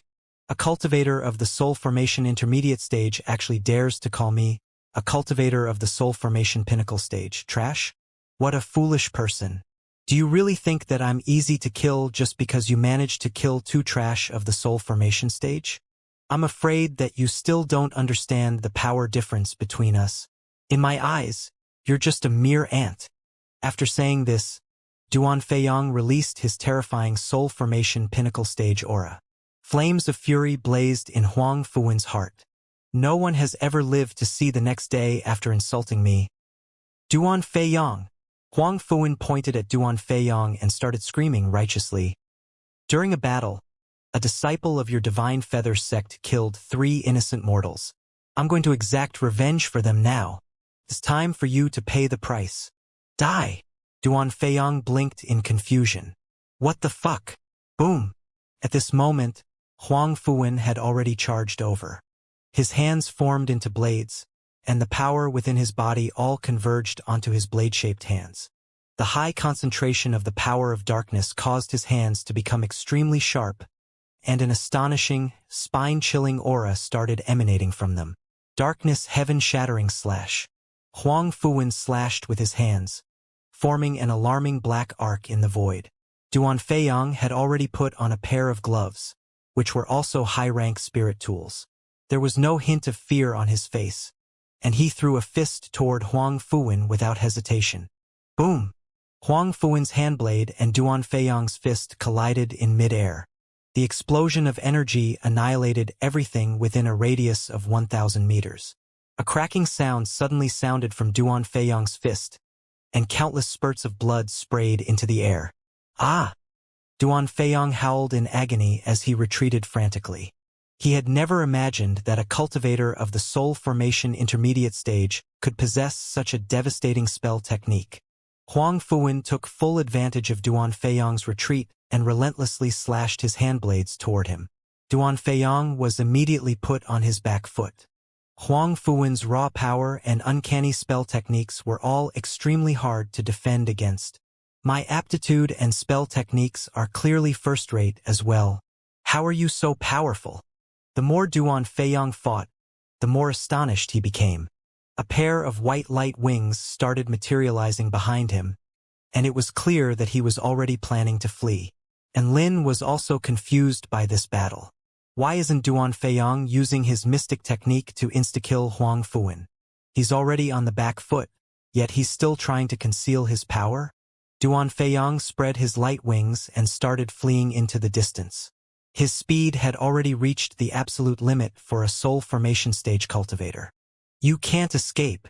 Huang Fuwen immediately tossed out a talisman upon seeing Duan Feiyong try to escape. He had obtained this talisman from some ruin, and it possessed an extremely powerful binding ability. Whoosh! A blue symbol shot out from the talisman. Its energy fluctuations spread throughout the air, and a devastating binding power froze the void. Duan Feiyong was horrified to find that his body was frozen in mid-air. Meanwhile, Huang Fuwen had already dashed before him, his handblades slashing down mercilessly. Why you can't kill me? Duan Feiyong roared. If I die, the Divine Feather Sect definitely won't forgive you. Divine Feather Sect? Heh! That sect is nothing but trash in my eyes. There'll come the day when I, Huang Fuwen, will stamp the Divine Feather Sect below my feet. Huang Fuwen sneered as he thrust downward. Splat! Blood sprayed into the air. Duan Feiyong's life force vanished as he was violently ripped into two by Huang Fuwen. The Divine Feather Sect's young sect leader died just like that. A smile lit up across Huang Fuwen's face as he expertly retrieved the treasures from the young sect leader's corpse. Duan Feiyong was arrogant and domineering, and he often exploited innocent females. He regarded weaker cultivators as ants, and such an ending is only befitting of his evil deeds. I enforce justice on behalf of the heavens. There was a look of righteousness on Huang Fuwen's face as he recited Duan Feiyong's list of crimes. And Lin was stunned by this sight. Didn't Duan Feiyong possess a mystic technique that could raise his power to the level of the return to void stage for a short period of time? How come he died just like that? This makes no sense at all. He was just sharpening his sword and preparing to face off against the boss. Yet some random Huang Fuwen guy killed the boss before their battle could even begin? Huang Fuwen turned his gaze toward the white mist in the void. Stop hiding. I know that you're there. And Lin's heart jolted. Even Duan Feiyong couldn't see through his mist immortal technique. How did this soul formation intermediate stage cultivator see through it? And Lin slowly started to reveal himself. What a surprise! You were actually able to see me, he said in approval. I underestimated you. Huang Fuwen's eyes were pitch black and profound, and the corners of his mouth curled up into a smile. I have a pair of dark king true eyes which can see through all fabrications. Thus, I'm able to see through your stealth technique as well. You're very powerful. Although you're at the soul formation pinnacle stage just like Duan Feiyang was, the feeling that you give me is far more dangerous than him. Although he said this, there was not a single trace of anxiety on Huang Fuwen's face. However, it's too bad that you came across me. He chuckled. In my eyes, you're merely a slightly larger ant. I don't like to kill the innocent. Obediently hand over what you stole from me. Then fuck off. I can spare your life if you do as I say. And Lin was stunned. I purchased the item with my own money. How is that stealing? You shouldn't bid on what I want. Understand? Huang Fuwen's aura surged as the power of darkness gathered on his hands once more. And Lin grimaced. Are you fucking retarded? And Lin's answer was especially clear. He gazed at Huang Fuwen as if he was a dumb cunt. It was the same last time. I, Huang Fuwen, clearly obtained the dark essence crystal through my own strength. However, there are always ignorant fools who want to steal my things. Now, you're doing exactly the same thing. That item is clearly mine. Why do people not understand this? Those who submit to me shall prosper, and those who resist me shall perish. I'm a supreme being who is destined to reach the pinnacle of the universe. Since you're so stubborn, I'll grant you death. Huang Fuwen's voice was cold, and his aura became more and more terrifying as he walked toward Lin. And Lin was rooted to the spot in shock. So that's how it is. He defeated Duan Feiyang even though he was lower in rank. He could discover me, and Bai Ling's tracking device also showed movement toward the south. Everything matches perfectly. Fuck, the misunderstanding before was quite serious. Thank God Huang Fuwen spat it out himself. Are you so scared that you can't even move now? It's already too late to regret. Ants should just lie low and keep to themselves. Why steal my things? You're merely seeking death. Huang Fuwen sneered coldly and slashed his blade-like hands toward Lin. Whoosh! And Lin instantly vanished. Huang Fuwen's pupils contracted in surprise. Before he could even react, a formidable golden fist was already hurtling toward his face. The speed of the punch was far too quick. He had no time to dodge. Boom! There was a deafening explosion. A golden energy shockwave rocketed thousands of meters outward. Huang Fuwen's face was flattened, and the gigantic force of the punch shattered his teeth and nose. Barf! He vomited a large mouthful of blood, and his body flew back thousands of meters before collapsing to the ground like a ragdoll. Huang Fuwen's brain felt like mush, and he was absolutely stupefied. Who am I? Where am I? What the hell just happened? His body felt like it had fallen apart. Moreover, his head was booming with pain, and it seemed like his brain was being ripped into pieces. And Lin walked toward Huang Fuwen slowly. Dark Essence Crystal. So, you were the one who massacred the 4-9 Immortal Sect's Second Divine Mirror Enforcement Team. 4-9 Immortal Sect's Second Divine Mirror Enforcement Team? Huang Fuwen crawled up from the floor. Then, a look of fear spread across his face. Who on earth are you? Heh, so it was you. I'm Lin. And Lin removed the disguise from his face as he continued to close in on Huang Fuwen. Huang Fuwen's expression changed drastically upon seeing the face that was often plastered across newspaper covers. Elder Ming, he roared. Lend me your strength. He was barely able to wrap his mind around this. The cultivator who he had been looking down upon was actually the sect leader of the 4-9 Immortal Sect. This was the most dazzling prodigy among the younger generation in the Kingdom of the Nine States. The black pearl suddenly shone brilliantly. A white-haired elder leaped out from the pearl and entered Huang Fuwen's body. Huang Fuwen's aura surged rapidly, and it eventually reached the level of a return to void stage cultivator. The pitch-black power of darkness caused all vegetation within a 5-kilometer radius to wilt and shrivel, and the life forces of all animals within this range was also stripped. It was as if the god of death had descended into the world. Elder Ming's voice sounded at this instant. Huang Fuwen, we're still no match for Lin right now. Escaping is the first priority. Don't hang around for any longer than you need to. Huang Fuwen also knew that he was no match for Lin right now. Even with Elder Ming's power, he still couldn't defeat Lin. However, his talents were extraordinary, and he was confident that he would surpass Lin one day. At that time, he would trample Enlin below his feet. Defeating Enlin could wait until later. Huang Fuwen's aura became immense, and he roared at the nearing Enlin. Enlin, be arrogant all you want now. The wheel of fortune is constantly turning. You may pummel me now, but I might be the one smashing you in the future. Don't pick on. Before he could even finish speaking, however, Enlin had already charged before him again. A golden fist hurtled down once more. Thanks to Elder Ming's power, Huang Fuwen was finally able to react. A pitch-black power of darkness swept toward Enlin violently. A boundless, destructive power annihilated everything in its path. However, Enlin's golden fist ripped through the power of darkness and hammered into Huang Fuwen's chest, causing it to cave in significantly. Ah! Huang Fuwen felt like his internal organs had all been pulverized by this punch. He spat out a large mouthful of blood and tumbled to the ground once more. Enlin walked toward Huang Fuwen and sneered, "Don't pick on the poor young lad? Do you really think that you're Xiao Huahua? I'm straight up going to pick on you. What are you going to do about it?"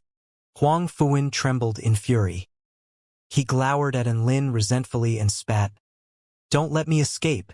Otherwise, I, Huang Fuwen, will definitely return this favor tens of hundreds of times over."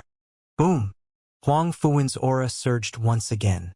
Crimson veins filled his eyes, and his arms fractured open, causing blood to gush everywhere. It was clear that he had activated a mystic technique that had severe after-effects. A pair of pitch-black, heaven-blotting claws tore through the clouds and descended from the sky. Unexpectedly, these gigantic claws actually contained the divine Tao of the dark conquering swallow. Mysterious dark claws. Huang Fuwen roared loudly as he unleashed his full power. The power of this technique was equivalent to the full power strike of a return to void final stage cultivator. Enlin smiled calmly and shrouded his body in flames. His skin became a crimson gold color. He stepped forward and voluntarily crashed into the descending mysterious dark claw like a fiery meteor. Then, the mysterious dark claw was obliterated under Huang Fuwen's stupefied gaze. Enlin charged once again. His target was Huang Fuwen. "No!" Huang Fuwen roared in terror as he poured all of his power into defending. Enlin's body was like a battle chariot as he ripped through the power of darkness with ease. He grabbed Huang Fuwen's neck with a single hand and smashed his body into the ground. Boom! The ground fractured and caved in. A crater measuring 1,000 meters in radius appeared in the ground. Huang Fuwen continually coughed blood as he lay in the center of the crater. His neck was still tightly gripped by Enlin's hand. A life for a life. It's time to exact revenge for the 55 members of the Divine Mirror Enforcement Team. Enlin whispered softly. Huang Fuwen was seething with rage as he glowered at Enlin. "I did nothing wrong. Why are you trying to kill me? They were the ones who robbed my dark essence mine. They were clearly in the wrong. They all deserved death." Enlin. Did this lad selectively forget something? "I, Huang Fuwen, am the child of destiny." Huang Fuwen continued. "I was born with the dark root, and I also have the help of Elder Ming. I'm destined to reach the pinnacle of the divine Tao. You can't kill me. If you've got balls, then give me 10 years. After 10 years, I'll definitely—" Crack! A crisp snap suddenly echoed throughout the crater. Huang Fuwen's neck was crushed. Up until the last second of his life, he still couldn't accept the fact that he was going to die just like that. It was far too sudden, so much so that he didn't even have time to finish off his lines. So much fucking nonsense. Enlin casually flung Huang Fuwen into the crater. "If you reincarnate, remember not to provoke the 4-9 Immortal sect in your next life." Enlin snapped his fingers, and a divine flame burst out and incinerated Huang Fuwen's corpse. Under the blaze of the divine flame, Huang Fuwen's expression of pain, disbelief, hate, terror, and so on finally disappeared once and for all. The world is finally rid of another retard. Enlin sighed with emotion as he picked up Huang Fuwen's storage ring. Then, he suddenly discovered that there was still a black pearl lying on the ground quietly. "Huh? What's this? It looks like..." and Lin recalled the shadow that had burst out before. It was because of this shadow that Huang Fuan's power was able to increase rapidly. That was probably a soul, right? He picked up the pearl and studied it carefully. He discovered that it was just an ordinary pearl. It was ordinary on the surface. However, this didn't mean that it was genuinely an ordinary pearl. A white glow flashed across in Lin's eyes. Divine inspection technique. Soul-holding pearl. One can deposit their divine sense into this pearl. It is equivalent to having a physical body. However, one must continually inject energy into it to maintain proper functionality. Provide energy? Is that how it is? And Lin injected some vital energy into the black pearl. The pearl shone brilliantly, and an old man suddenly burst out and pounced toward Lin. I'm going to take revenge for my disciple. Die! The projection of the white-haired elder released a powerful divine sense as he leaped toward Lin. Although his divine sense was already extremely feeble, the crushing might that he released was still particularly terrifying. One could imagine just how powerful the elder was when he still possessed a body. Perhaps ordinary cultivators of the return to void stage would still be afraid of the current him. However, he had come across Lin, a prodigy who possessed an extraordinarily powerful divine sense. Splat! The white-haired elder was slapped onto the ground by the power of Lin's divine sense. If it weren't for the fact that my body was destroyed, how would you be able to act so haughtily in front of me? There was a look of fury and humiliation on the white-haired elder's face. Are you done speaking? Goodbye then. And Lin stamped his foot down. No! If you spare me, I'll... Bam! The earth tremored violently. Before the white-haired elder could even finish speaking, his divine sense had already been obliterated by Lin's foot. You've killed so many members of my 4-9 immortal sect, Lin said emotionlessly. How can I spare you? And Lin was completely uninterested in what the old man had to offer, because that old man had to die. And Lin flew toward the 4-9 immortal sect after dealing with Huang Fuan and the white-haired elder. He had finally obtained the dark essence crystal. This was one of the core materials for modifying the Starfire battleship. He curiously refined Huang Fuan's storage ring and looked inside to see what there was. The storage ring held all of Duan Feiyong and Huang Fuan's wealth.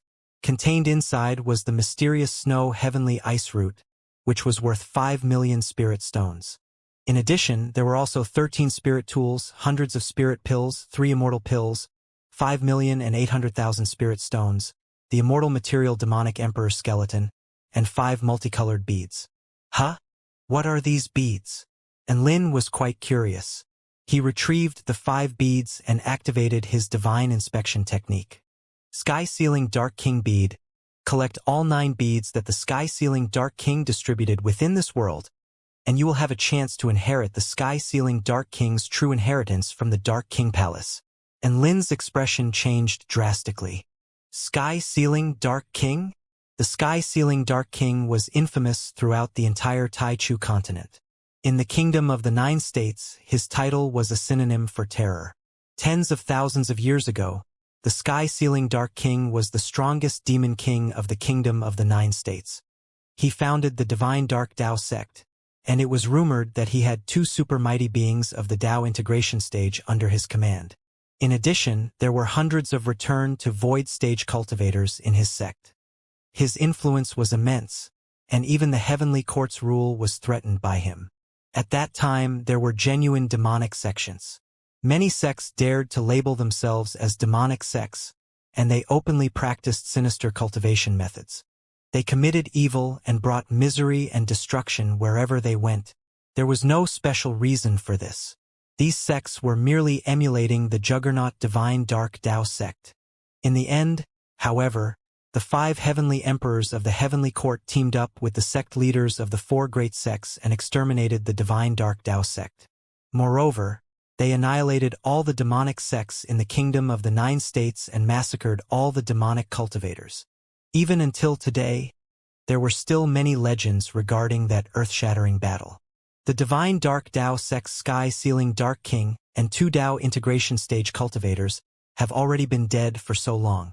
Who knew that their inheritances would still exist in the world? Huang Fuwen had extraordinary talents, and he also carried an old grandpa with him. If he received this inheritance, perhaps he would have grown stronger at a terrifying speed. However, he encountered me, and Lin smiled faintly. What child of destiny! What pinnacle of the divine Tao! In his eyes, that lad was a mentally challenged retard. However, this retard had a terrifying knack for coming across great opportunities. You went to so many troubles to gather these treasures. I'll help you look after them. And Lin put the beads back and continued to look through the storage ring. Sure enough, he found a map of the Divine Dark Tao sect in the storage ring. The location marked out on the map was not where the obliterated Divine Dark Tao sect once lay. Rather, it was a new Divine Dark Tao sect, which was founded before the main sect was destroyed and built to pass on the inheritances. This was getting quite interesting. Next to the map was another 9 attached drawings. These drawings marked out where the 9 sky ceiling Dark King beads were located. 5 of these maps had a cross on them, and it was clear that the beads in those locations had already been obtained. TSK. One can experience a meteoric rise in power if they collect all 9 beads. And he even had an old grandpa helping him out? How remarkable! And Lin couldn't help but chuckle as he murmured to himself. The attached drawings were most likely drawn by the Divine Sense grandpa. This old grandpa's divine sense had a feeling of decay to it, and it was evident that he had lived for countless years. As such, his divine sense was also extremely feeble. Even so, his power was still mighty and terrifying. While he was alive, he was definitely a super mighty being of the Tao integration stage. His cultivation base was extremely high, and he also understood the Divine Dark Tao sect extremely well. Perhaps that Divine Sense grandpa was a surviving Tao integration stage cultivator of the Divine Dark Tao sect. Did I accidentally slay a great demon king in its cradle? A feeling of pride suddenly welled up in Lin's heart. A short while later, Lin arrived at the 4-9 Immortal sect. Bai Ling was dressed in a refined white dress, and she cheerily welcomed Lin at the gates of the sect. Behind her was a group of core disciples, as well as the off-duty members of the Divine Mirror Enforcement Team. And Lin suddenly felt a sense of foreboding. Welcome back, sect leader. The sect leader's divine glow will shine for eternity, and the ballads of his legendary feats shall be sung for countless generations to come. The group of core disciples and Divine Mirror Enforcement Team members yelled in unison, and their chant of praise boomed through the skies. And Lin winced. As expected. I'm just visiting the sect casually, and Lin said in exasperation. There's no need to be so ceremonious. Bai Ling shook her head and chuckled. Sect leader personally went on a mission, yet we were unable to provide any help. Thus, this is merely to express our gratitude. Say you're really reliable as well. You dealt with the matter so quickly. Naturally, the perpetrator, Huang Fuwen, has already been killed by me. We'll punish anyone who dares to challenge the 4-9 Immortal sect, no matter how far away they are. And Lin spoke firmly as he handed the dark essence crystal to Bai Ling. A feeling of pride welled up in the disciples' hearts when they heard this. As for the members of the Divine Mirror Enforcement Team, their eyes were red, and they all gazed at Lin with fervent expressions. They were all from the Divine Mirror world. Thus, they didn't actually feel a strong sense of belonging in the 4-9 Immortal sect. However, after learning of the second Divine Mirror Enforcement Team's fate, Lin, the sect leader, immediately rushed over to slay the enemy. This kind of action and resolution moved them greatly. Since he had returned to the sect, Lin went to check on the restoration progress of the Starfire battleship. Currently, the restoration progress was already at 10% complete. Bai Ling activated the power of her small world, and it was as though she had suddenly grown hundreds of thousands of pairs of new arms. She grabbed at materials continuously, and some of her arms forged while others welded and stitched. Lin was dazzled by this sight, and he couldn't help but exclaim in admiration. Not only did this massive workload require strong control over the jurisdiction of the small world, but it also required one's brain to be immensely powerful. This wasn't as simple as concentrating on 2 things at once. This was concentrating on tens of thousands of things at once. And Lin felt like he could never reach Bai Ling's level in this regard. Thus, he could only step back in shame and quietly sort through his storage ring. In fact, he could add searching for the dark beads to his schedule. Right now, there were only 4 dark beads left to collect. The places that they were located in were most likely places where Huang Fuwen wasn't powerful enough to set foot upon. One of the maps had Soul Formation Final Stage written on it, 2 of them had Return to Void Initial Stage written on it, and the last one had Return to Void Intermediate Stage written on it.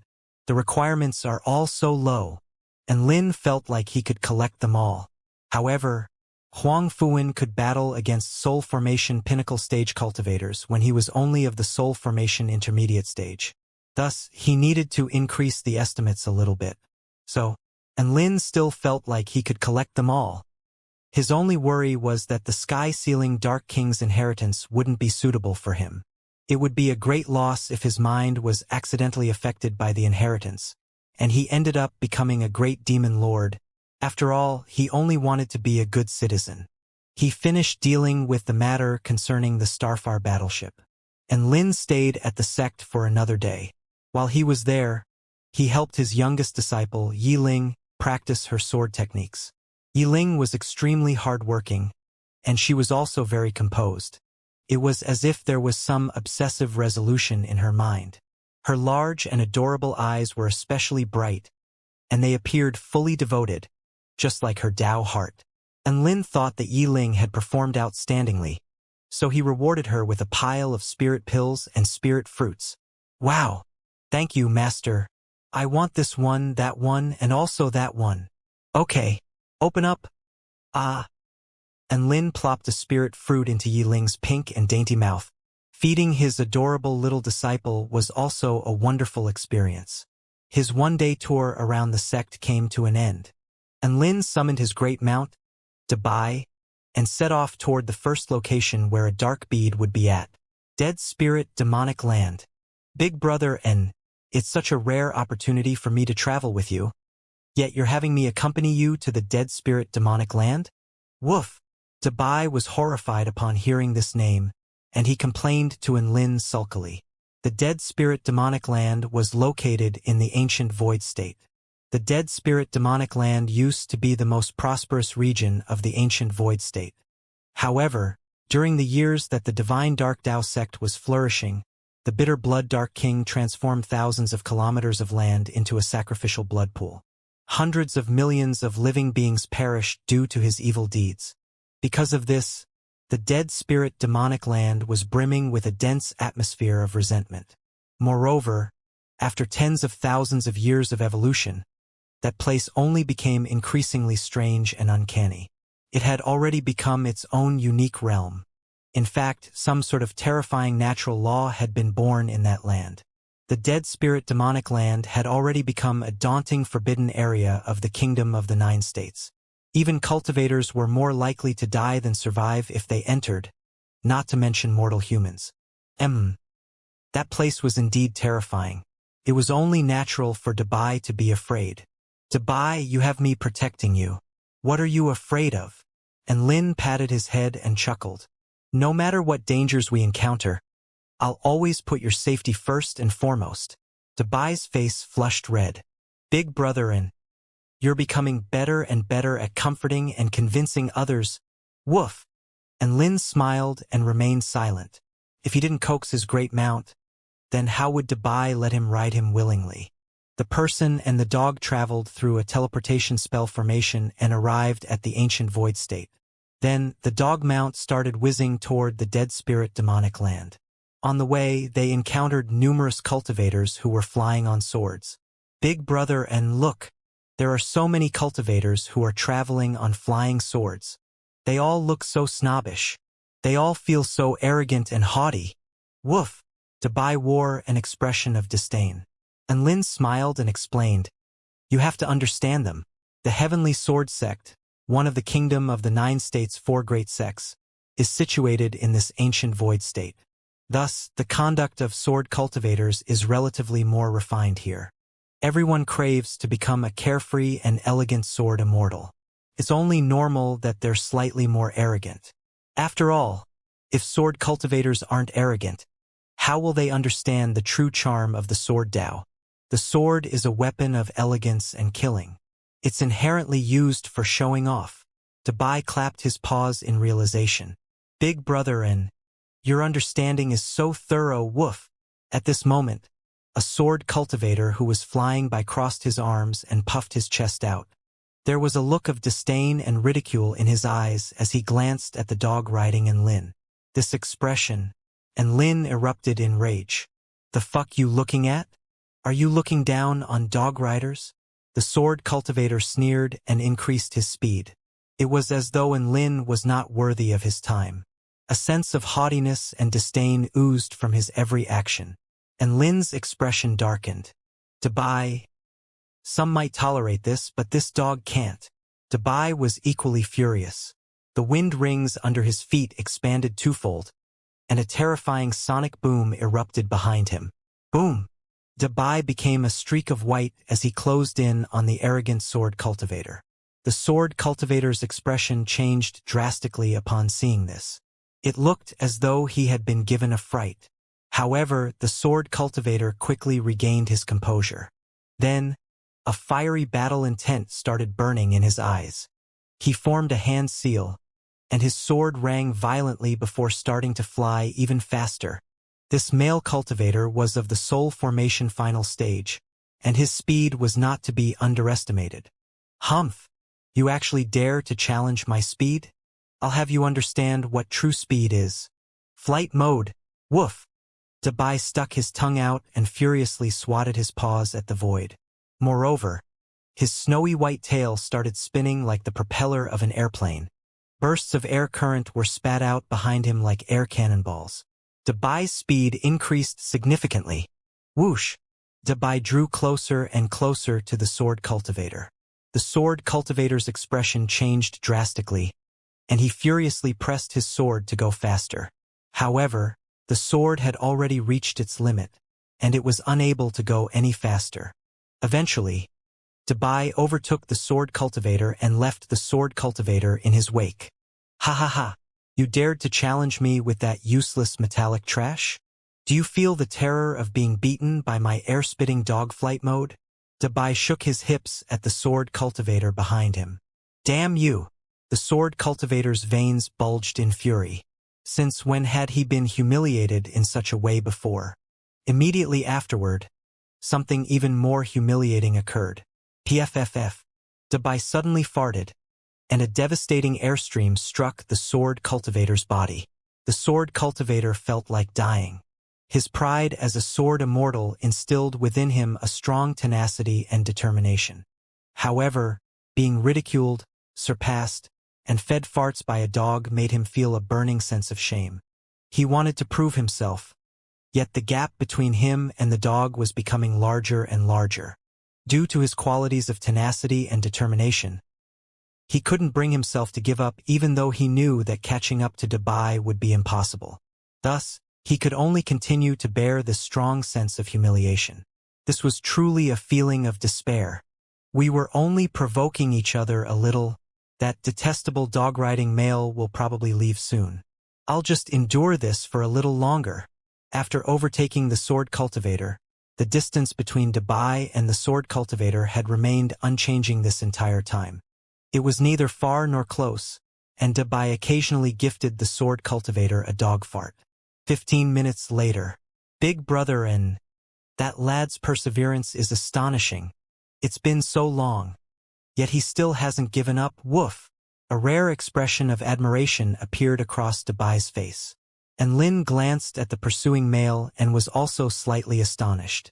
He knows that catching up is impossible, so why is he still chasing after us? Is this the pride of a sword immortal? Don't mind him. Continuing releasing your dog farts. And Lin replied. Dabai cracked a grin. Big brother, and why does it sound like you're scolding me? Woof! After saying this, another fart boomed out. A stifling air current rushed toward the sword cultivator behind them. You've gone too far! The sword cultivator roared in fury. Yet he was unable to do anything. Are they crazy? Why aren't they leaving? Why do they persist in staying in front of me? We're clearly not headed for the same place. The sword cultivator was on the verge of collapse, and he furiously cursed in his mind. Can't the dog in front of me take initiative and leave? That way, I can give the excuse that we're not headed for the same place and thus stop chasing after them. That way, my Tao heart won't be wounded either. Why are they deliberately picking on me? Another 15 minutes later, there was a hint of genuine admiration in Debai's voice as he turned around to speak to the sword cultivator. I admire the fact that you're a tenacious man. How about you admit defeat? If you admit defeat, I'll stop feeding you my farts. Woof. In reality, Debai had already run out of farts.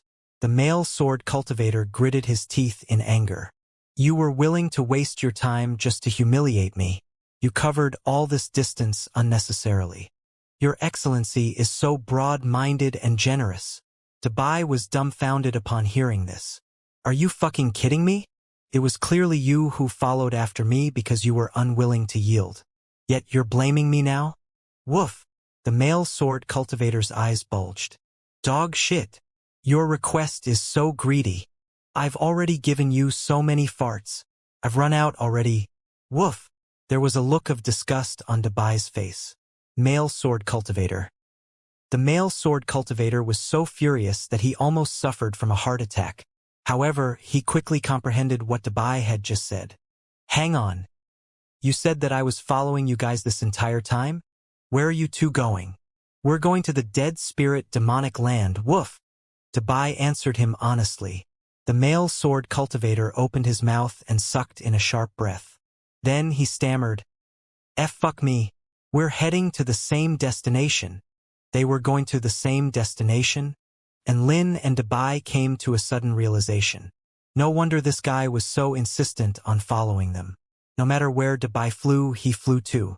It all made sense now. The male cultivator behind them was on the brink of tears. No wonder that white dog had been flying ahead of him this entire time. Was he going to be abused for the rest of the trip as well? Debai was excited as he wiggled his backside around. Are you regretting using that disdainful expression to look at me now? Let Daddy show you what true despair looks like.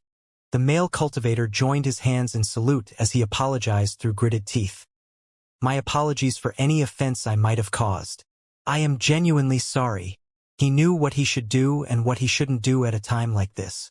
They were traveling toward the same destination, so it would be unwise to continue bickering over something like this. Besides, he was initially at fault. He really did cast a disdainful gaze toward the big, white dog, which could be construed as an insult, so he should deliver an apology anyway.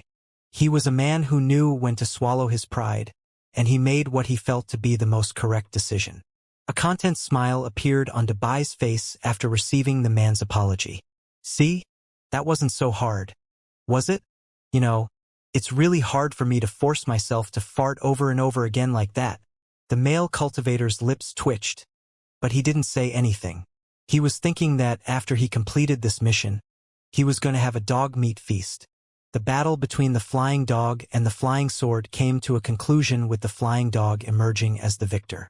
There was no point for Debai to work so hard and fly so fast anymore. So his tail corkscrew propeller stopped spinning and reverted back to the snowy white, bushy tail it once was. The male cultivator finally managed to catch up to Debai. He turned with a curious expression to look at the cultivator riding atop the dog. He had been too complacent earlier and didn't notice what the cultivator looked like. However, he was now really curious to see just what sort of person could be the owner of such an infuriating dog. Upon seeing the cultivator riding atop the dog, an expression of shock appeared on the male cultivator's face, and he almost fell off his sword from the fright he was given. And Lin?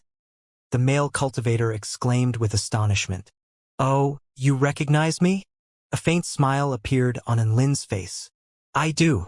Of course I do. I've gazed with reverence upon your portrait in the 9 States magazine countless times. The man was trembling with excitement as he spoke with a scorching light in his eyes. At the same time, there was a sense of fear lingering in his heart. He just flexed in front of an exceptional sword immortal. Did he want to fucking die? Thank God Lin was quite easygoing. Otherwise, he would most likely be dead by now. and Lin's expression remained tranquil at the sight of the arrogant male cultivator, who had now transformed into a frenetic fan.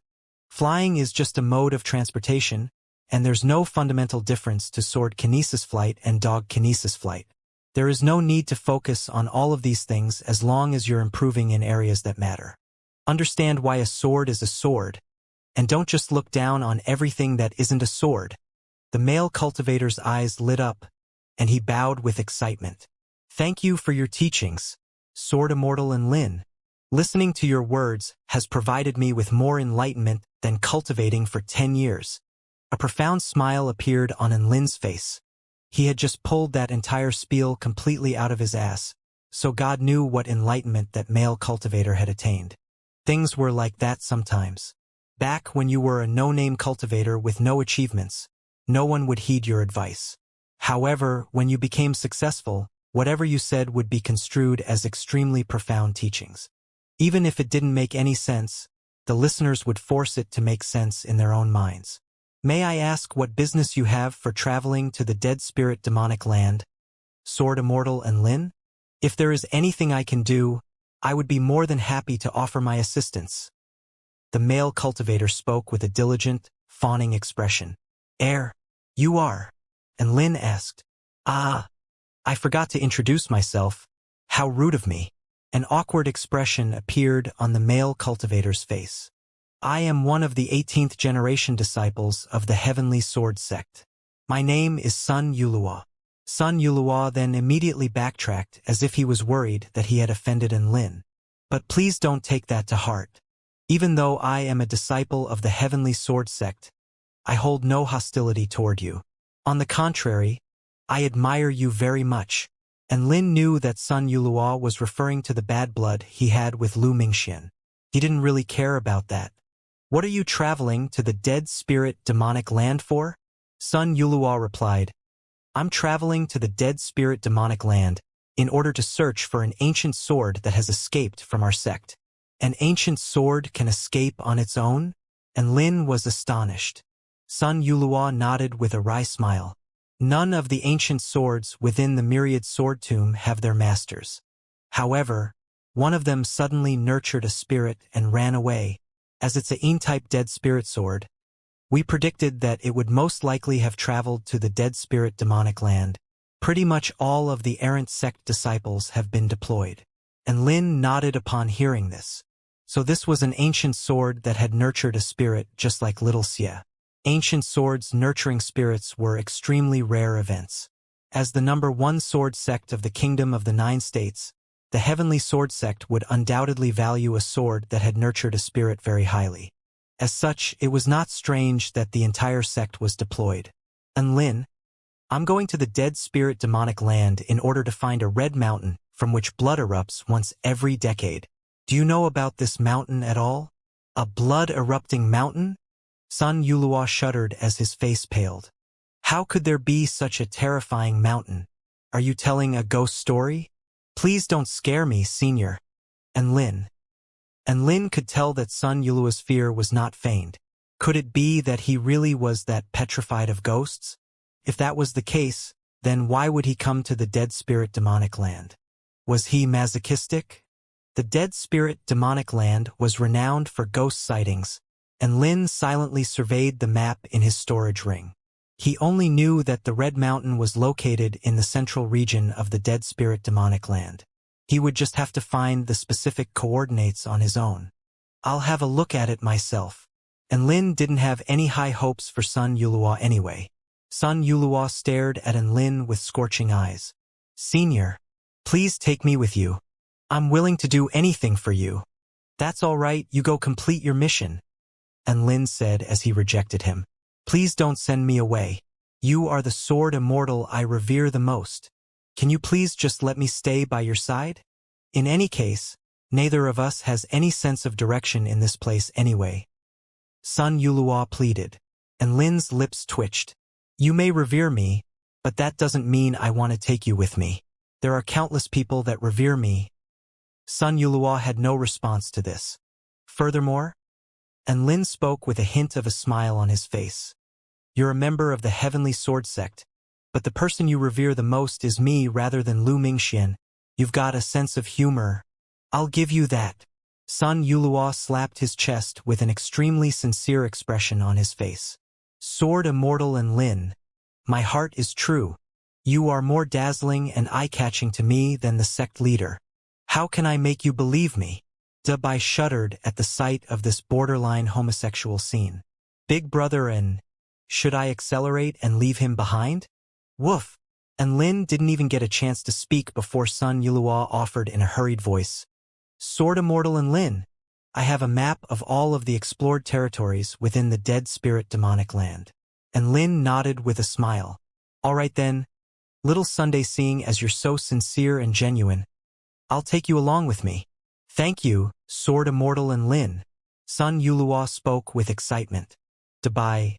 Thus, and Lin added Sun Yulua to his party. Sword Immortal and Lin. This is the map of the Dead Spirit Demonic Land. Sun Yulua offered the map to Enlin like an obedient servant. Enlin appraised the map to discover that there were indeed many areas on it that had been explored and labeled. There were even annotations for dangerous locations, but there was still no information regarding the blood-erupting mountain.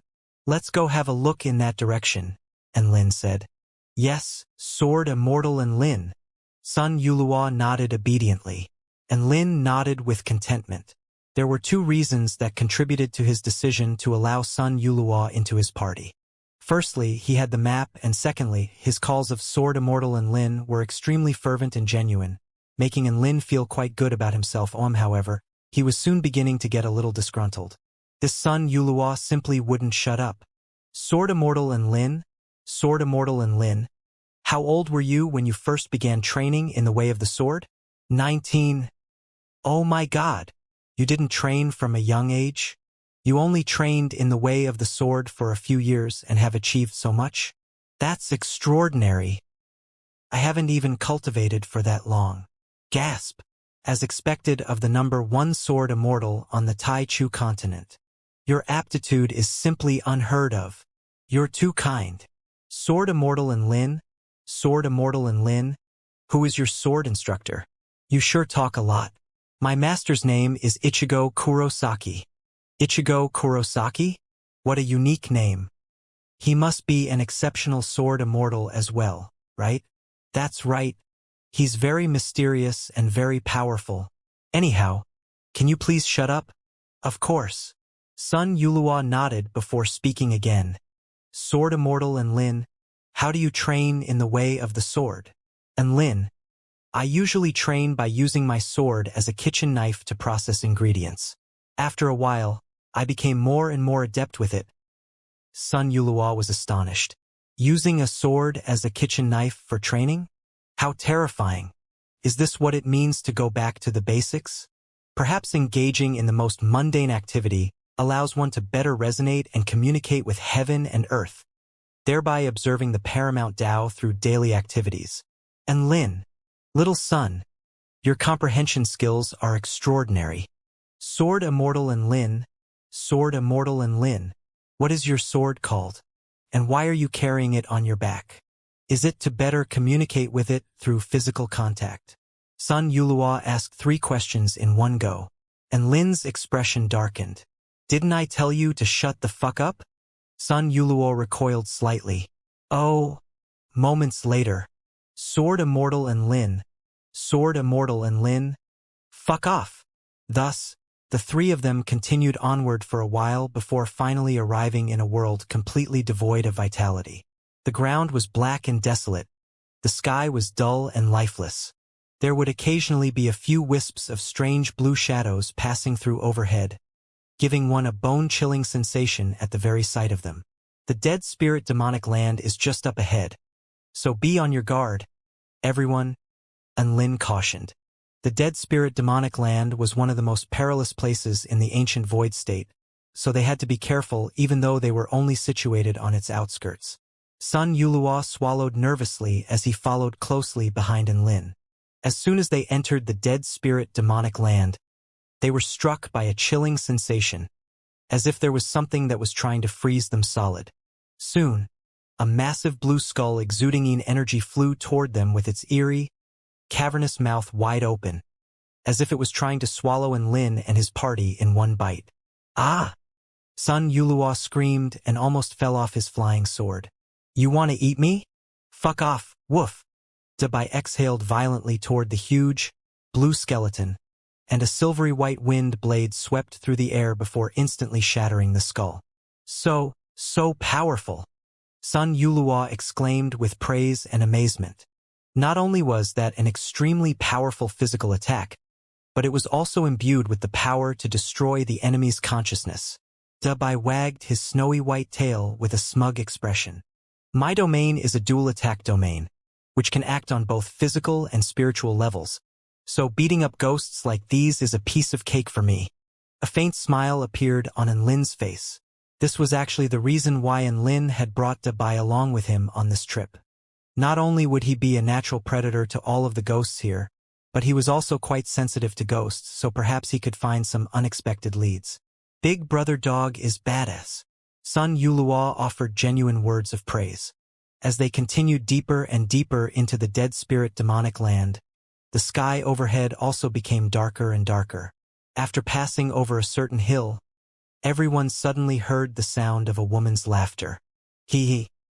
It seemed to be the laughter of a woman having fun and enjoying herself, but the laughter had an eerie, chilling quality to it. Sun Yulua's face paled as goosebumps appeared all over his entire body. Big Brother Dog, did you hear that? A confident smile appeared on Dabai's face. Don't worry, I've got your back. He suddenly swiped his claws toward two rotten rocks on the hill as he spoke, upon which two silver blades of wind descended to pulverize the rocks amid a woman's heart-wrenching scream. The eerie laughter subsided. Big Brother Dog is awesome, Sun Yulua exclaimed in admiration. You can see invisible ghosts? Dabai replied with a smug expression. My domain can. Profound admiration welled up in Sun Yulua's heart. And Lin turned toward Sun Yulua with a speechless expression. Oi! Can you do something other than scream and be scared? You're a soul formation final stage sword immortal. For God's sake. But I really am scared. I've been scared of ghosts ever since I was a child. Sun Yulua stammered with embarrassment. It's okay. Everything will be fine. Your Big Brother Dog will protect you. Dabai patted Sun Yulua's head with his paw as he offered words of comfort. Sun Yulua turned to Dabai with a grateful expression. And Lin. Sun Yulua was a young man wearing a blue robe and possessed a set of fine and delicate features. His eyes were extremely bright, and his disposition was ethereal and refined. Furthermore, he was only a young man, but he was already a soul formation final stage powerful being. How could a young prodigy like him be so petrified of ghosts? Thus, everyone continued onward. In the meantime, they saw over 100 tall mountains, but there was no sign of the blood-erupting mountain, nor any signs of the ancient sword. They did, however, encounter quite a few ghosts, which often sent Sun Yulua into hysterics, but they were all easily taken care of. Look, there's a large city up ahead, Sun Yulua exclaimed, and Lin took a look at the map. This city is not labeled on the map. It's an unexplored area with unknown hazards. Woof! Dabai's eyes lit up with excitement. This city is already very close to the central region of the dead spirit demonic land. Let's go have a look. And Lin smiled. Are we really going there? It feels very scary. Sun Yulua was petrified. The sky had completely fallen dark here. It was clearly still daytime, but the sky here was even darker than nighttime. Gusts of dark wind blew by, and it appeared as if there were ghostly shadows flashing across the ground. And Lin couldn't be bothered to deal with Sun Yulua's concerns, and he rode Dabai through the city gate. Within the city, all of the buildings were in ruins with the occasional wooden door creaking eerily from the dark winds. Dabai looked around with wide eyes before his pupils suddenly contracted. A black figure had appeared in front of them. This was a fatso with bloodstains all over his naked upper body. His flesh had been torn apart in many places, revealing his gruesome internal organs as his intestines trailed along behind him. He had a butcher knife in one hand, and a fat, blood-stained, smiling head in the other. The head spoke in an eerie voice. "Have you seen where my head is?" "Ah!" Sun Yulua shrieked as he pointed at the butcher's head with a trembling finger. Why your head?" "Head." The butcher turned his body, and the head in his hand looked around at his surroundings. Where is my head? Why can't I see my own head?" And Lin and Dabai. Was this ghost retarded? Without a mirror, who the fuck would be able to see their own head? Being able to see it would be a true miracle. The butcher couldn't see his head, and he turned to glower at Sun Yulua. "You lied to me." "I didn't." Sun Yulua's head shook vigorously from side to side, and he continued to point at the butcher's hand as he spoke in a trembling voice. "Why, your head really is in your hand." The butcher's head turned to look at his headless body before flaring up with rage. "Bullshit. I can't see it. You lied to me, so you must pay the price for doing so. I'm going to chop off your head and attach it to my neck." Sun Yulua's legs almost gave out from under him upon hearing this, and he immediately fled atop his sword. At this moment, Dabai sprang into action. Why waste time with words when you can fight? Woof! A powerful wind blade swept through the air toward the butcher as he spoke. The butcher reacted extremely quickly, and his butcher knife slashed down toward the wind blade. Bam! Energy exploded violently. Dabai's attack was shattered by the butcher's saber strike. However, the butcher also sustained severe wounds during the clash as blood and intestines spilled all over the ground. The butcher stumbled a few steps back, and there was a visible crack on his blood-stained butcher knife. Oh, he managed to block one of Dabai's attacks? This must be a prodigious ghost. And Lin chuckled. "How dare you attack me? I'm going to eat you." A ferocious expression appeared on the butcher's face, and he leaped high into the sky as a crimson, ghostly power burst forth from the head in his hand. Ghostly wails erupted and dark winds howled. One massive blood-stained head after another began to appear. All of them possessed different facial features, and all of them were most likely the hateful spirits of the butcher's victims. All of them wore unsettling smiles on their faces, baring their eerie white teeth as they charged violently toward Lin and the others. "This is a spiritual attack. Woof!" Dabai immediately expanded his domain. Countless silver blades of wind surged through the air, creating a barrier of wind that shredded all intruders. One huge head after another was torn apart by the silver blades of wind. Sun Yulua trembled uncontrollably as he hid behind Lin's back. And Lin turned with exasperation on his face. "Why are you so useless? If you're scared of them, then kill them with your sword. What's the point of cowering away like this?" But I'm too scared to attack them." Sun Yulua's body trembled uncontrollably at the sight of the malicious, eerie heads. "Listen to me. Conquer your fear and lash out with your sword." And Lin encouraged before sending Dabai a silent instruction with his eyes. Dabai immediately understood what Lin was intending and withdrew his domain. And Lin grabbed Sun Yulua's arm and hurled him through the air. "Go on." Sun Yulua hurtled through the air toward the butcher. "Ah!" Sun Yulua screamed in horror. The countless heads in the sky were ecstatic as they opened their mouths and flew toward Sun Yulua. "Attack!" And Lin yelled. Sun Yulua looked at the malicious ghost heads flying toward him, and he finally screamed as he drew his sword. A dazzling white light suddenly illuminated the entire heaven and earth. A sword projection parted the heavens and sliced through countless ghostly heads. None of the heads in the sky even had a chance to cry out before they were reduced to nothingness by the sword projection. The white sword projection swept forth with an unstoppable force before clashing with the butcher's knife. Crack! The sword projection continued onward, shattering the butcher knife and slicing the butcher in half. "I did it! I did it!" Sun Yulua murmured to himself in disbelief as he landed gently on the ground. And Lin and Dabai both let loose cries of surprise. "Big brother and this Sun Yulua has what it takes, woof." Dabai spoke. "See, little son? As long as you can conquer your fear, you can cut down anything." And Lin praised with a gratified expression. The butcher had been torn in half, and his blood and internal organs splattered all over the ground. The head in his hand also thumped into the ground before slowly rotting away. Haha, I'm capable of cutting down ghosts after a… Erg! An elated expression had only just appeared on Sun Yulua's face before he threw up at the sight of the disgusting, horrifying scene before him. And Lin and Dabai, how did a coward like him become a sword immortal? Dabai was perplexed. Maybe he's a retard that only knows how to train in the way of the sword. And Lin speculated as he stroked his chin. An expression of despair appeared on Sun Yulua's face upon hearing what Lin was saying.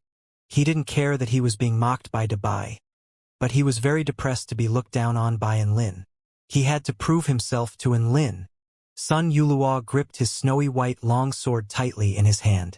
Sword immortal Lin, I want to battle as well. I will contribute by cutting more ghosts. He was still petrified, but he was determined to overcome it. Little Sun has grown up, and Lin nodded with approval. After that, Sun Yuluo really did become a lot more courageous. No matter how much he trembled with fear or how much his face paled with fright, he still raised the sword in his hand and attacked their ghostly assailants. Dabai's job was made a lot easier with Sun Yuluo's help. They made a lap of this city. They didn't discover anything worthy of note, but they did encounter quite a few scary ghosts. They did find a Yin-type spirit herb during this process, for which Sun Yuluo was absolutely ecstatic, but Lin and Dabai didn't really give a crap. Were spirit rank treasures even worthy of their attention? They usually ate them as snacks. Even though Sun Yuluo was very excited, he still offered the spirit herb to Lin at the first opportunity. And Lin decided to let Sun Yuluo keep the spirit herb as a reward for his performance. Alright, there's nothing much to see in this city. Let's go, and Lin said. Dabai carried Lin as they continued on toward another city gate. The sound of pleasant, ethereal singing suddenly traveled toward them from atop the high city wall. And Lin and the others were curious, so they flew to the top of the city wall, where they saw a woman in red dancing elegantly, as if she were an enticing red butterfly in the night. So beautiful! Sun Yuluo couldn't help but exclaim with admiration. Dabai shot a glance at Sun Yuluo. Aren't you afraid of ghosts? Why aren't you screaming now? Woof! And Lin chuckled lightly. It looks like he's only scared of some ghosts. I was wrong about you, little Sunday. You're a man focused solely on looks. Sun Yuluo was embarrassed by Lin's words. It's not like that. But this woman really isn't scary. He didn't even know what to say anymore. In order to prove himself, Sun Yuluo raised his sword to attack the female ghost. At this moment, the woman raised her head to look at Sun Yuluo. Her skin was as fair as snow, and her eyes rippled with a gentle light as she asked in a soft, gentle voice, "Do you think my dance was beautiful?" It was. Sun Yuluo answered almost involuntarily, as if he had been entranced. And Lin and Dabai. Sun Yuluo was fearful toward ghosts, but he was now being seduced by one. It had to be said that the dance she had performed was indeed quite exquisite. But wasn't Sun Yuluo supposed to be screaming as he vanquished this female ghost with his sword? What was he doing having a chat with her? Sun Yuluo was clearly not actually afraid of ghosts. He was just afraid of ugly things. And Lin and Dabai felt like they had both been wrong about Sun Yuluo. A seductive smile appeared on the woman's face. "Would you like to see me perform another dance?" Sun Yuluo was just about to reply when Lin suddenly interjected, "Oi! Shouldn't you be dancing at a dance studio or something? Why are you dancing on top of a city wall?" Dabai turned to Lin with a peculiar expression, wondering why he was bringing up something like this. If the woman was beautiful, she could dance wherever she wanted. She could even dance at someone's grave if she wanted, let alone a city wall. What was the point of asking that question? However, to Dabai's surprise, the woman was seemingly a little dazed upon hearing Lin's question. Why am I dancing on top of a city wall?" she murmured to herself before her eyes suddenly lit up. "I remember now. That man. He told me that he would come back to marry me after the battle against the divine Dark Tao sect." The woman's red dress fluttered as she stared into the distance with her beautiful, enticing eyes. "I'm standing on the wall to wait for him, And I'm dancing so that he would be able to see me. What do you think of my dancing? Will he notice me? Will he see my dance and come back to me? Sun Yulua was sobbing with tears. What a moving story. And Lin and Dabai's faces darkened. How is this moving in any way? This woman's fiancé was clearly never going to return, as tens of thousands of years had already passed since the era during which the divine Dark Tao sect was still around. Even if he hadn't died in battle, he would have died from old age. As for this woman on the wall, she had most likely already been used as a blood sacrifice by a Tao integration stage supermighty figure. Only a wisp of her obsessive soul remained, as she was fixated on a single idea that had kept her going to this very day. Sun Yulua, put her out of her misery. And Lin sighed. Sun Yulua's expression shifted drastically. Why? What a poor woman.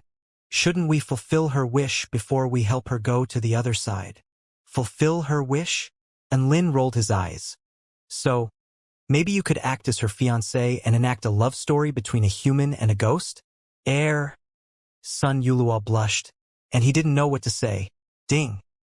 He drew his long sword and rested the blade on the woman's snowy white neck.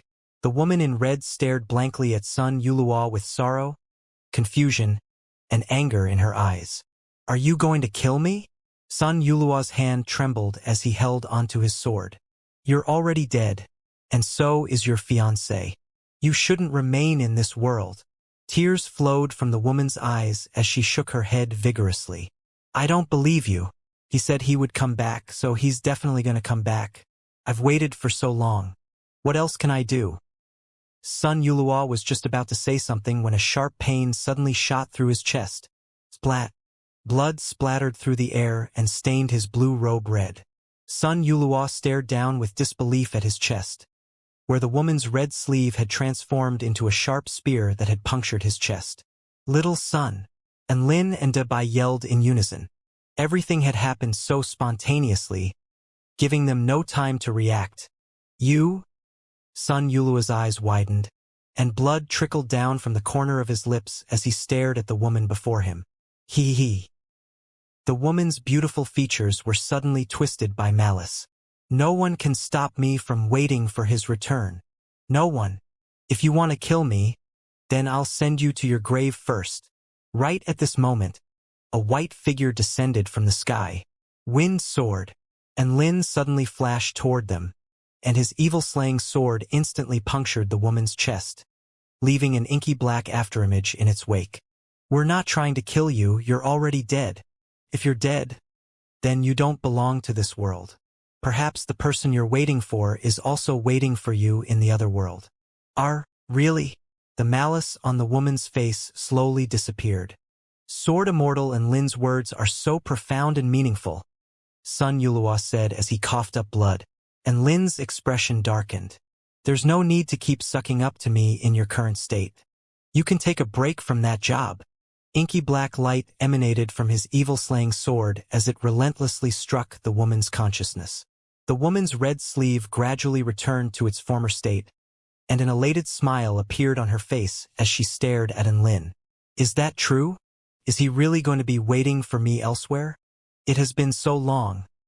What if he has already forgotten about me? That's right, he's waiting for you there. If he has forgotten about you, dance for him, and he'll be able to remember, Lin said with a smile. This was the first time he had ever placated a ghost in his life. The female ghost nodded lightly upon hearing this, as if she truly had been convinced. She took a few steps back and performed her final dance to farewell this world. Her dance was extremely elegant and gorgeous, lighting up the entire gloomy city. So beautiful. And Lin and Dabai were both entranced. A voice suddenly sounded at this moment. Sword Immortal and Lin, I think. I might need some emergency treatment. A stuttering, agonized voice sounded. Only then did Lin and Dabai recall that Little Sun had just been stabbed in the heart. Little Sun, are you all right? And Lin immediately cradled the bleeding Sun Yulua in his arms with a concerned expression. I feel like I'm about to die. Sun Yulua sobbed, and Lin immediately unleashed his divine sense to detect Sun Yulua's condition. Thankfully, even though his heart had been punctured, he could still be saved. He immediately activated his evergreen technique to heal Sun Yuluo's injury.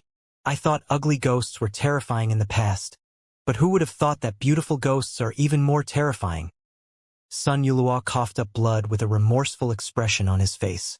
I'm currently treating you, and if you want to live, you better shut your mouth. And Lin glowered. Sun Yuluo immediately shut his mouth and stared at Lin like a startled chicken. I really do need to learn not to judge a book by its cover. The more beautiful a woman is, the more cruel and vicious they could be. Sun Yuluo suddenly muttered again. And Lin. If he could. And Lin really wanted to just ditch Sun Yuluo and leave him to fend for himself. Thankfully, and Lin was able to save Sun Yuluo's life after some treatment. Sun Yuluo almost knelt down to Lin in gratitude. Sword Immortal Lin, I'm extremely thankful to you for saving my life. I have nothing to repay you with aside from my body. Fuck off! And Lin aimed a vicious kick at Sun Yuluo. Sun Yuluo managed to evade it, but his scorching eyes remained firmly on Lin's face. Everyone made their way out of the city and were at a bit of a loss as they looked at the boundless, inky black world laid out before them. Thankfully, all of them had prepared eternal direction indicators, so they did not get lost. Where do we go next? Sun Yuluo asked. Dabai sniffed the air with his sensitive nose. To the northeast. Sun Yuluo was astonished. You can even smell ghosts? The energy there is very dense, so there may be something important there, woof. Dabai spoke in an excited voice. All right, to the northeast it is then. And Lin had also sensed something out of the ordinary in that direction, and he continued onward atop Dabai's back. Red spider lilies waved gently in the dark winds of this eerie world. They had grown and spread to form a boundless sea of lilies, all of which were emanating a crimson glow, as if they were rubies within the darkness. At this moment, one violent explosion after another was taking place within the sea of flowers. A series of dazzling sword projections swept through the darkness, slicing through the sea of flowers as red flower petals danced through the air. A series of powerful crimson humans materialized from the red spider lilies who pounced toward the figures in the air above, as if they were fearless warriors with no regard for their lives. At the forefront of the group of people in the air was a man with bright, piercing eyes. He unleashed powerful sword projections through the air, annihilating several crimson humans with each and every sword strike. However, there seemed to be no end to the energy within the sea of flowers as it relentlessly materialized crimson humans, which pounced toward the cultivators in the air. We can't keep wasting time here. Let's think of a plan and get out of this accursed place, a male cultivator said as he wielded his sword. This flower formation is a natural slaughter formation. It's like a venomous snake. The more you run, the more it attacks. The male cultivator at the forefront of the party said with a solemn expression. Then what do we do? A gorgeous female cultivator asked in an urgent voice, and her eyes lingered on the man at the forefront of the party as a hint of anticipation and reverence appeared on her face. That man was the most powerful and most reliable person in their party. The man spoke in a firm voice. Find a flaw in this formation and strike it to break the entire formation. That is the best course of action available to us. Right at this moment, a white figure flew toward them from a distance while traveling at an extremely fast speed. More cultivators are coming into this flower slaughter formation. Those idiots, do they want to die? It's a simple matter to enter this slaughter formation, but getting out if it is next to impossible. Everyone's expression shifted all of a sudden. They discovered that there was a man sitting on top of the white figure, and there was also a blue-robed man flying atop a sword beside him. Both of them flying through the air in a zigzag path in order to evade the crimson humans. Is that Sun Yuluo? Someone exclaimed. The blue-robed man flying atop his sword was also taken aback to see the 6 cultivators up ahead. Brother Zhao Siming, sister Xue Shan. Oh my god. It is Sun Yuluo. So what? Who in our sect would dare to get close to him? He deserves it. Our sect leader has already displayed great kindness by not kicking him out of the sect. Let's get away from him. and Lin was a little shocked to see the disdainful expressions on the faces of the group of cultivators up ahead. Why was Sun Yulua being ostracized like this? His personality was a little peculiar, but that didn't warrant this type of treatment, did it? Sun Yulua's expression remained unchanged after hearing their words. Instead, he began to fly toward them with his sword in hand. "Let me help you." Sun Yulua's offer did not draw any gratitude from them whatsoever.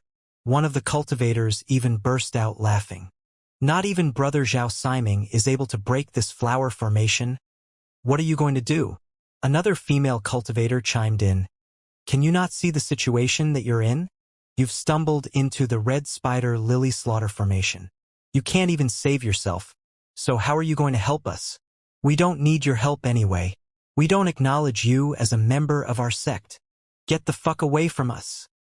A male cultivator with an explosive temper roared. Sun Yulua pursed his lips, but he was still unleashing sword strikes toward the crimson humans leaping out from the sea of flowers below. "By the way, that guy beside him looks a little familiar." Only now did all of the cultivators have a chance to take a good look at the strange cultivator sitting atop the huge, white dog. All of them immediately drew sharp intakes of breath. Some of them almost fell off their swords. And Lin. Oh my god. It really isn't Lin. At this moment, even Zhao Siming's expression shifted as he turned toward Lin. It really isn't Lin. Why is he here?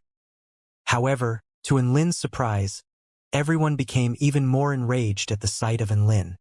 Who would have thought that Sun Yulua has actually become Lin's ally? Tui, our sect leader should have never allowed that trash to remain at our sect. Hehe.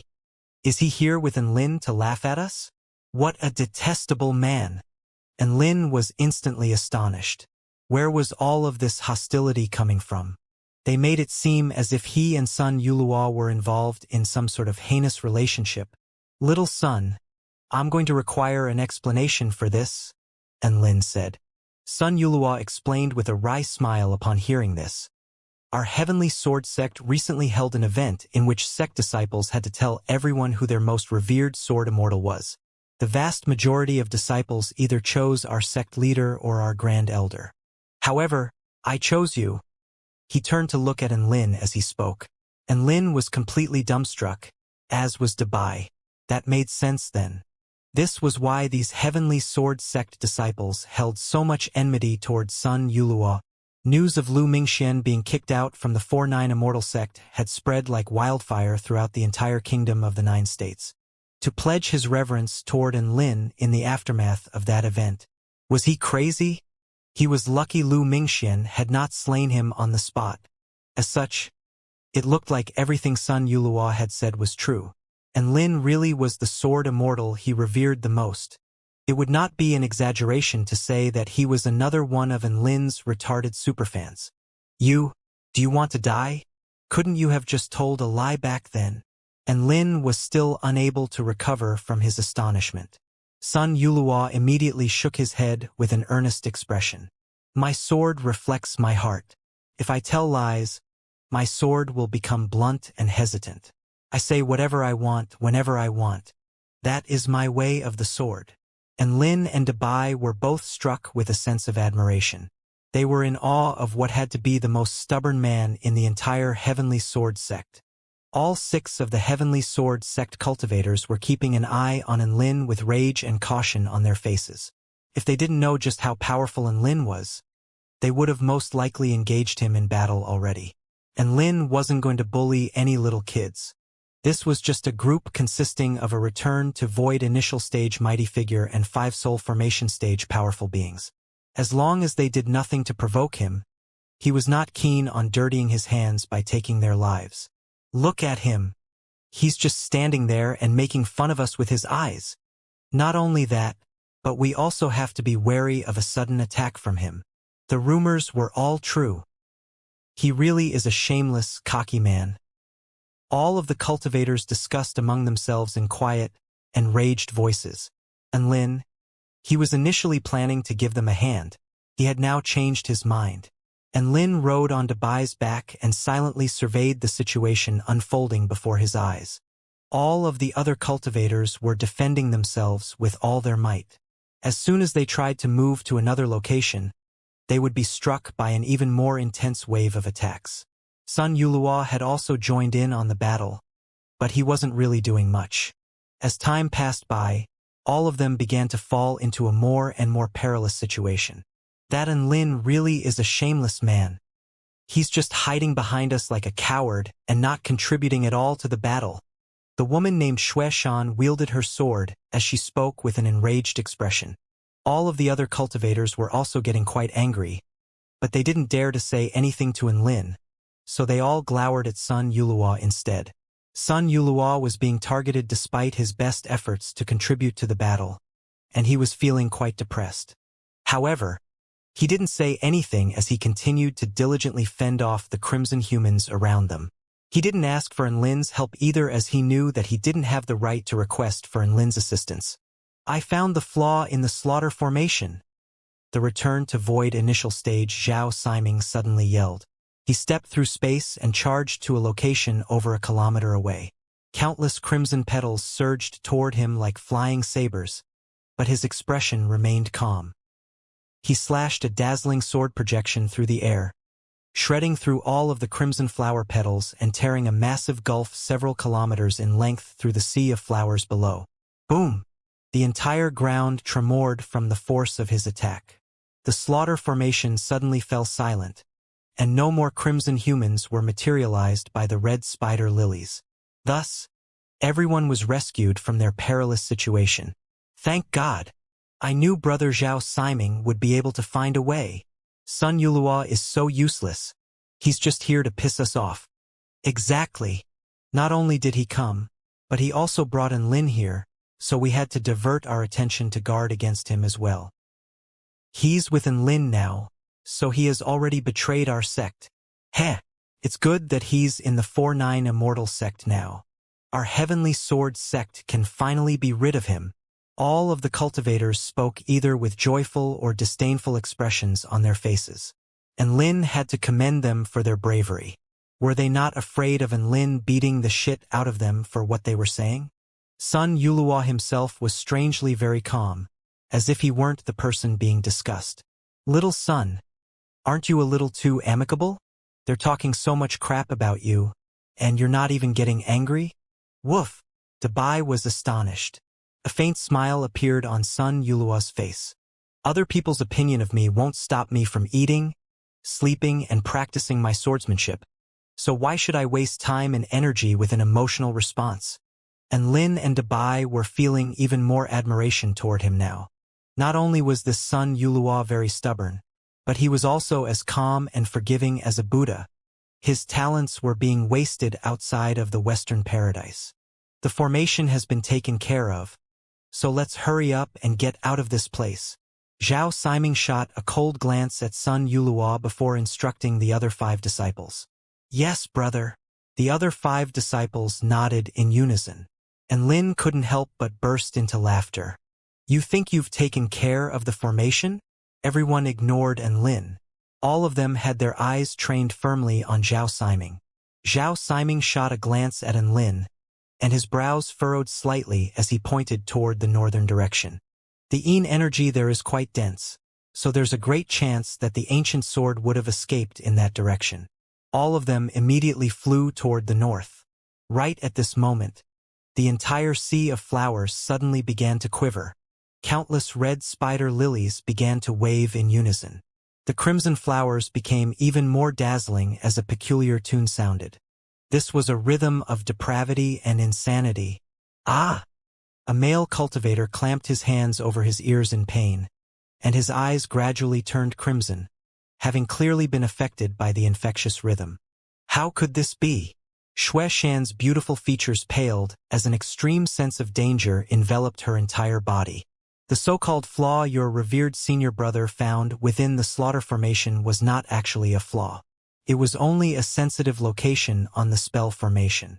So now, he has awakened all of the dormant red spider lilies. Do you understand the situation that you're in now? And Lin said with a buoyant grin. He had gleaned all of the special properties of the flower slaughter formation through the use of his divine inspection technique. All of the cultivators' expressions shifted upon hearing this. Zhao Siming's expression also became extremely grave.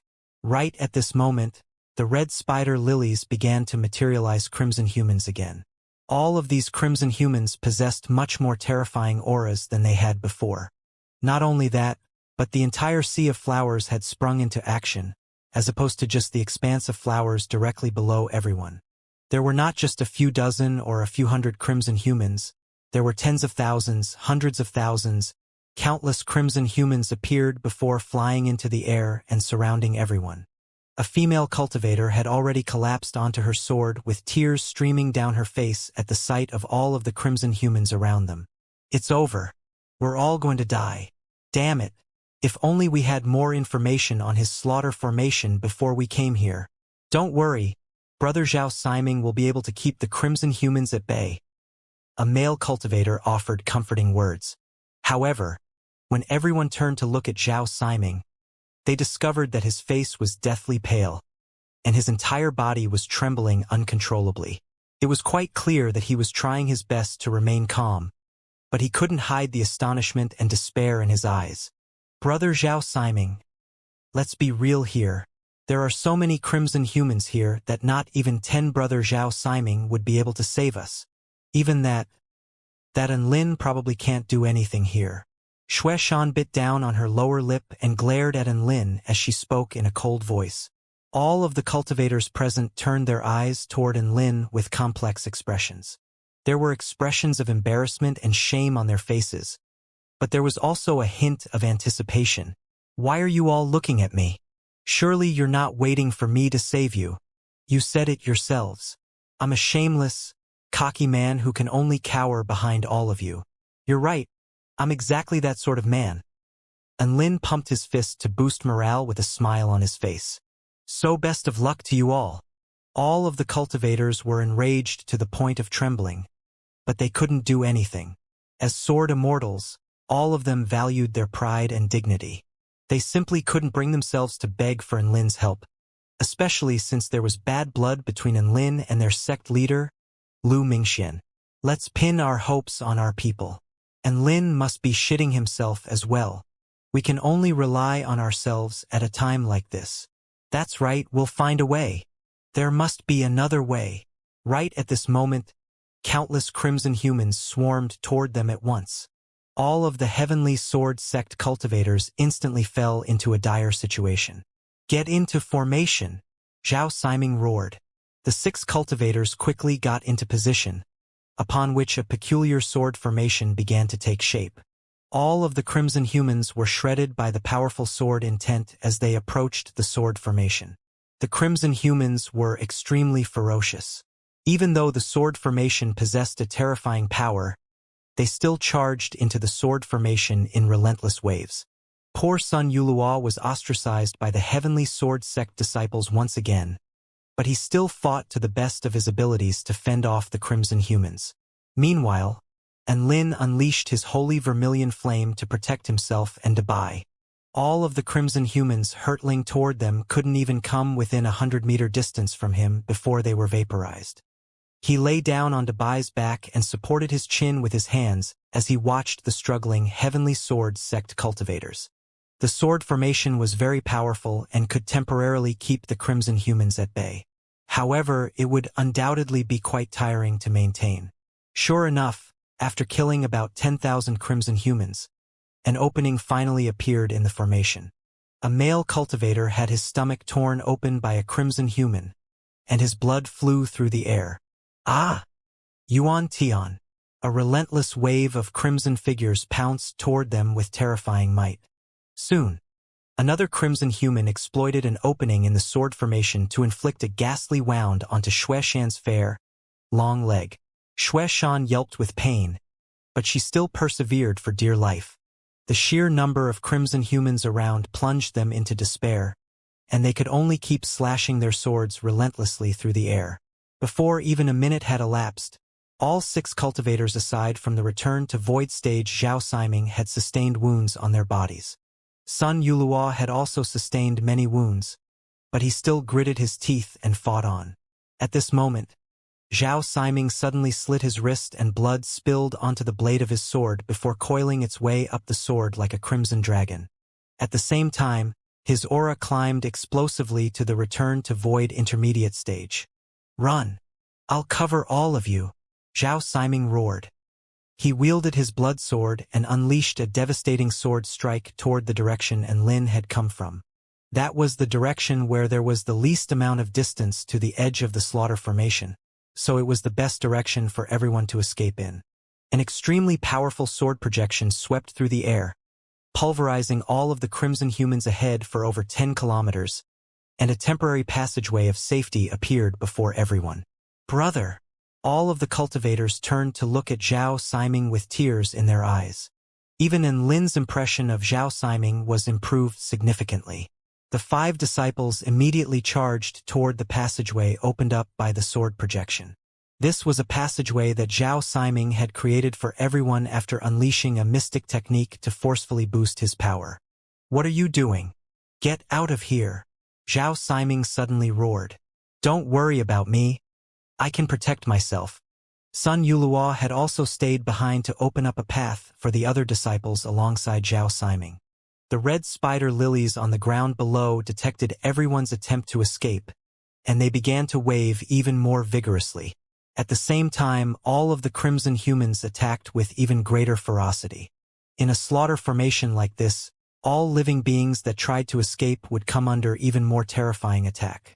The situation became extremely perilous. Even Zhao Siming had sustained wounds as his attention had been diverted during his attempt to help the other disciples escape. All of the Heavenly Sword sect disciples fought for their lives amid a sea of peril and turmoil.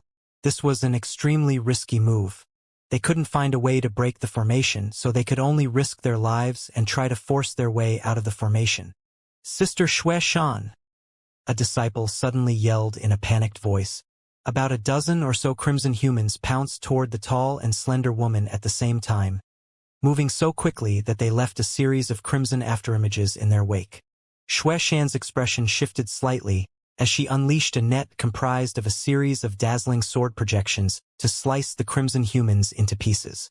However, there was one crimson human who was struck by the sword net, upon which a sharp screeching sound erupted. "It didn't die?" Xue Shan's expression shifted once again. That crimson human was wearing a peculiar suit of armor, and the sword net could only leave deep indentations upon the armor, but it was unable to kill the crimson human. The crimson human's hands transformed into lethal scythe blades, which descended mercilessly upon Xue Shan. Xue Shan's eyes widened, but she didn't have time to take any evasive measures. "It's over. I'm going to die in this terrifying place." That was the only thought in her heart. However, in the next instant, the crimson human suddenly froze on the spot.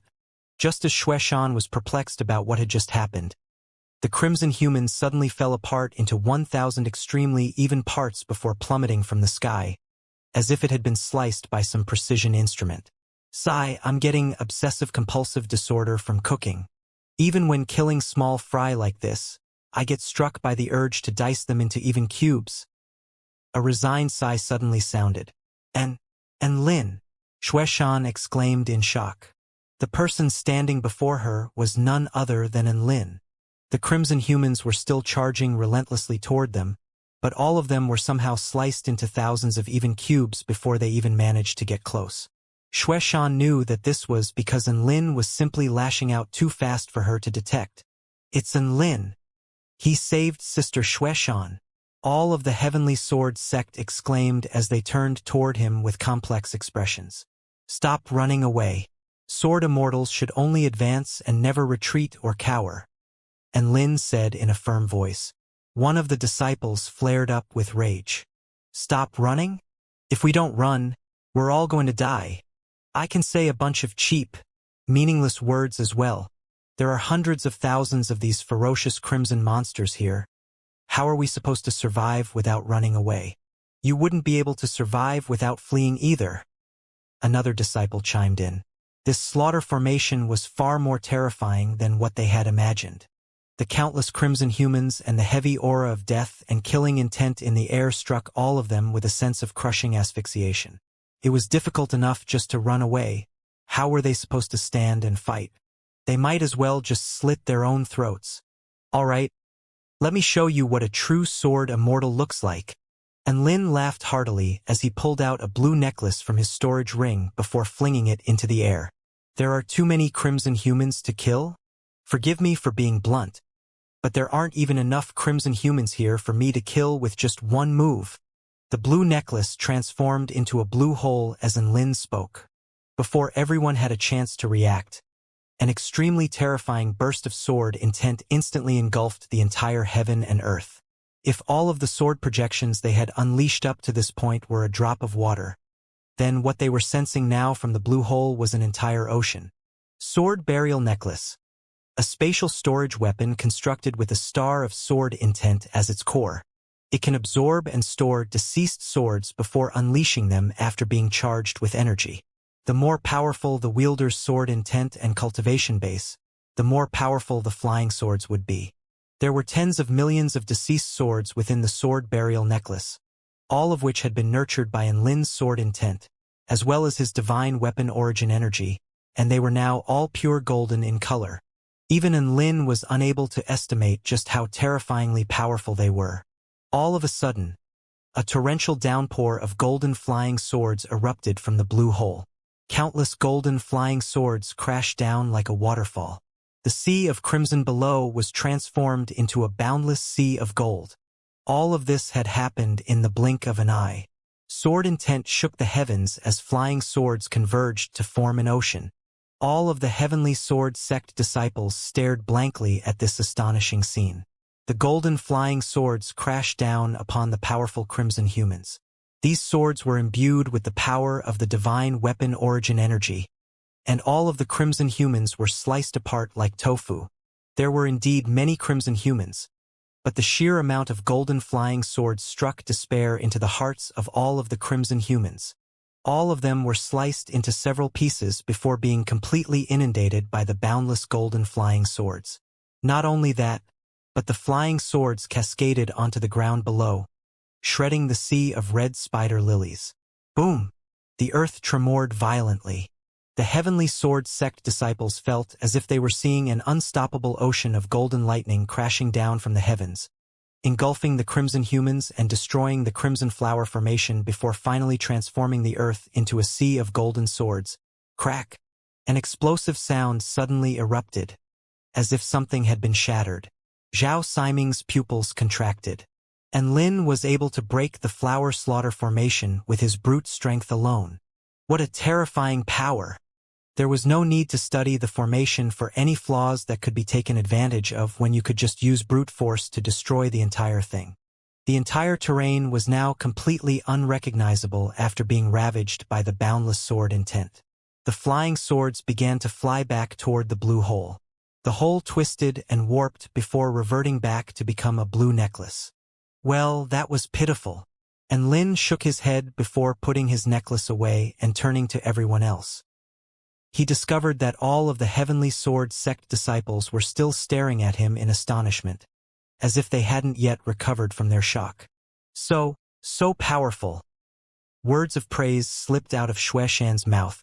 The disciple that had proclaimed that Lin would be killed by the formation was too embarrassed to even look directly into Lin's eyes. All he wanted to do was to find a hole in the ground and crawl into it. As for the other disciples, all of them wore complex expressions. Some were humiliated, some were in awe and veneration, and some were full of gratitude. After all, Lin had saved their lives. "Thank you," a disciple murmured in a quiet voice.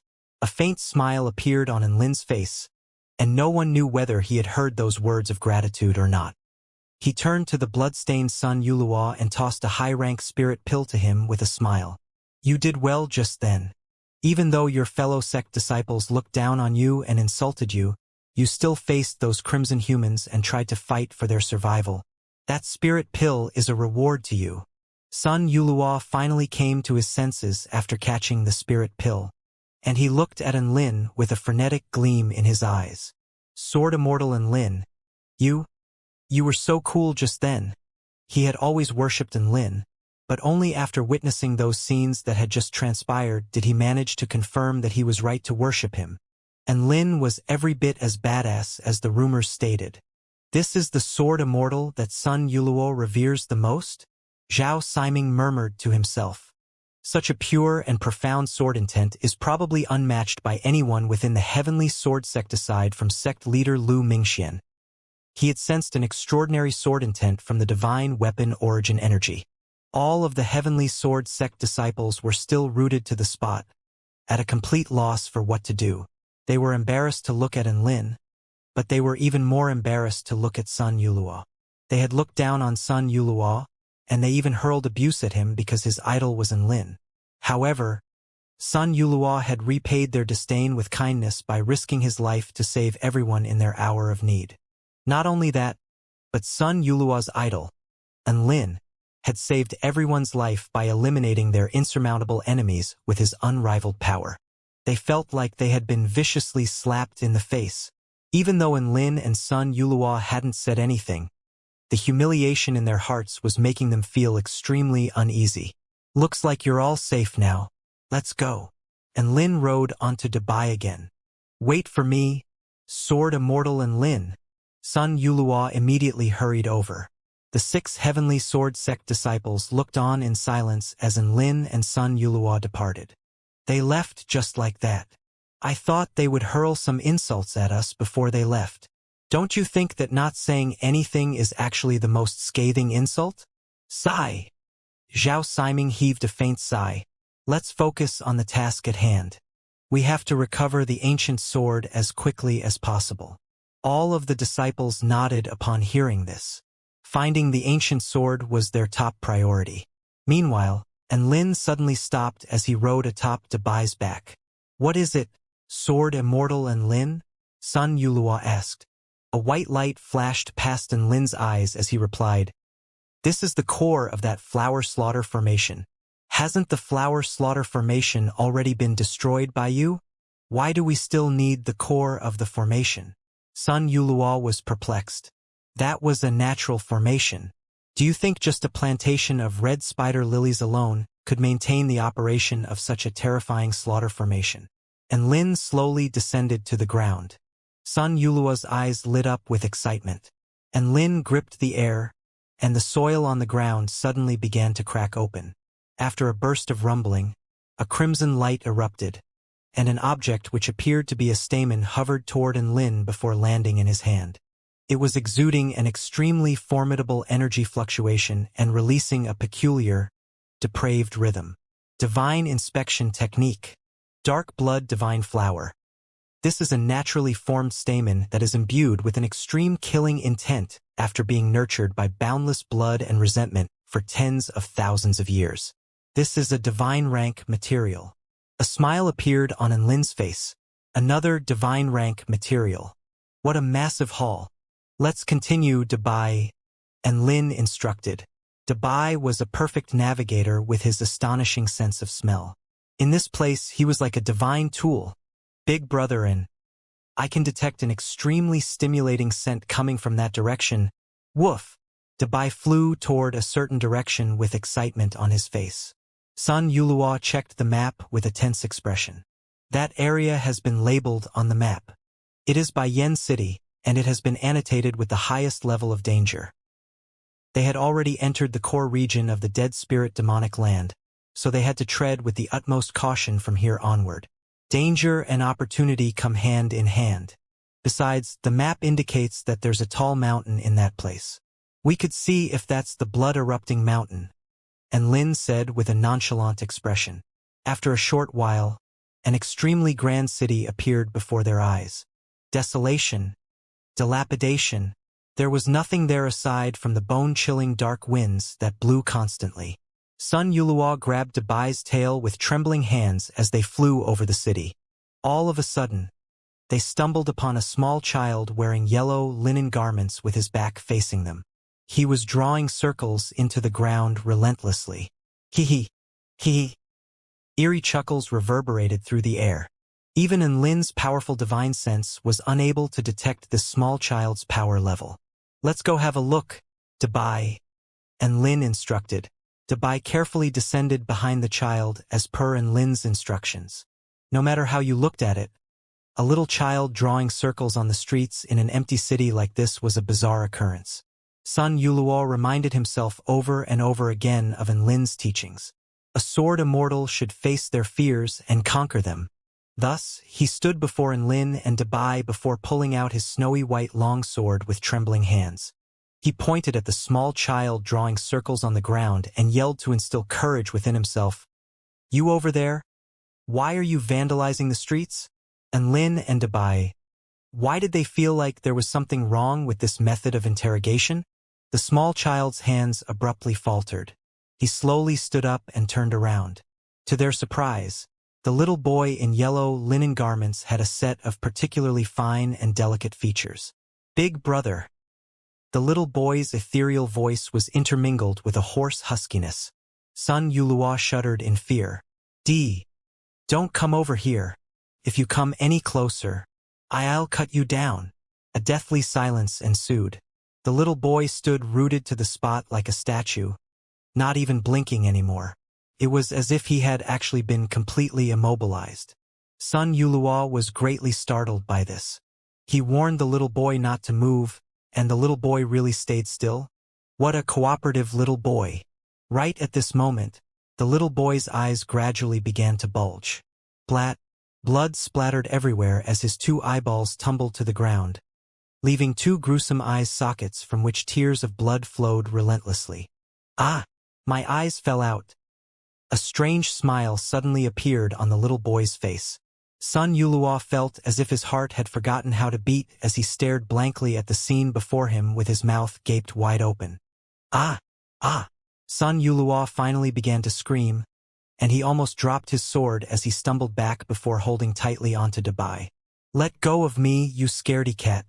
You're choking me. Woof!" Dabai roared with rage. Enlin was also given a fright by the little boy's bizarre display. But did it really warrant a response as vehement as Sun Yuluo's? That scream was probably several hundred decibels, and just the sound waves alone could be regarded as shock waves. Even the little boy was startled by Sun Yuluo's reaction and temporarily forgot how to talk. He, fun? The little boy seemed to have found an interesting toy as he picked up his eyeballs and reattached them into their sockets before turning to look at Sun Yuluo with excitement on his face. Sun Yuluo felt like he had been laughed at by a ghost, and he immediately flared up with rage as he unleashed a sword strike. "Take this!" The dazzling sword swept through the air. The little boy met Sun Yuluo's long sword with a bare hand and a wide grin on his face. Bam! Crack! Right before Sun Yuluo's astonished eyes, the long sword in his hand crashed into the little boy's hand, upon which a sharp screeching sound erupted alongside a flurry of sparks before the long sword snapped in half. How could this be? My sword is a spirit sword." Sun Yuluo's eyes widened with shock. Excitement flashed through the little boy's eyes, and he abruptly opened his mouth, upon which a crimson tongue shot forth like a pouncing viper before instantly entangling itself around Sun Yuluo's neck. Sun Yuluo's entire body was struck by a slimy and slippery sensation along with the extremely terrifying power of dark frost, and he began to scream again. "Save me, sword immortal and Lin! Why is this tongue so long and so slippery? I'm so scared. Wah!" Sun Yuluo's legs trembled, and tears welled up in his eyes as the tongue wound itself tightly around his neck. He frantically attacked the little boy's long tongue with his sword, but he discovered that he was unable to put so much as a single scratch on the tongue, as if he were attacking some sort of superalloy material. The little boy looked at Sun Yuluo with a wide grin, as if he found it very interesting that Sun Yuluo was on the brink of soiling himself from fear. And Lin and Dabai were both struck with the realization that things were not as simple as they seemed, and they immediately pounced. "Stop! Woof! Fuck off!" Dabai and Enlin attacked in unison. The silver wind domain swept toward the little boy in a frenzy. Enlin drew his evil-slaying sword at the same time, and a monstrous, black sword projection erupted forth. The little boy's expression shifted, and he evaded Enlin's attack through the use of wraith-like movement techniques while holding on tightly to Sun Yuluo's neck with his tongue the entire time. Sun Yuluo was unable to escape as his neck had been tightly bound, and his eyes rolled over into the back of his head from an inability to breathe. looking as if he was about to die. Dabai's domain descended upon the little boy's body, but he was unable to inflict any damage upon him. "Release Sun Yulua at once!" A loud roar erupted from a distance away. A few blue-robed figures began to appear before pouncing toward the little boy. Are those the 6 disciples from the Heavenly Sword sect? Why are they here? Is this a coincidence? And Lin's expression shifted minutely. A disdainful expression appeared on the little boy's face as he spat out a few globules of saliva in quick succession. The saliva transformed into sharp, crimson swords that pierced through the air at extreme speed. "Be careful," Zhao Siming cautioned in a loud voice as he parried the crimson saliva sword hurtling toward him. Boom, boom, boom. A series of resounding booms erupted. The terrifying power behind the saliva swords knocked back the Heavenly Sword sect disciples that had just arrived. "No one can save him. He's mine." The little boy chuckled. Sun Yulua was about to cry upon hearing this, and he roared with an indignant expression. "There are so many people here. Why do you insist on targeting me?" The little boy cocked his head to the side. "Because you're scared of ghosts." Sun Yulua's mouth gaped open with shock. This ghost liked to bully him just because he was scared of ghosts? What a detestable little boy! And Lin charged toward the little boy again, and a light suddenly flashed from the inky black blade of his evil-slaying sword, upon which an extremely adorable little girl with chubby cheeks wearing a black dress appeared. Little Xia pounced toward the little boy at an even faster speed than Lin, and her chubby little hands shot forth toward the little boy's tongue like lightning as an excited smile appeared on her face. "Ah!" The little boy experienced fear for the first time at the sight of little Xia. He immediately unwound his tongue from around Sun Yulua's neck, and he tried to retract it, only to find that little Xia had gripped tightly onto his tongue, making it impossible for him to struggle free. Hee. An innocent smile appeared on little Xia's face as her eyes flashed with curiosity and excitement. A ferocious expression appeared on the little boy's face, and he suddenly severed his tongue with his teeth. After severing his tongue, he immediately fled into the distance as fast as a bolt of lightning. Little Xia faltered for a moment as she held onto the little boy's long tongue and looked on as he fled into the distance. She knew that she wouldn't be able to catch up to him now, and her adorable cheeks puffed out with rage. "Ah!" Another scream erupted. Little Xia turned to discover Sun Yulua pointing at her with a set of deathly pale features while trembling uncontrollably. "What kind of ghost is this? Is this a higher-level ghost? Save me, Sword Immortal and Lin." Little Xia and Lin. "This idiot just called me a ghost. Can I cut him down?" Little Xia spoke expressionlessly. "Don't do it. Calm down, Little Xia. He's only petrified from fear. He'll recover with time." And Lin dissuaded in a panicked voice as he gripped tightly onto Little Xia's soft, little hand. He knew very well that with Little Xia's violent temper, there was a good chance she would actually attack Sun Yulua if he didn't stop her. "Wait, did you just call her Little Xia? You know her." Sun Yulua's eyes widened. Little Xia glared coldly at Sun Yulua and did not say anything. At this moment, Zhao Siming and the others had also gathered around Sun Yulua, and all of them were looking at the adorable little girl before them with curiosity in their eyes. "Of course I know her," and Lin indicated to the sword in his hand with a smile on his face. "She's the sword spirit of my evil-slaying sword, and her name is Little Xia." Everyone instantly fell silent upon hearing this. All of the Heavenly Sword sect disciples stared blankly at Little Xia with wide eyes. A sword spirit that has successfully materialized a spirit body. My God! If we don't count the sword spirit that ran away, there are only 2 swords with sword spirits in our entire sect, both of which are owned by the sect leader and the Grand Elder. They nurtured those swords for countless years before they finally successfully nurtured their spirits.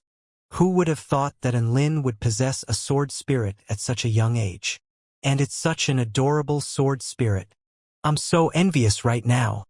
All of the Heavenly Sword sect disciples stared at Little Xia with scorching light in their eyes. Some of them even had drool running down the corners of their mouths. What was the biggest dream of a sword immortal? Aside from cultivation-related dreams, 99% of Sword Immortal's biggest dream would be to own a sword spirit. A sword spirit was much more precious than any beast pets or treasures. Little Xia tugged on Lin's hand before speaking in a tender, yet cold voice. These guys look like horny bastards that are even more disgusting than you. The Heavenly Sword Sect disciples. And Lin. She had just insulted everyone here with that sentence. Sun Yulua made his way over to Lin with excitement etched on his face. Sword Immortal Lin, your sword spirit is so adorable. My idol is the best. Not only do you have a sword spirit, but it's also such a pleasant and adorable one. Sun Yulua sucked up to Lin relentlessly before his words headed down a different path. Can I hug your adorable sword spirit? Fuck off! Little Xia immediately yelled before Lin had a chance to say anything. A dazzling burst of inky black sword intent exploded from Little Xia's palm before striking Sun Yulua on the chest. Sun Yulua felt as if he had been struck by a sledgehammer, and his chest caved in as a violent, tearing sensation spread throughout his entire body. He threw up a mouthful of blood as he flew over a kilometer through the air. Gasp! The other 6 Heavenly Sword Sect disciples all drew sharp intakes of breath upon seeing this. So this sword spirit was dead serious about attacking Sun Yulua. Weren't they supposed to be friends? And Lin massaged his brows with a speechless expression. Little Xia dared to attack even her master, so it was no wonder Sun Yulua had been attacked, especially as he was asking for it. Other people were usually struck by how adorable Little Xia was and wanted to touch her or pinch her chubby cheeks, but this guy was going above and beyond by asking for a hug, and Lin would have been surprised if Little Xia was able to hold herself back after that. What a superb sword intent! Zhao Siming's expression shifted again as he detected extremely pure and powerful sword intent from Little Xia's attack. All of the Heavenly Sword Sect disciples repressed the urge to do anything out of line. Sun Yulua was friends with Lin, but he was still attacked by the sword spirit. How would anyone else dare to do anything? By the way, why are you all here? And Lin turned to Zhao Siming and the others. Zhao Siming faltered for a moment, as if he was hesitating about something. Xueshan pulled out a blue disc before offering an explanation. We're going in whichever direction this disc is pointing to. It can point out which direction has the densest Yin energy. And Lin was enlightened upon hearing this. That made sense. The Heavenly Sword Sect ancient sword that had nurtured a spirit was a Yin-type sword, so it would prefer to stay in places where Yin energy was abundant. That disc could be said to be the ideal tool for finding the ancient sword. However, Lin wasn't envious toward them. After all, Dabai's nose was much more effective than that disc. I'm sorry, Master Sword Spirit Little Xia. I should not have been so rude. Sun Yulua flew over from afar, and he offered an apology with deathly pale features as he clasped a hand over his chest. Little Xia pouted upon hearing this, but she didn't say anything. Instead, she sprang into the evil-slaying sword again. Seeing as everything has been taken care of here, let's keep going. And Lin rode on Dabai's back and continued on toward the inky black mountain in the distance. He was looking for the blood-erupting mountain, so he wasn't going to stay in this city for no reason. Xueshan pulled out her disc to discover that it was also pointing to that very same mountain up ahead. She turned to look at Zhao Siming and the others to find that her awkward expression was mirrored on everyone's face. Thus, the 6 Heavenly Sword Sect disciples also flew toward that mountain. And Lin's head throbbed as he turned to look at his impromptu entourage. Xueshan and the others were also quite depressed. They really wanted to explain to Lin that they weren't following him. This was the direction the disc was pointing to, so they had no choice. The mountain outside the city was over 10,000 meters tall, and mountain ranges extended into the distance on either side of it. Dabai could sense extremely dense Yin energy from the summit of the mountain, so he decided to fly up there first. On the way there, Sun Yulua made his way over to them again. Sword Immortal Lin, how did your evil-slaying sword nurture a sword spirit? He asked with a curious expression. I'm not telling you. And Lin rolled his eyes. Then, Sword Immortal Lin, where did you get your sword from? It looks like an extraordinary sword, so it must have extraordinary origins. Sun Yulua continued. and Lin's face darkened. "Are you physically unable to shut up?" Sun Yuluo's words faltered, and he finally lost the courage to speak after taking a look at the menacing, evil-slaying sword. They continued flying toward the summit of the mountain. As they drew closer and closer, and Lin was already starting to get a little disappointed. It was clear that this wasn't the blood-erupting mountain, as there wasn't even an opening for the blood to erupt from. That's right, the summit of the mountain comprised entirely of inky black rocks. There wasn't even a tiny little hole, so where was the blood supposed to erupt from? The two of them landed on the summit. "There's nothing here, so why is the Yin energy here so dense?" And Lin's brows furrowed. "I can feel something here. Perhaps it's inside the mountain." Woof! Dubai activated the power of his domain and slashed a deep trench into the mountain with his claws. To everyone's surprise, the entire mountain began to tremor violently as the massive trench appeared. Zhao Siming's expression shifted drastically. "Be careful, everyone." A cavernous mouth suddenly opened up at the center of the mountain. Within the massive mouth, red liquid gushed forth. PFFF. Red liquid surged through the sky like a turbulent waterfall, creating an extremely grand spectacle. The mountain was erupting blood. The crimson liquid gushed forth and surged toward the Heavenly Sword Sect disciples. The Heavenly Sword Sect disciples set up a defensive sword formation, and the one returned to Void Stage Mighty Figure along with the 5 Soul Formation Stage powerful beings unleashed their vast sword intent at the same time, creating a blue barrier of light in the shape of a sword. The blue light sword was swept for several kilometers into the distance by the crimson liquid, and all 6 disciples suffered violent backlash as they struggled to maintain their defensive spell formation, making them feel as if their organs had been shattered. "What a terrifying Yin power!" Zhao Siming spoke with a grave expression, and he was already considering retreat. Dubai had attacked the mountain, but they were the ones that had been struck by the mountain's attack. Dubai and Enlin were both dumbstruck. "This is the legendary blood-erupting mountain? Why is it different from what I imagined?" Woof! They had envisioned something like a volcano with blood erupting from the top. But they didn't think that this blood-erupting mountain would gush blood from its fucking mouth. "You ants dare to disrupt my slumber? You can all die for your impudence." The mountain spoke with a rumbling, thunderous voice. "It's a mountain monster. The densine energy I detected is coming from this thing." Woof! Dubai was surprised. Right at this moment, countless rocks on the summit of the mountain suddenly transformed into feelers that grabbed toward Dubai. Dubai immediately fled into the distance with Enlin on his back. "I'll take care of those." Sword Immortal Enlin. Sun Yuluo drew his sword and unleashed one sword projection after another to pulverize the rocky feelers. This ghost was a mountain which was not scary at all, so he finally worked up some courage for once. Die! Countless holes suddenly opened up on the massive mountain, and even though they weren't as huge as its mouth, the terrifying Yin power sweeping outward from within struck a sense of fear into everyone's heart. Red specks of light began to appear within the holes, as if they were countless crimson eyes surveying everyone amid the darkness. "I have refined my body for 10,000 years, refined my blood for 10,000 years, then tempered my spirit for 10,000 years before attaining the great Tao. Ants like you are no match for me."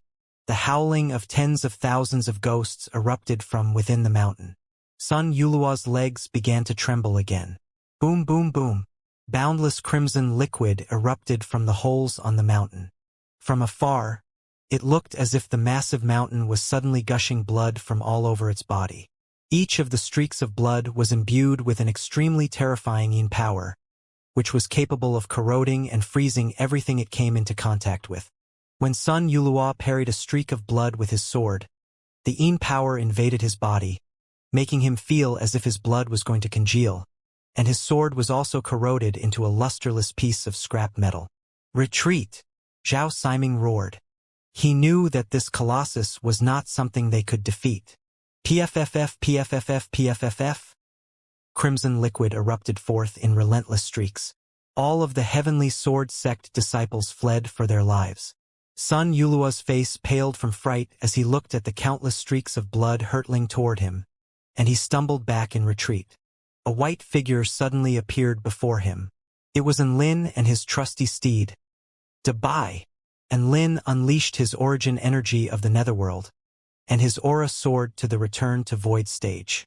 A brilliant, black light erupted from his evil-slaying sword, and his sword intent threatened to slice open the entire heavens.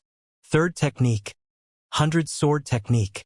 99 white celestial swords lined up in the sky before hurtling through the air like dazzling meteorites, instantly destroying all of the streaks of blood in their wake. The massive mountain ghost was given a huge fright, and it summoned its ghostly power to try and block the attack. However, the 100 sword technique unleashed by Enlin with his origin energy of the netherworld buff was already his full force strike. Any opponents that hadn't yet attained the power of the divine Tao had no chance in hell of defending themselves against it. Boom, boom, boom.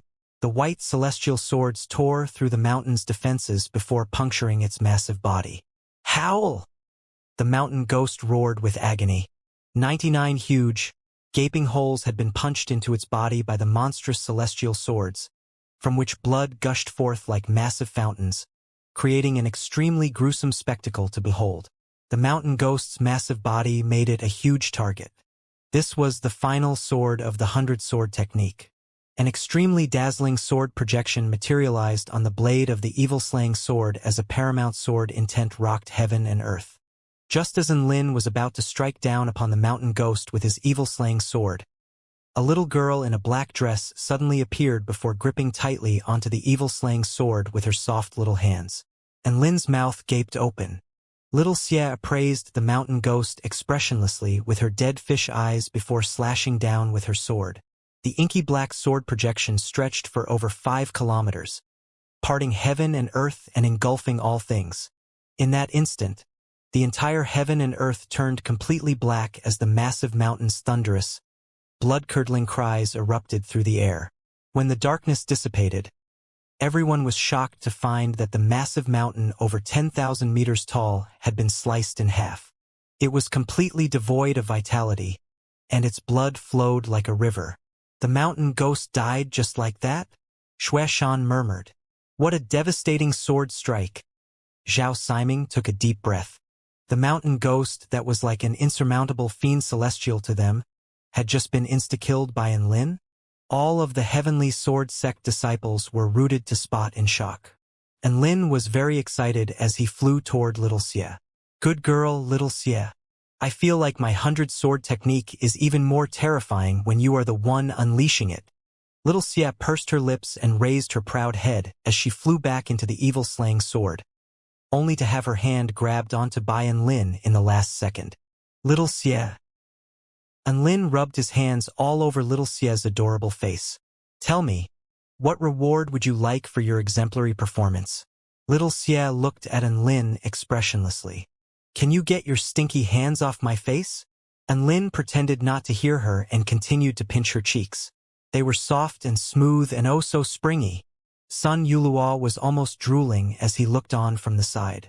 Just as Little Xia was about to attack him, Enlin unleashed his divine weapon origin energy upon her. Little Xia let loose a tender moan, and her cheeks became flushed as she slowly lowered her sword. She extended her little hands and pried Enlin's hands from her face, upon which she aimed a vicious glare at Enlin before jumping back into the evil-slaying sword. Enlin was a little disappointed. In all honesty, he could rub that little face for 10 years without getting bored. Big brother and something's coming out from the mountain. Woof! Dabai suddenly cried.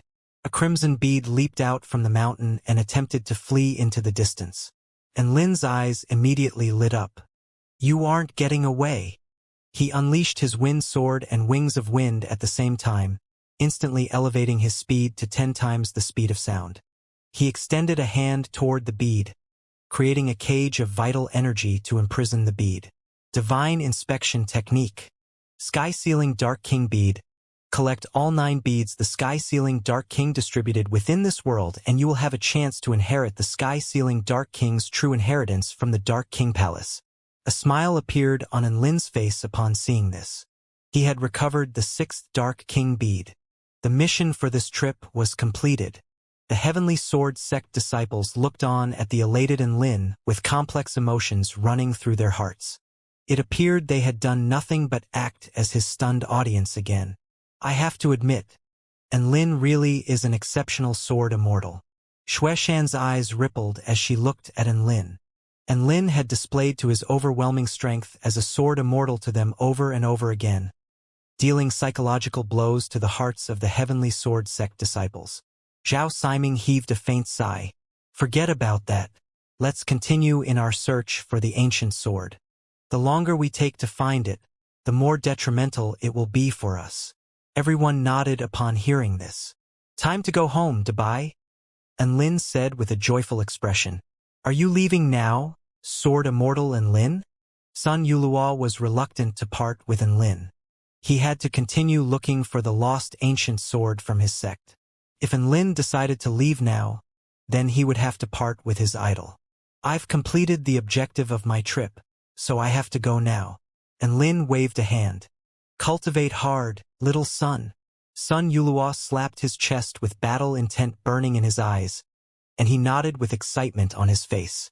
Don't worry, I'll be sure to live up to your expectations. Enlin nodded with a forced smile.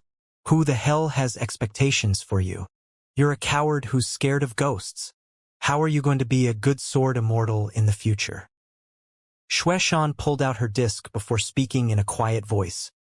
Now that the mountain ghost has been eliminated, the location with the mosting energy now lies in that direction. She extended a slim finger to point in a certain direction. However, before they even had a chance to set off, Enlin's evil-slaying sword suddenly began to tremor. Whoosh! The evil-slaying sword suddenly unsheathed itself before flying toward a certain direction. What the fuck? Enlin's expression shifted. He faltered for a full second before coming to his senses. Where the hell was his evil-slaying sword going? Dabai, go! Don't worry, big brother, and I'll chase down little Xie for you. Woof! Wait for me, Sword Immortal Enlin. Thus Enlin, Dabai, and Sun Yulua began to fly in the same direction. The direction they were flying toward was the exact same direction Xueshan had pointed toward. Xueshan bit down on her lower lip as tears welled up in her eyes. Why? Why are we following them again? Zhao Siming's lips twitched, and he struggled with his internal conflict for a few seconds before making a decision. Time is of the essence. Let's hurry up and follow them. The 6 Heavenly Sword sect disciples began to trail along behind Enlin again. Enlin chased the evil-slaying sword for several dozen kilometers, but the evil-slaying sword was like a willful little girl running away from home, diving headfirst into the mountain ranges without turning back. Boom! The inky black blade of the sword stabbed into the gate of a red brick temple. Little Xie, what are you doing coming to a place like this? Enlin flew over to her with a perplexed expression. Dabai was panting heavily from overexertion after such an intense chase, during which he was forced to use a mystic technique in order to enhance his speed. Little Xie, are you trying to exhaust me to death? Woof! Little Xie didn't say anything. She seemed to be preparing for something. Enlin turned toward the temple to find that it was already extremely dilapidated. The 2 pillars out front weren't constructed from red bricks, but it was actually most constructed from wood, which was showing signs of rotting away. Is there something in this temple? Enlin murmured as he made his way into it. Don't worry, Sword Immortal Enlin. Ghosts aren't real. Sun Yulua hurried to Enlin's side and drew his sword while trembling as he swallowed with a tense expression. Those words were not to comfort Enlin, but instead to comfort himself. The 2 of them made their way into the temple, upon which they were struck by the smell of decomposition. Sun Yulua's entire body trembled as he surveyed his surroundings with a tense expression. All of a sudden, the oil lamps and candles on either side suddenly lit up, all of which was an eerie green. Ah! Sun Yulua screamed and his entire body jumped up. Enlin pressed a hand to Sun Yulua's shoulder with an exasperated expression. Settle the fuck down. You're making everyone else nervous as well. Sorry. Ah! Sun Yulua had only just apologized when he suddenly screamed again. His scream was too abrupt this time, and even Lin shuddered with fright before flaring up with rage. "What the fuck is wrong with you?" Sun Yulua pointed ahead as he spoke in a trembling voice. "Look at the statue of the god being worshipped. Does it seem familiar to you?" And Lin turned to look in the direction he was pointing in to discover that it was a little boy with fine and delicate features. This was indeed a familiar sight. This was the same little boy who had scared them on that street in the city they had been in. Just as Lin was feeling a little shocked, a strange smile appeared on the little boy's face as his mouth opened. A tongue instantly extended and shot forth before wrapping itself around Sun Yulua's neck like a spirit snake. "Ah! Help me!" Sun Yulua's desperate cry for help erupted again. And Lin was struck by a sense of déjà vu. The only difference was that this time, Sun Yulua was completely unprepared, and he almost fainted from the spontaneous fright he received. He. Tender yet eerie laughter sounded. The little boy was clearly having a lot of fun. "No wonder it looks like that little boy. It is that little boy." And Lin exclaimed. No wonder the evil-slaying sword would fly here all of a sudden. Had it detected the little boy's presence? Sure enough, the statue slowly transformed to become the little boy in linen garments again. His agile, slippery tongue was still tightly wound around Sun Yulua's neck.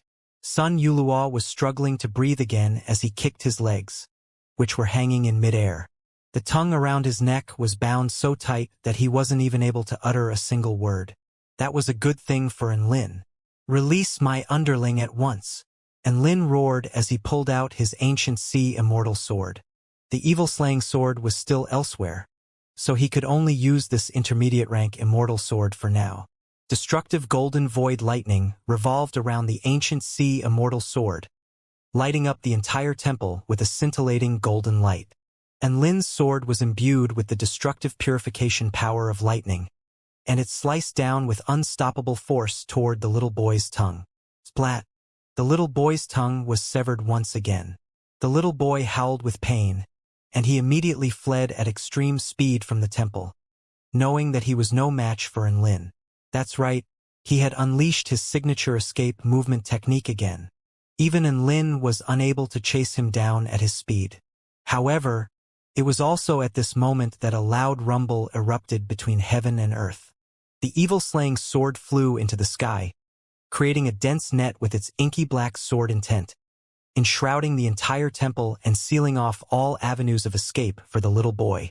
Little Xie made her way over to the little boy with an innocent smile on her round face as she spoke in a joyful voice. "You won't be able to get away now." Her expression suddenly turned into a domineering one. "You can only belong to me." And Lin had only just made it out of the temple, and he immediately drew a sharp intake of breath upon seeing this. "My God! My little Xie is recruiting members for her harem already?" Little Xie almost tripped over upon hearing Lin's words. She was almost tempted to just leave the little boy to go beat up Lin. The little boy crashed into the sword intent formation and bounced back.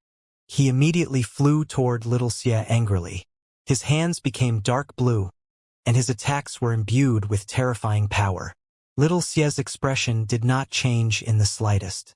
She twisted to the side and evaded the little boy's attacks through an extremely efficient and refined movement technique. At the same time, her little hands shot forth to lock onto the little boy's wrists, upon which she unleashed a vicious kick with her little foot upon the little boy's stomach. Boom! The terrifying collision sent shockwaves sweeping through the air for over a kilometer. The little boy's eyes bulged from the heavy blow to the stomach, and he threw up a mouthful of blue blood as he crashed into the temple, where he left a massive crater. "Is that all you've got? If it is, then I don't really even want to take you anymore." Little Xie looked down upon the little boy from above. Even though her features were quite childish and soft, the aura of an irreproachable queen erupted from her body. A ferocious expression appeared on the little boy's face as the flesh and skin fell off his hands, revealing the eerie white bone underneath. Sun Yulua almost threw up from horror upon seeing this.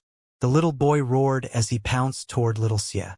His bony hands were sharp to the extreme as he slashed them toward little Xie, slicing the space apart in their wake. Little Xie harumphed lightly and raised her soft, fair hands to take on the little boy's bony hands. She wants to try and use her body to take that attack? Sun Yulua's eyes widened with astonishment, and Lin pursed his lips. Is there something wrong with that? Don't forget that little Xie is a pinnacle-level immortal tool. Sure enough, the sharp, bony hands clashed with the soft, fair hands, upon which the sound of metal clashing against metal erupted. Sparks flew everywhere, and the little boy's sharp, bony hands were cracked during the collision. Little Xie turned around and aimed another vicious kick at the little boy. Boom! An earth-shattering boom erupted, and the little boy was kicked onto the sword intent formation, upon which he threw up another mouthful of blue blood. Before he had a chance to catch his breath, little Xie flashed toward him again before mercilessly slapping an almighty palm onto his horrified face, bashing him into the ground again. Boom! The ground tremored violently again. The little boy lay on the ground, and before he had even gotten up, little Xie hurtled toward him again before raining lethal punches down onto him like a torrential downpour. Boom, boom, boom. And Lin, Dabai, and Sun Yulua stared blankly at the scenes unfolding before their eyes. The arrogant little boy was getting the living daylights bashed out of him by little Xie. Didn't little Xie say she wanted to take him? Why does it look like she wants to kill him instead? And Lin stared at little Xie with shock on his face. So brutal. How could such an adorable little girl be so violent? Sun Yulua had been completely astonished by little Xie's display of savagery. It looked like little Xie had gone easy on him. At the very least, this little boy was suffering a far worse fate than he did. Zhao Siming and the other 5 disciples finally arrived, and they too were given a fright by what they were seeing. And Lin's sword spirit is absolutely terrifying, making a mental note to myself never to piss her off. You really can't judge a book by its cover?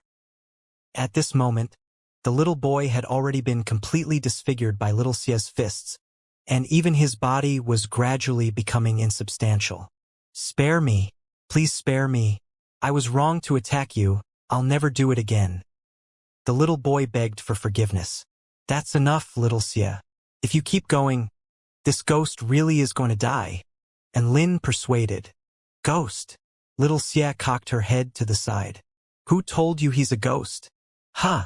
And Lin was a little confused by what little Xie was saying. At this moment, little Xie launched another merciless punch down onto the little boy's face. Bam! An explosion ensued. The little boy had been detonated. Everyone looked on with dumbstruck expressions, thinking that the little boy had been bashed to death, only to find that a dark blue longsword had appeared before little Xie. A terrifying sword intent erupted relentlessly from the sword. This was a frosty sword intent that seemed to be able to freeze space itself.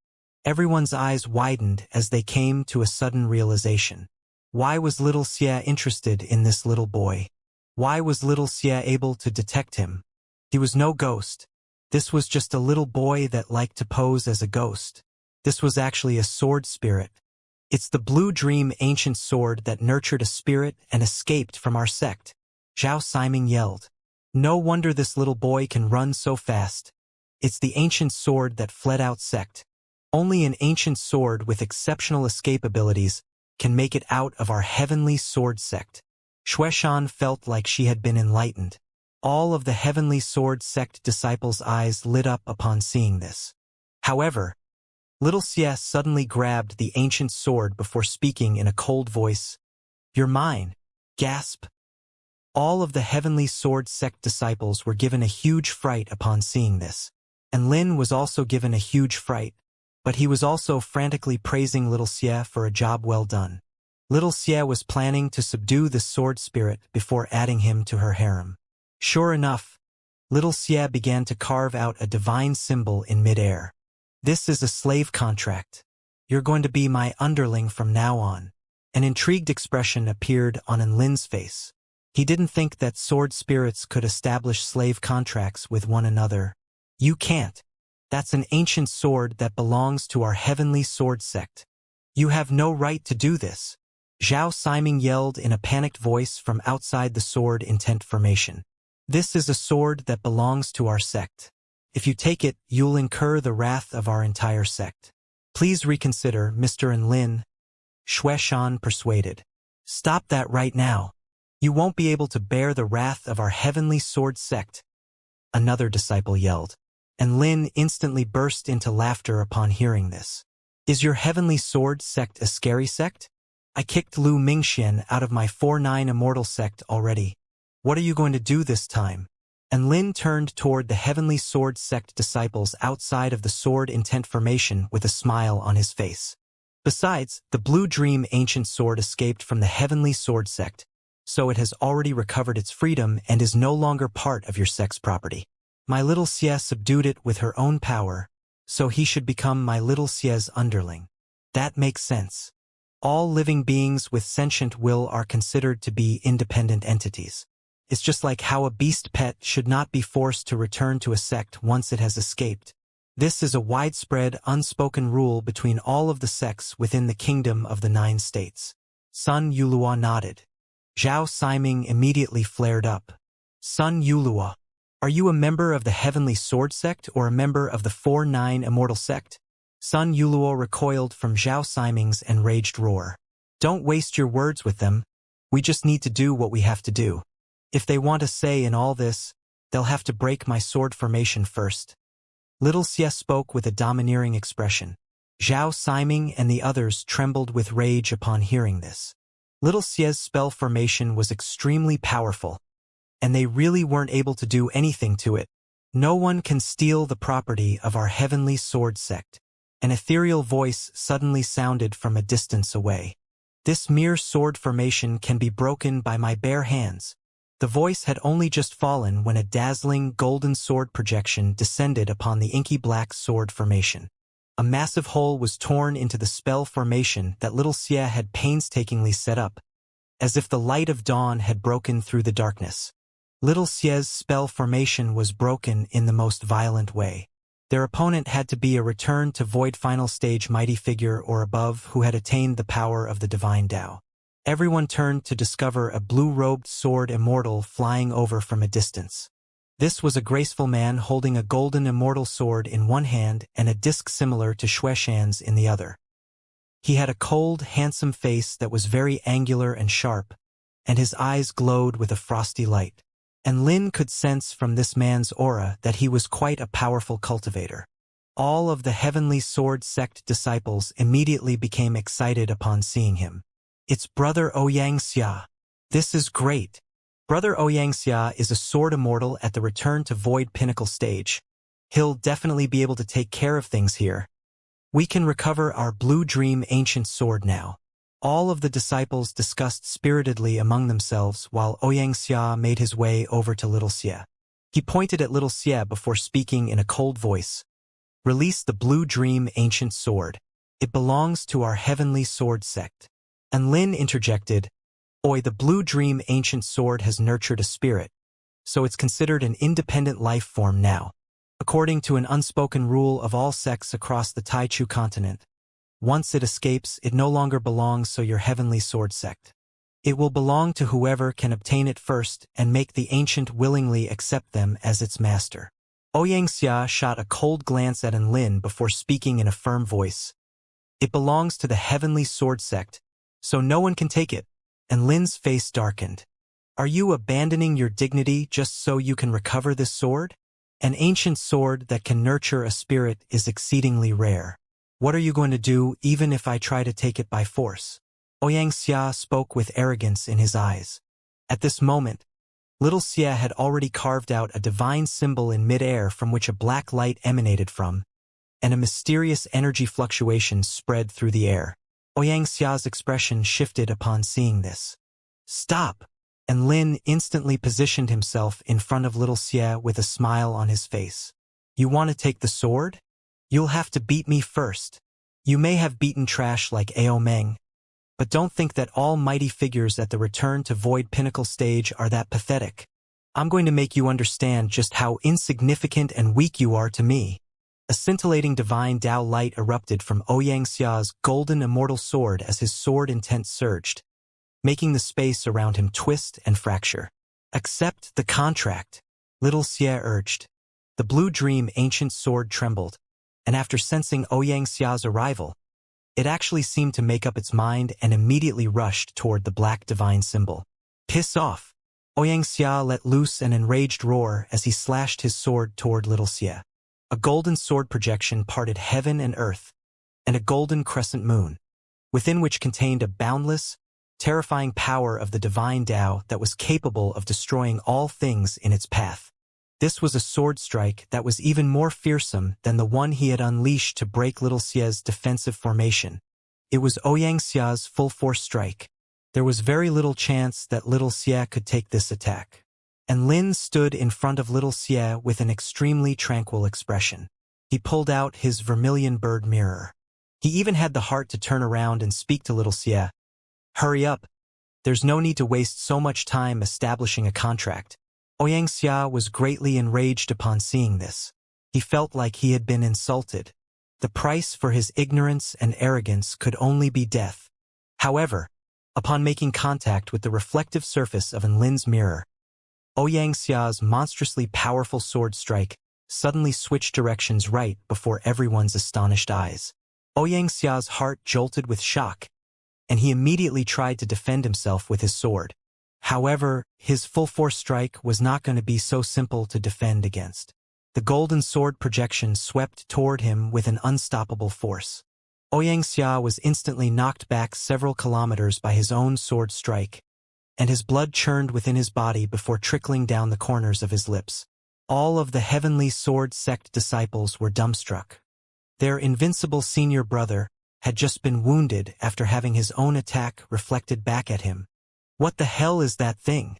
Xianxia glared with a cautious expression at the mirror in Lin's hand. It was also at this moment that a crisp ringing sounded. The blue dream sword had officially become little Xie's underling. No! Xianxia turned to little Xie with shock and rage on his face. A boundless golden light erupted from the immortal sword in his hand as he charged toward little Xie again.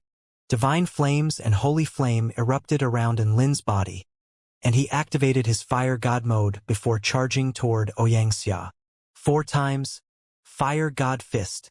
His fist was as dazzling as the sun, making the space around it twist and fracture as everything was melted into nothingness. Xianxia could detect a sense of extreme danger from Lin's fist. He had no choice but to switch targets and slash his sword toward Lin, creating a golden sword projection that was imbued with the surging power of the divine Tao. However, Lin's fist was able to pulverize Xia's sword projection with its devastating force before instantly crashing into Xia's body. PFFF? Xianxia threw up a mouthful of blood as he was sent flying once again. All of the heavenly sword sect disciples were dumbstruck. Their senior brother had just been blasted flying by Lin again. Isn't Sword Immortal and Lin a sword immortal? Why are his punches so powerful? Sun Yulua murmured to himself. Lin's aura surged, and he made his way toward Xianxia like a true fire god. Didn't you say I was insignificant and pathetic compared to you? Why do you keep throwing up blood then? Are you suffering from some ailments? Xianxia gritted his teeth as he let loose an enraged roar. Again!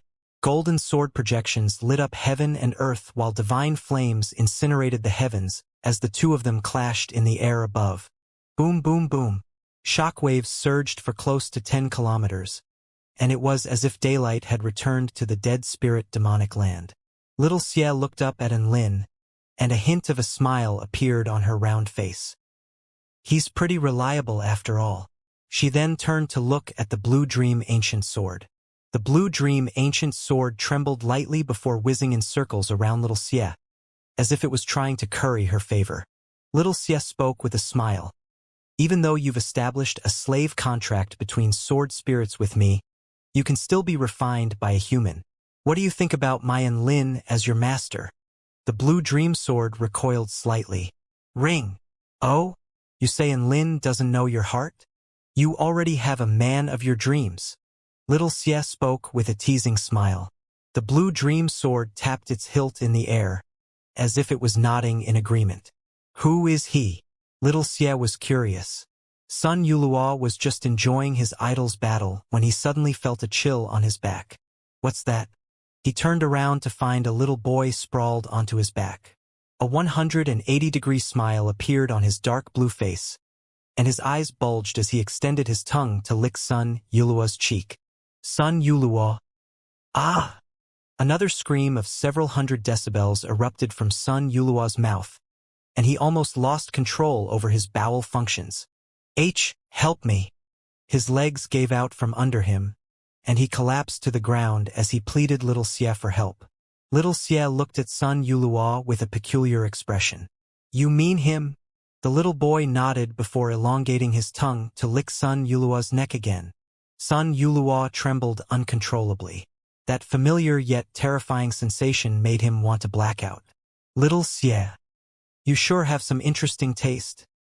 Little Xie clasped her little hands behind her back and made her way slowly over to Sun Yuluo.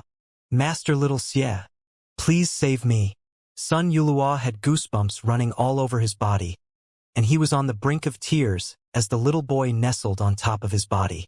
A smile appeared on Little Xie's face. Save you? Why do you need saving? Do you know the current situation you're in? And no. Sun Yuluo shook his head with a tense expression. The ancient sword from the heavenly sword sect that has nurtured a sword spirit, the blue dream sword that the entire sect is looking for. He wants to accept you as his master. Little Xie pointed at Sun Yuluo and spoke with a serious expression. Sun Yuluo's mouth gaped open with astonishment. The blue dream sword wanted to accept him as his master? What a joke. Why me? He spoke after taking a long while to recover. He thinks you're fun. He thinks that everything will be quite interesting with you as his master. Little Xie revealed the little boy's reasons to Sun Yuluo. I respect the wishes of all sword spirits. Hence, if you agree to take him, I'll agree to let him go with you. Sun Yuluo stared at the little boy on his back with a dumbstruck expression. The little boy grinned at him before licking his face with his slippery tongue again. Sun Yuluo. A sword spirit accepting him as their owner was something that he didn't even dare to dream about in the past. What extraordinary luck he would require. However, he was now thinking very carefully about whether he should accept the blue dream sword. Just as Sun Yuluo was hesitating, Xianxia's enraged cry suddenly sounded from above. Sun Yuluo, if you dare to become the blue dream sword's master, the heavenly sword sect will no longer accept you. Sun Yuluo's expression faltered upon hearing this. At this moment, a cultivator riding atop a white unicorn flew over from a distance away. Sun Yuluo, stop what you're doing right now. You do not deserve the blue dream sword. A voice that was as faint and indiscernible as cloud and mist sounded. Even though it was not loud at all, it struck one's eardrums like the sound from a massive gong. Before making a decision, think about whether you're powerful enough to deserve a treasure like this. If you're not powerful enough, the sword will spell disaster to you rather than a fortune. When the unicorn-riding cultivator drew his long sword, clouds and mist surged for over 50 kilometers. It's the Third Elder. Third Elder Zhu Yunshan's surging cloud sword technique is known as the #1 trapping formation in our sect. All of the Heavenly Sword sect disciples stared at the Elder in the distance with scorching light in their eyes.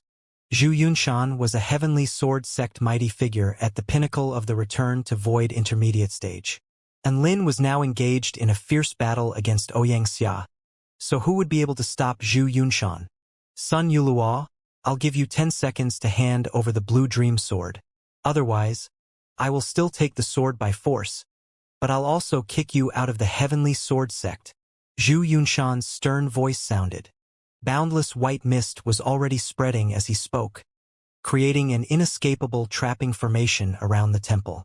At the same time, Sun Yuluo felt an extremely terrifying might enveloped his body, and it felt as if he would be instantly killed by that power if he did anything out of line. No, I want you and no one else. The little boy's voice sounded from behind Sun Yuluo. He turned around to discover the little boy looking at him with innocent and sincere eyes. Just as Sun Yuluo was caught in a slight daze, a white mist sword projection fell from the sky. 10 seconds have passed. Sun Yuluo, you are no longer a member of our Heavenly Sword sect. All Zhu Yunshan wanted to do was to recover the ancient sword. He did not care about Sun Yulua at all. The white mist sword projection descended at an extremely fast speed. Sun Yulua stood up and drew his sword before unleashing an extremely dazzling sword strike along with an almighty roar. "I'm not going down." Boom! The two sword projections clashed, and Sun Yulua's sword projection was pulverized by the white mist sword projection. The sword projection continued to descend upon him. Sun Yulua looked at the sword projection descending upon him and stood resolutely to the spot with not even the slightest hint of fear on his face. Right at this moment, the little girl in black positioned herself in front of him with the evil-slaying sword in her hand. She unleashed a nonchalant sword strike and immediately vanquished Zhu Yunshan's sword projection. "If you don't want to go down, then hurry up and make a decision." Little Xie spoke in a cold voice. Sun Yulua took a deep breath. "I'm not a man without self-awareness. I know I'm not powerful enough to deserve an ancient sword that has nurtured a spirit." The little boy on Sun Yulua's back became quite dejected upon hearing this. "However, the blue dream ancient sword has chosen me." Sun Yulua lifted his head, and a scorching yet determined expression appeared on his face. "As a sword immortal, what would be the point of continuing to cultivate if I don't strive to grab an opportunity like this?" Boom! Proud, unyielding sword intent launched into the sky. Sun Yulua grabbed the little boy's soft, cold hand with a serious expression. "You've chosen me, so I won't betray that trust. I'll work my hardest to prove that I deserve you." Sun Yulua's words reverberated between heaven and earth, and Lin and little Xie both smiled at the same time. In contrast, all of the Heavenly Sword sect disciples stared at Sun Yulua with shock etched onto their faces, whereas their third elder was fuming with rage. Impudence! Another massive cloud and mist sword projection over 10,000 feet in length descended from the sky. Little Xie struck once again, and an inky black sword projection instantly destroyed the massive cloud and mist sword projection. The cold sensation on Sun Yulua's back suddenly disappeared. He didn't even get a chance to look behind him before a dark blue ancient sword began to fly in front of him as it let loose an urgent ringing. Sun Yulua immediately understood what it wanted and released a drop of blood essence to refine the blue dream sword. All of the Heavenly Sword sect members starting to panic. However, Lin and little Xie stood before them like two insurmountable mountains, rendering them completely powerless. The refinement process was very quick. Sun Yulua finally became the Blue Dream Sword's master. A burst of elated sword intent surged into the heavens, making the wind and clouds above tumble. Frost gathered within a radius of 5 kilometers as snow fell within a radius of 50 kilometers. Everyone was struck by a bone-chilling sensation. "Sun Yulua, how dare you accept the Blue Dream Sword? I'm going to kill you for what you have done." Zhu Yunshan roared. After an ancient sword with a sword spirit accepted a master, only when the current master died could a new master be chosen. As the third elder of the Heavenly Sword sect, this was the only thing he could do to recover the ancient sword. Zhao Siming heaved a forlorn sigh. "Sun Yulua, do you still not understand? You've been kicked out of the sect by the third elder. Once you accept the Blue Dream Sword, you will be the enemy of the Heavenly Sword sect. You will be hunted down until your inevitable death." Zhu Yunshan was just about to attack Sun Yulua when a black figure suddenly appeared before him. Little Xie slashed the evil-slaying sword violently toward Zhu Yunshan's chest. Zhu Yunshan's expression shifted, and he too slashed his sword toward Little Xie. To his surprise, Little Xie was extremely agile, and her body moved like a black shadow to evade Zhu Yunshan's sword strike in the blink of an eye before attacking with her evil-slaying sword at the same time. An inky black sword projection engulfed heaven and earth as Zhu Yunshan let loose a wail of agony.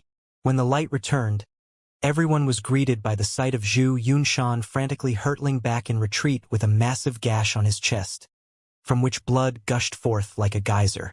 "You sure talk a lot for a man so weak." Little Xie spoke in a cold voice as she cast a cold glance at Zhao Siming and the others. Zhao Siming and the others instantly shuddered from fear. "I'm no longer a member of the Heavenly Sword sect. Where am I supposed to go in this big, wide world?" A disconsolate expression appeared on Sun Yulua's face. Now that he had accepted the Blue Dream Ancient Sword, what awaited him was going to be an endless fight for survival from pursuers trying to recover the sword. The Heavenly Sword Sect was an extremely terrifying sect. Would he really be able to escape? Sun Yulua didn't know, but he did not regret his decision. Right at this moment, and Lin's voice sounded from above. Little son, if you have no place to go, you can come to the 4-9 Immortal Sect. The 4-9 Immortal Sect isn't scared of the Heavenly Sword Sect. If you come here and the Heavenly Sword Sect still dares to try and chase you down, we'll bash all of them for you. Tears welled up in Sun Yulua's eyes upon hearing Enlin's words. When he had nowhere to go, his idol offered him an olive branch. The 4-9 Immortal Sect could shelter him from anything. Sun Yulua, do you want to join the 4-9 Immortal Sect? Enlin asked. Sun Yulua gripped his long sword with excitement. I do. I would love to join the 4-9 Immortal Sect. He could accept a sect that ostracized him, oppressed him, and looked down on him just for who his idol was. But at the same time, that didn't mean that he wouldn't choose a sect he liked after being expelled from the sect that had oppressed him for so long. Very good. From this day forth, we are family, Enlin announced with a smile. Sun Yulua felt like he was living in a dream. Before he knew it, he had received the Blue Dream Ancient Sword and joined the 4-9 Immortal Sect to become part of his idol's family. Are you happy? The little boy's voice sounded from behind him. I'm very surprised, but also very elated. A warm smile appeared on Sun Yulua's face as he turned to look at the little boy on his back. The little boy was also smiling at him, and his eyeballs popped out of their sockets before rubbing against Sun Yulua's face. Ah! Sun Yulua screamed as the warm smile on his face gave way to an expression of sheer horror. His eyes rolled into the back of his eyes, and his legs gave out from under him again as he collapsed to the ground. He, fun. The little boy chuckled joyfully. Sun Yulua slowly recovered the soul that had escaped from his body, and tears began to flow from his eyes. What kind of sword spirit was this? The battles taking place overhead were also slowly drawing to a conclusion. Third Elder Zhu Yunshan was now riddled with wounds, having had the crap beaten out of him by Little Xie. The Heavenly Sword Sect disciple Xianxia had also been forced firmly onto the back foot by Enlin. Damn! Let's retreat for now. Zhu Yunshan finally roared through gritted teeth. Xianxia wore a thunderous expression as he forced Enlin back before flying back in retreat. Enlin, this will not be the end. The Blue Dream Ancient Sword belongs to our Heavenly Sword Sect, and Sun Yulua must die. Our Heavenly Sword Sect will eventually make all of you pay. Enlin shrugged. Shut the fuck up and scurry out of here.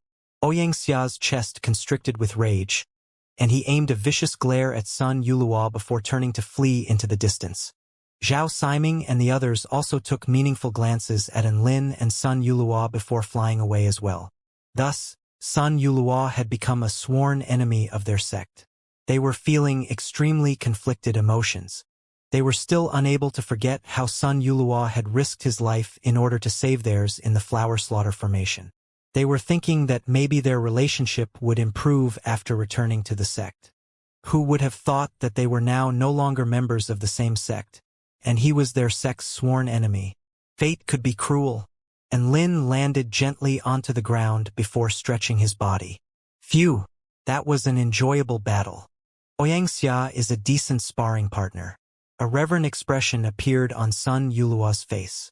Sword Immortal and Lin, Xianxia is one of our sect's most exceptional sword immortals. He is also sect leader Lu Mingxuan's most powerful disciple. I didn't think that he would only be worthy as a sparring partner to you. And Lin replied with a serious expression. It's his honor to be able to spar with me. Profound admiration welled up in Sun Yulua's heart upon hearing this, as expected of the man he revered. How badass! I'm sorry for all the trouble I've caused for you, Sword Immortal and Lin. Sun Yulua wore an apologetic expression as he expressed his gratitude. I received the Blue Dream Ancient Sword, which is already an unimaginable treasure to me. And now, you'll have to face pressure from the Heavenly Sword Sect. Why Why are you so good to me? And Lin patted Sun Yuluo's shoulder. Don't think so much. I don't care about the Heavenly Sword sect. I'm doing all of this because you're worth it. How so? Sun Yuluo was perplexed. He did have a very good aptitude and was once a personal disciple of the Heavenly Sword sect's sect leader, but he definitely wouldn't be considered one of the most exceptionally talented prodigies among the 4-9 Immortal sect members. And Lin explained with a smile, "You are a man who risks his life for his fellow disciples even though your entire sect has oppressed you and all of the sect disciples insulted you. Who could dislike your character after witnessing something like that? So that's why." Sun Yuluo stared blankly at Lin as a myriad of thoughts and feelings surged through his heart. Lin continued with a smile. "Aside from that, there are many good traits about you. Don't look down on yourself. I'm expecting great things from you." Tears well up in Sun Yuluo's eyes as he nodded heavily. "I'll work hard to live up to your expectations." Sect leader and Lin. Thus, the two of them made the return trip on Debai's back. The two sword spirits seemed to both enjoy the environment here at the Dead Spirit demonic land a lot, and they would often come out for a stroll. Little Xie was clearly feeling quite elated after getting a new underling, and she sat on Debai's head as she hummed a joyful tune. Her voice was quite tender but very clear and pleasant, and Lin was thoroughly enjoying her singing. The little boy sprawled on Sun Yuluo's back was also singing. Crimson blood paints the walls. One small human head rolls under the bed. An unsettling tune coupled with terrifying lyrics. Sun Yuluo had his hands clamped over his ears the entire time, and he screamed as tears flowed from his eyes. They were both sword spirits, so why was there such a huge disparity between them? He was about to have a mental breakdown. "That was beautiful, little Xie," and Lin praised with elation, and he couldn't help but pinch little Xie's delectable cheeks, thus drawing a disdainful glare from her. However, even her disdainful expression as she rolled her eyes was super adorable. The little boy had also finished his song, and he lay on Sun Yuluo's back as he spoke in a ghostly voice. "Did you enjoy my singing? PP, please, stop singing." Sun Yuluo was stuttering in horror. "All right?" The little boy smiled before extending his long tongue to wrap around Sun Yuluo's neck. Sun Yuluo's eyes rolled over, and he blacked out. Prior to blacking out, he was still lamenting in his heart. With regards to sword spirits, everyone sure had different circumstances. And Lin was in heaven, whereas he was in hell. After scaring Sun Yuluo unconscious, the little boy was getting a little bored, and he reverted back to his sword form as he silently sidled up to Sun Yuluo's body. At the same time, he made the thoughtful gesture of releasing his yin energy to nurture Sun Yuluo's meridians. This was supposed to be helpful. However, the yin energy seemed to have an adverse effect on his body. Sun Yuluo was having terrible nightmares. He was still unconscious, but tears were flowing from his eyes, and he kept on screaming no, as if he were being confronted by something extremely terrifying. Poor little Sun, woof. Debai was feeling a little sympathetic toward him. How did these two end up together? And Lin was very intrigued. Little Xie turned to Lin before speaking in an indifferent voice. "This is life." And Lin rode on Debai's back and soon returned to the sect. Immediately after returning to the sect, he held a meeting for all of the sect's core members. Ahem. Let me introduce to you all. This is Sun Yuluo. He is the newest recruit of our 4-9 Immortal sect, and I plan to let him join the Sword Pavilion. Please give him a warm round of applause. Clap, clap, clap. Raucous applause erupted as Lin's words fell. Excitement flashed through Lu Qianhuan's eyes. "My God, brother Sun Yuluo. I didn't expect to see you here." Sun Yuluo was also elated. "Sister Lu Qianhuan, we're going to be a part of the same sect from now on. Fate sure works in some funny ways." Lu Qianhuan spoke with a solemn expression. "Call me Pavilion Lord." Sun Yuluo. The Pavilion Lord. Bai Ling looked on with a speechless expression. And Lin always brings someone back after every trip. I don't know what to make of this habit. Tang Shimin recoiled slightly with a fearful expression. I don't really care about that. I'm more concerned about what that thing on Sun Yuluo's back is. Behind Sun Yulua, a frosty, dark blue light emanated, significantly lowering the temperature within the room. A little boy had his hands on Sun Yulua's shoulders and peeked around his head before revealing a gruesome smile to everyone. Everyone drew a sharp intake of breath upon seeing this. Yiling ducked under her chair and trembled uncontrollably in fear. "Oh, I forgot to make an introduction. That little boy is the sword spirit of Sun Yulua's blue dream sword," and Lin introduced. Everyone was astonished. What kind of sword spirit was this? Was their sect leader lying to them? Just as they were all dazed with shock, the little boy's tongue suddenly elongated, and he whipped it onto Sun Yulua's face. "Ah! Mommy! Save me!" Sun Yulua screamed, and he almost blacked out again. Everyone. How had he managed to subdue this sword spirit? It didn't make sense. After that, and Lin recounted why he decided to accept Sun Yulua and the growing tensions between them and the Heavenly Sword Sect. Lu Qianhuan stroked her chin as she analyzed. "My father pays a lot of attention to nurturing sword immortal prodigies, and he holds sword spirits in even higher regard. Nurturing more sword spirits has always been a long-term goal that he has been working toward. In his heart, an ancient sword that has successfully nurtured a spirit is even more important and valuable than a return to void final stage mighty figure who has attained the power of the divine Tao. Hence, I don't think he's going to let this slide so easily." Everyone's expression became a little grave upon hearing this. Sun Yulua was both concerned and guilt-ridden as he clenched his fists, and Lin's expression was quite nonchalant. "That's all right, Lu Mingxian isn't anyone to be scared of. In our sect, we have the 99-fold extreme heavenly spell formation, and we're going to have a functioning Starfire battleship soon. That'll be more than enough to fight off a Tao integration stage super mighty figure. So what do we have to be scared of?" A smile appeared on Bai Ling's face upon hearing this. The Starfire battleship should be fully repaired within half a year. Everyone's expression eased upon hearing this. The meeting came to a conclusion, and Lin began packing for another trip. He was still missing 3 dark beads, which required return to Void Initial Stage Cultivation Base with Huang Fuan as a reference in order to recover them. All of them were in the same location, the Abyss of Evil. What a familiar place! A reminiscent expression appeared on Lin's face. Thinking back, he had once slain sinister devils there. In the southeastern region of the Kingdom of the 9 States, on the border of the Heavenly River State, a massive, inky black rift stretched as far as the eyes could see, as if it were an insurmountable rift separating the human territory from the ant tribe territory. And Lin descended from the sky into the massive abyss on dogback. One of the dark beads is located in the Dark Soul Lake within the Abyss of Evil, whereas another one is located within the body of an extremely powerful sinister devil.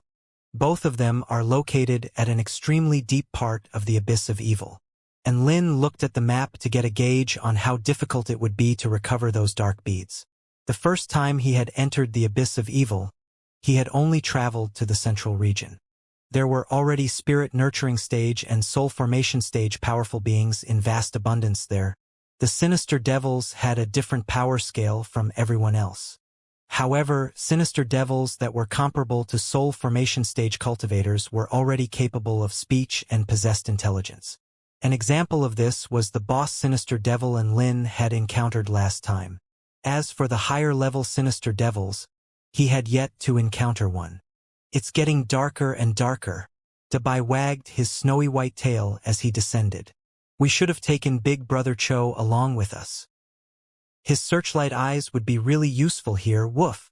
Xiao Cho is still enjoying his newlywed lifestyle, so we should let him bask in happiness for now." And Lin spoke with a hint of envy on his face. Little Xie seemed to like the dark environment here, and she soon jumped out of Lin's evil-slaying sword to sit on Dabai's back. She gripped onto Lin's sleeve with her little hands and looked around at her surroundings with an intrigued expression. The mutant beasts within the Abyss of Evil would occasionally attack Dabai. However, all of them were instantly destroyed by silver blades of wind before they could even reach the area within 1,000 feet from Dabai. "Haha! I'm invincible here. All creatures here must bow to me." Dabai was very excited. He was much more powerful than when he had come here last time. Dabai had been petrified and was forced to escape in extreme panic many times during his last trip to the abyss of evil. But now, all of these mutant beasts stood no chance against him, and he was feeling extremely good about himself. Soon, they had reached a depth of several kilometers, upon which they finally landed on some flat ground. After landing on flat ground, find a massive rift and continue downward in order to reach the central region of the abyss of evil. Enlin spoke. A blast of air suddenly erupted from Dabai's mouth as Enlin spoke, which reduced a massive centipede before them into mincemeat. Traveling through this part of the abyss of evil was like a walk in the park for them. No living being could defend themselves from even one of Dabai's attacks. For hours later, they finally discovered that massive rift. This is a passageway to the central region of the abyss of evil. Let's go. A hint of anticipation appeared on Enlin's face. He continued downward on dogback. The light of the sun had long since completely disappeared, leaving this place in completely and pure darkness. Meanwhile, at the deepest part of the abyss of evil, an inky black, dream-like figure suddenly opened its eyes, which were as bright as stars. Another powerful living being is exploring my abyss. Even though his cultivation base is quite low, the energy within his body is extremely powerful. How interesting. Huh? The blood within my body is surging. Could he be the bearer of the dark divine Tao? The figure suddenly became excited, and Lin continued downward on Dabai's back. Everything around them was a vast expanse of inky darkness, so he could only use his divine sense to survey his surroundings. Phew, I feel really good here. Little Xie narrowed her large eyes in enjoyment. Do you like dark places, Little Xie? And Lin recalled that she was also quite excited in the Dead Spirit Demonic Land. If there was something in common between the Dead Spirit Demonic Land and the Abyss of Evil, then it had to be the fact that they were both extremely dark places. Little Xie thought carefully about this for a moment before replying, I'm sure it's not because of that, but at the same time, I'm not sure what it is I enjoy about places like this. Perhaps it's the sense of peril and eeriness present in the air, or perhaps the energy particles floating through the darkness. Just as they were speaking, a dark shadow suddenly sprang from the darkness at an extremely fast speed toward Enlin. Its lethal claws slashed through the air with unbridled killing intent. This was a surprise attack from a sinister devil. Dabai hadn't even made a move when Little Xie summoned the evil-slaying sword before springing toward their sinister devil assailant and instantly puncturing its chest. Howl! The sinister devil let loose a blood-curdling cry before its body quickly disintegrated. A peculiar energy suddenly appeared on the evil-slaying sword before gradually being absorbed. Little Xie's cheeks became flushed as her eyes lit up. I want more! She spoke with excitement on her face, and Lin was surprised to see this. Little Xie, you can increase your power by killing sinister devils? Little Xie stroked the blade of her sword with a faint smile on her face. This is something I discovered after nurturing my spirit. I think I know how I'm going to progress to become a divine tool now. Little Xie then went on a horrific killing spree in the abyss of evil. Boom, boom, boom. Her sword intent surged through the air as monstrous sword projections tore open the space around them. The adorable little girl had suddenly become a goddess of slaughter. Mutant beasts and sinister devils alike were struck by a cataclysmic disaster, and Lin rode along on Dabai's back in autopilot mode.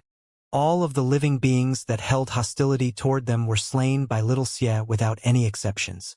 I feel like our trip to the abyss of evil has suddenly become a lot more relaxing. Woof! Dabai spoke, and Lin chomped on a spirit fruit as he smiled within the darkness.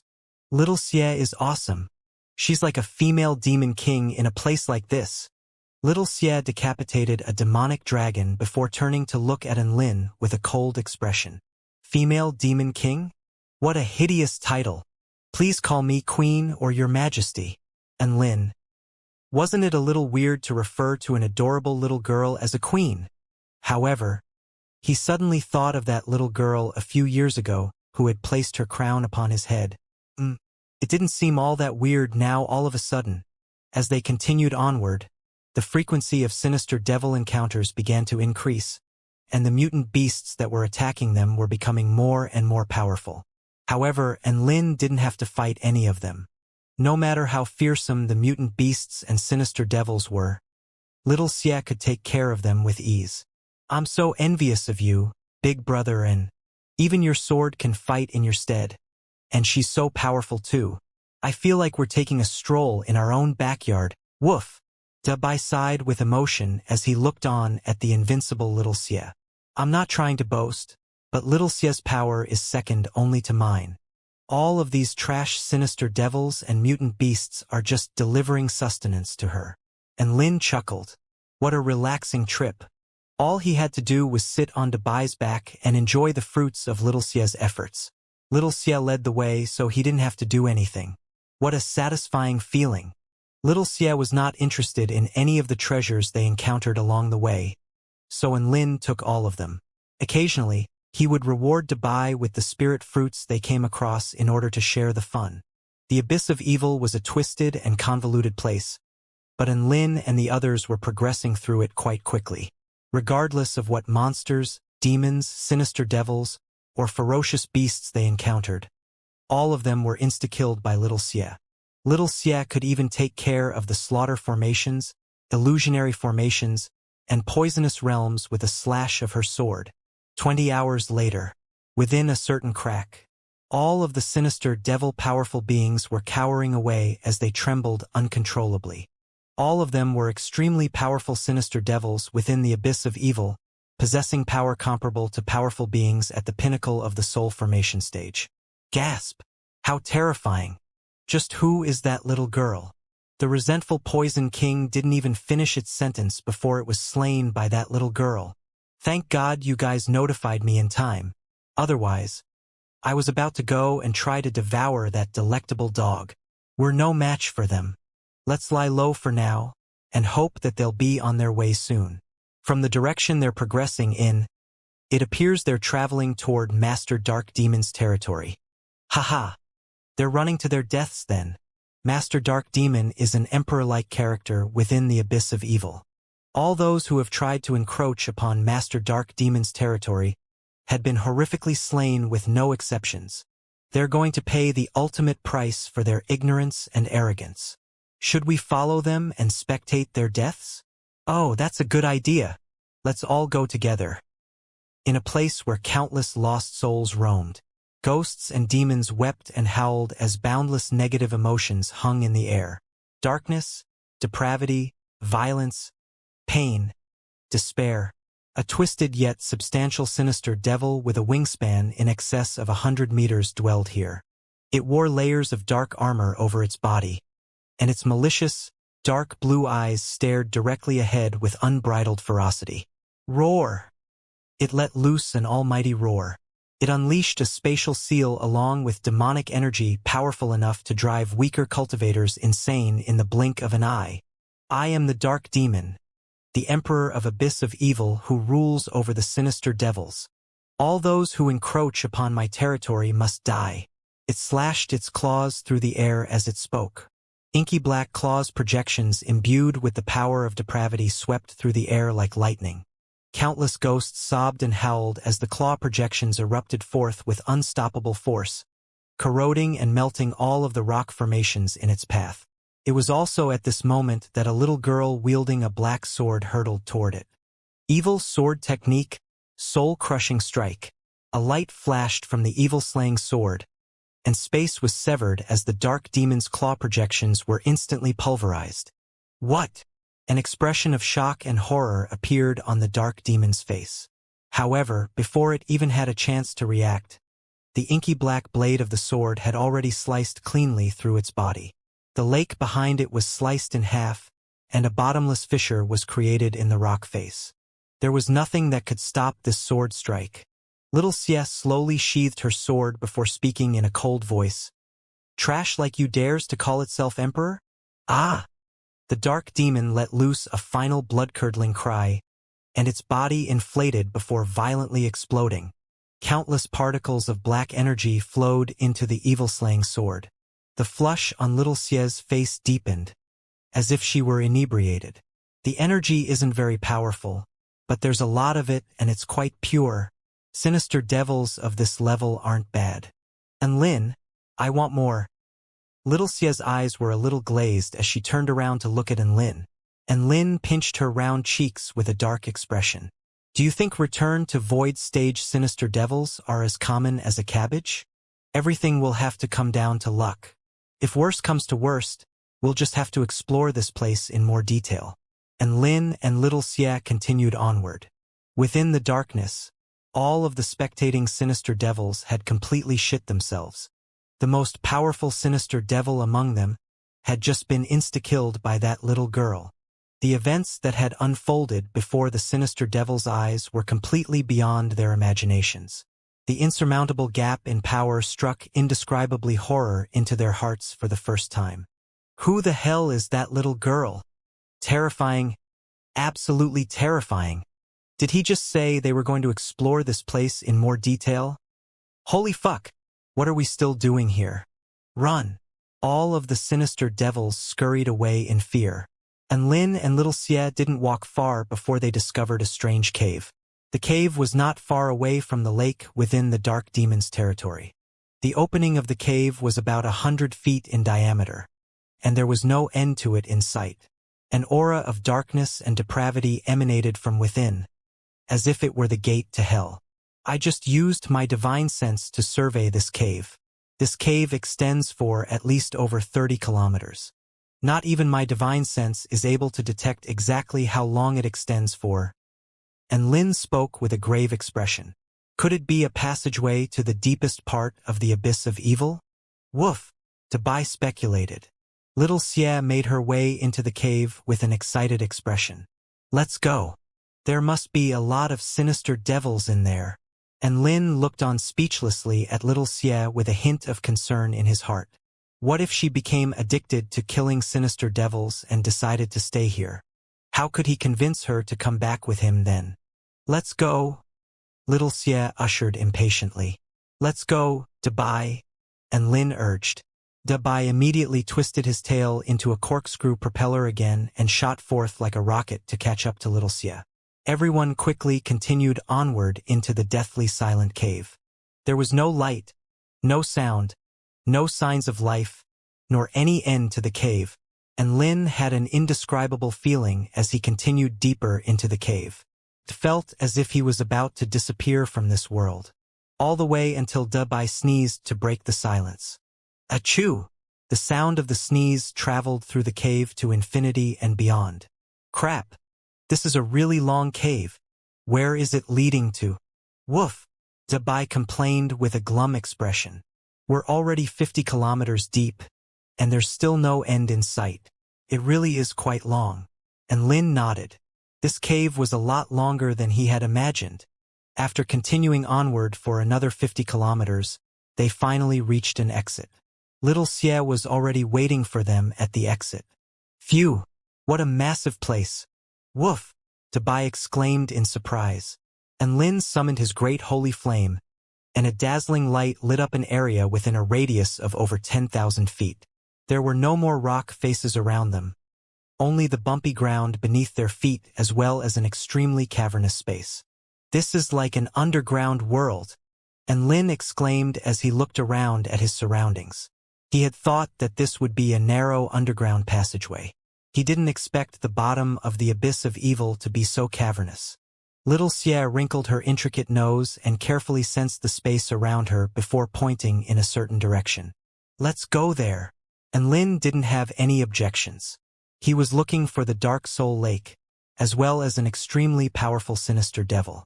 There were no indications on the map of where they were, so he could only rely on luck. Wait for me, woof! Dabai suddenly called, and Lin turned around to see Dabai lifting up one leg, followed by some sort of indeterminate liquid pouring onto the ground. Holy fuck! Dabai, you're going too far. How could you just relieve your bowels in public? And Lin turned pale with fright. How about you build a toilet for me then, woof? Dabai rolled his eyes. Besides, my urine is no ordinary urine. It's a location indicating pheromone to indicate where we've been. Dabai continued. A confused expression appeared on Lin's face. Location indicating pheromone? That's right.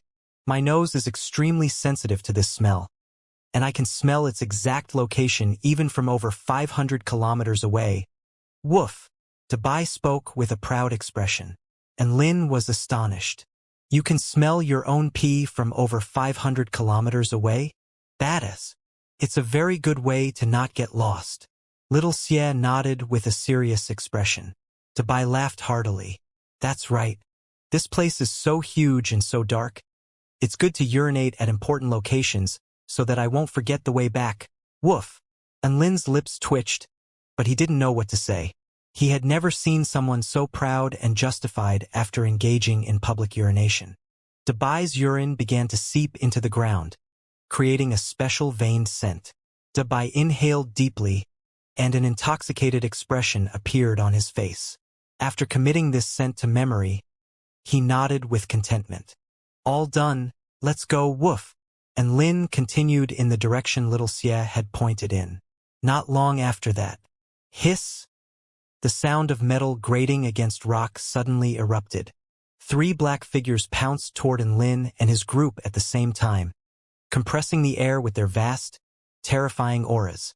Little Xie wielded her evil-slaying sword and instantly unleashed an inky black sword projection, which was too fast for even Lin's eyes to follow.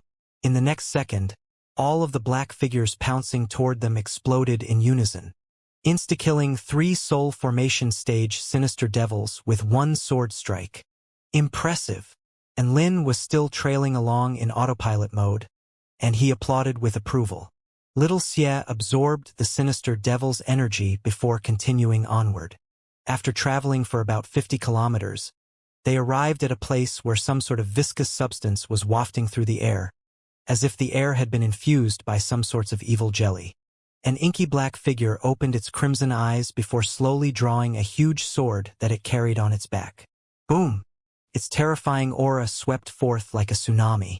The humanoid sinister devil made its way toward Lin and his group, and a ferocious projection of a lizard dragon appeared from behind him.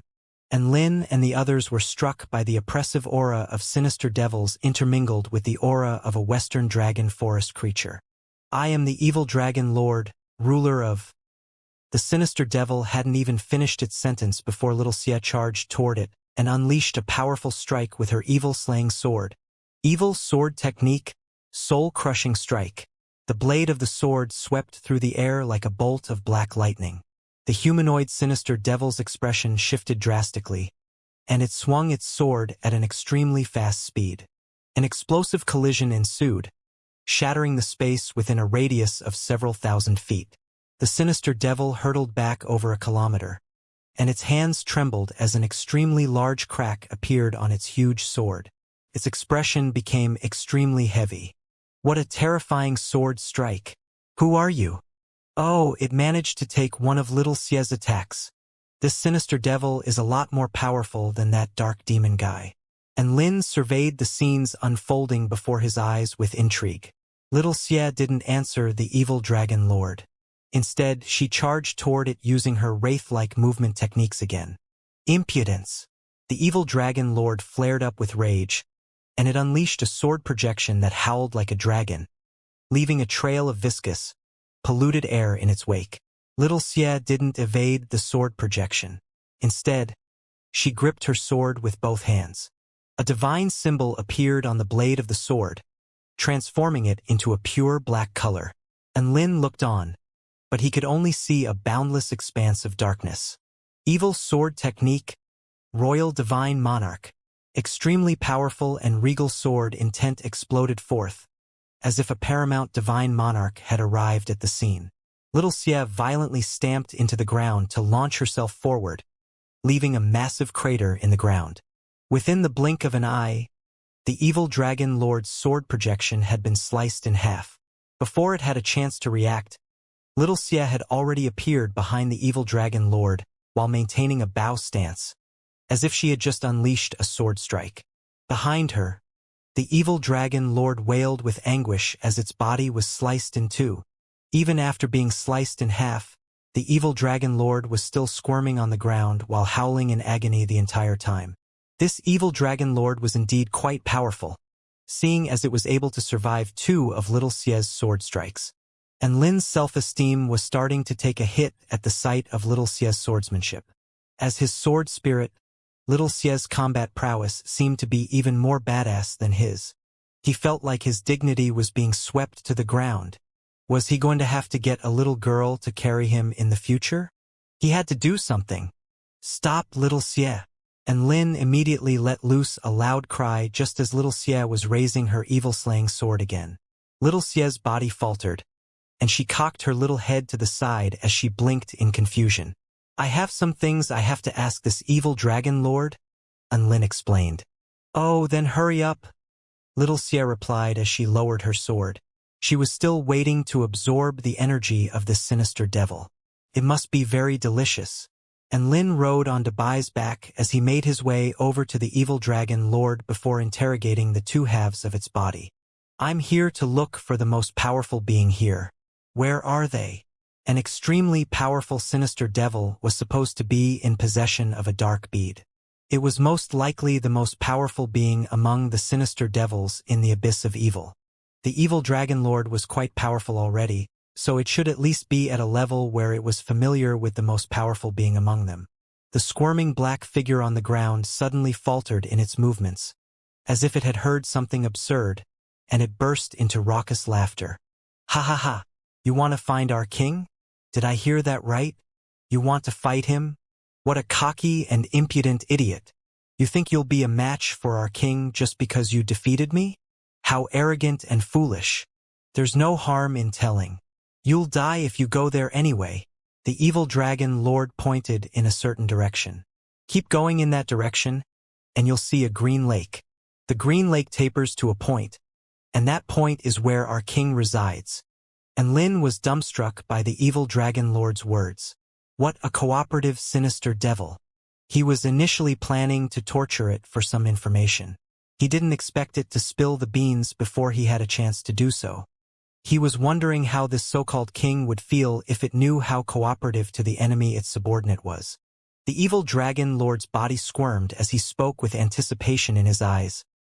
I really want to see you being tortured to death by our king. Your remorseful, horrified expression would be delightful to see. Oh, really? Well, in any case, you won't live to see the result of our encounter. And Lin said in a cold voice. Little Xia, do it.